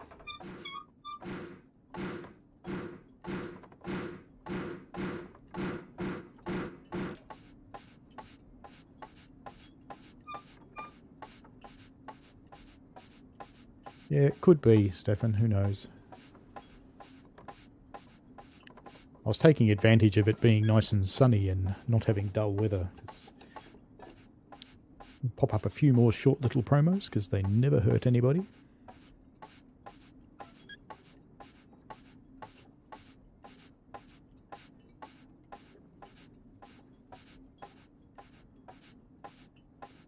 What's the back going? Well and truly in the siding.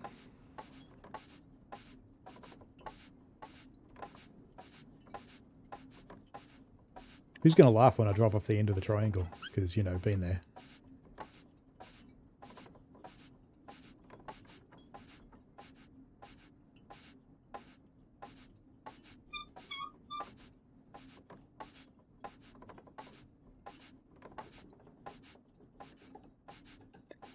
TS is a very strange creature.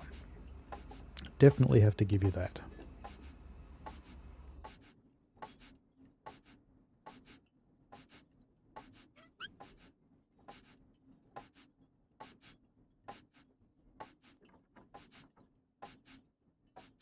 Sounds like my neighbour with the world's loudest patrol is home.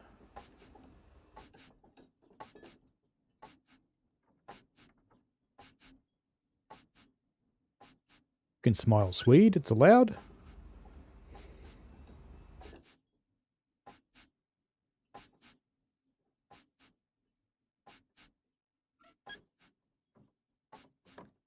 Nearly there.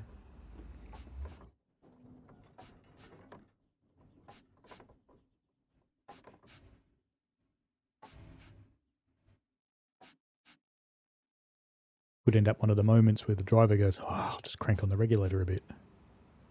End the day with a massive wheel spin. At least the fireman wouldn't have to clean his fire out then. Because it'd be all gone. I do believe this is actually my longest stream ever. I don't think I've ever gone over 4 hours before. That looks like it's enough, says Game. Better stop then.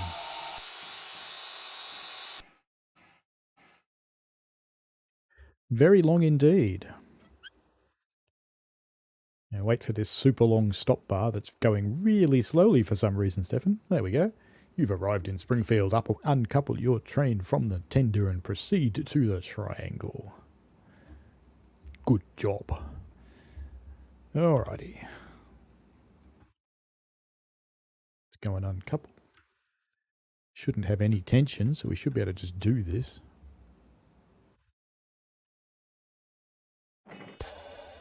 Yeah, Control-Shift-C didn't work. I had to use the other one.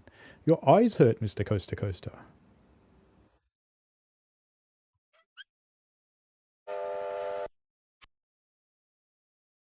Oh, that's okay, Swede. Bit of keyboard magic.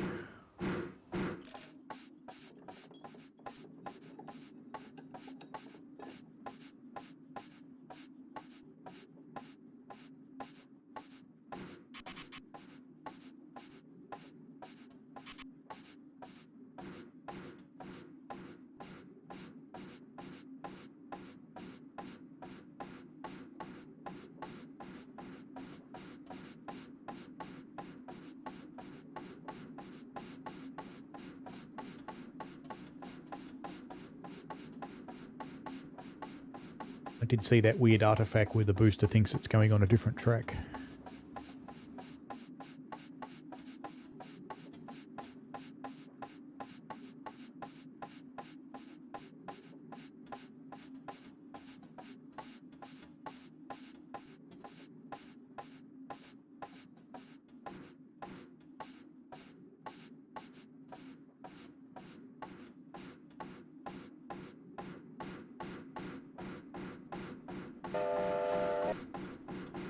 Oh, your day's not over yet, Mr. Coaster Coaster, because you've got to get the fire out of the firebox before we put this away and clean out the ash pan in the front end.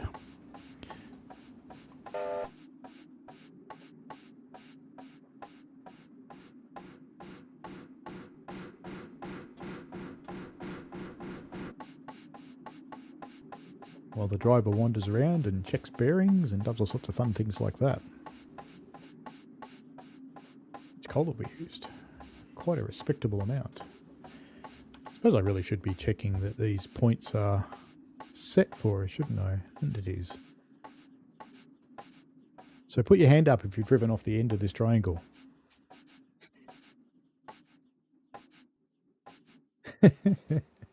That's fair enough, Mr. Coaster Coaster. There's probably some cleaners in the shed anyway.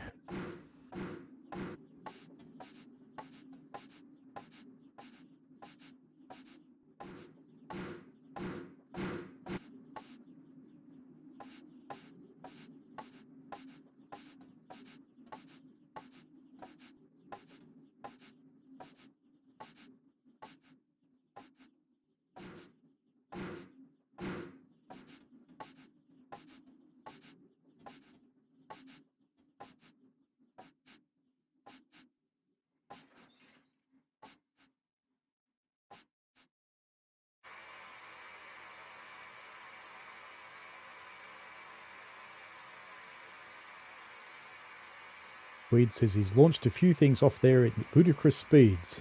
For science. Excellent.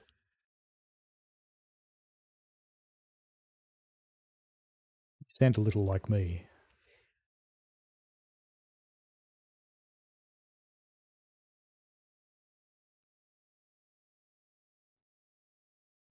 We're going on to one pit, aren't we?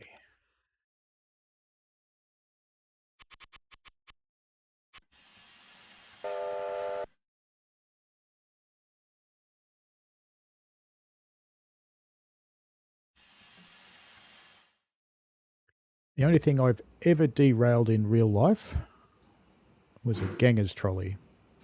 And it wasn't my fault.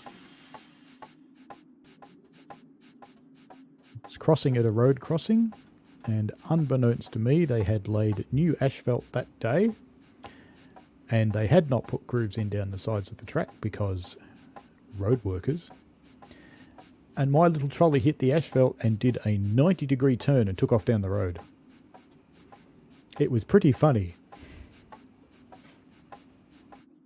I have deliberately derailed them before. I've actually driven a ganger's trolley to a petrol station next to the line to fill it up because it was running out. And they wouldn't load me a fuel can, so I just drove it there. That was in the days before safety systems. These days, we would have to sit there and radio and wait for relief.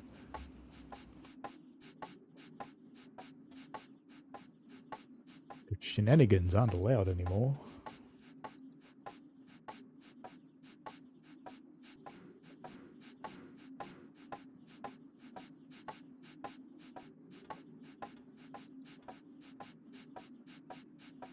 You never know your luck, Mr. Coaster Coaster. Maybe there is another fireman and driver to take over. Maybe they're going to take it out for another run straight away.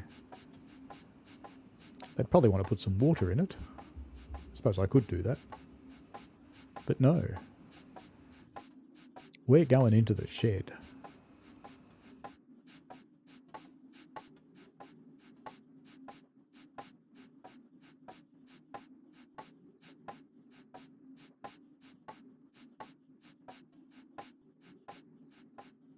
That we're going over the pit so you can clean out your fire, mate.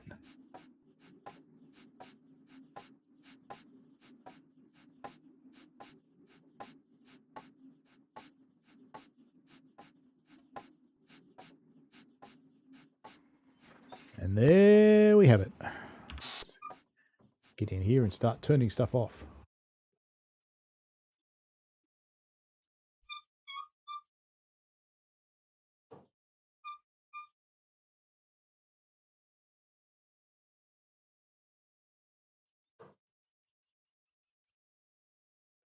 Can I beat the little red bar?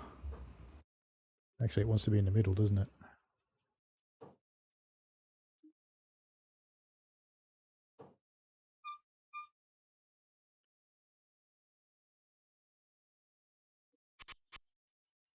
Back into mid gear. Fully apply the train brake. There's probably a handbrake in here somewhere. Yep, we're out. All done. Well, thank you very much for joining in today. I think that is the longest one I've ever done. That's 4 hours and 15 minutes. 4 hours and 16 minutes. That's pretty long. Points wise, I will add these up and do the usual community post onto YouTube and chuck it in the Discord as well. Someone did actually want my Discord. Now that I'm not streaming, let me just find that for you. So if I have a look at my community posts, I did actually link it there fairly recently. Let me just find it. There it is. Copy link. Paste it into the chat. It's a YouTube redirect, but it'll work. It's too long. Okay, that's not useful, YouTube. Let me click on it. Paste it in there, and it should turn into a real link. Here we go. There we go. There's a link to jump into my Discord should you feel like it and care to. So thank you very much for joining in the stream, folks. Thanks for watching for such a long time. And I guess it was entertaining enough to keep you amused. So again, welcome to 2023. We're after a big year. Not quite sure what I'll do next week, but don't be surprised if it's a bit more New Zealand. Because, you know, this is the only thing that's got something going on at the moment with new stuff. So we'll see what we do.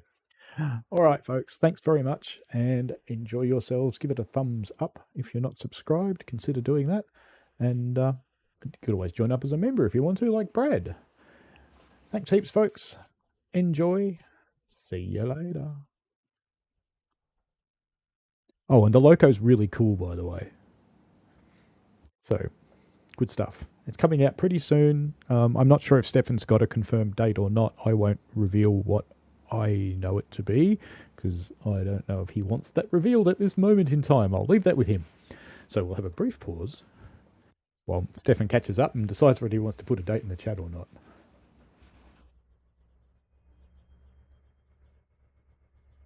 And thank you. I will intend to have a good day. I think I'll probably get back into cleaning my garage. It sounds exciting, doesn't it? See you later, Swede, Mr. Coaster Coaster, Moon, Rabbit, Stefan, and Brad, and all the other people that are still with us at this time. And Stefan says, not confirmed, still, with a smiley face. Yes. I get that one. That's okay. Alrighty, have fun, folks. See you later. Thanks for watching, folks. I hope you enjoyed it. I always like to get your feedback in the form of likes and comments because they help me understand what you want. Give the channel a subscribe and click on the tinkly things so you don't miss out on any new stuff. And thanks for your ongoing support. And please, be safe out there.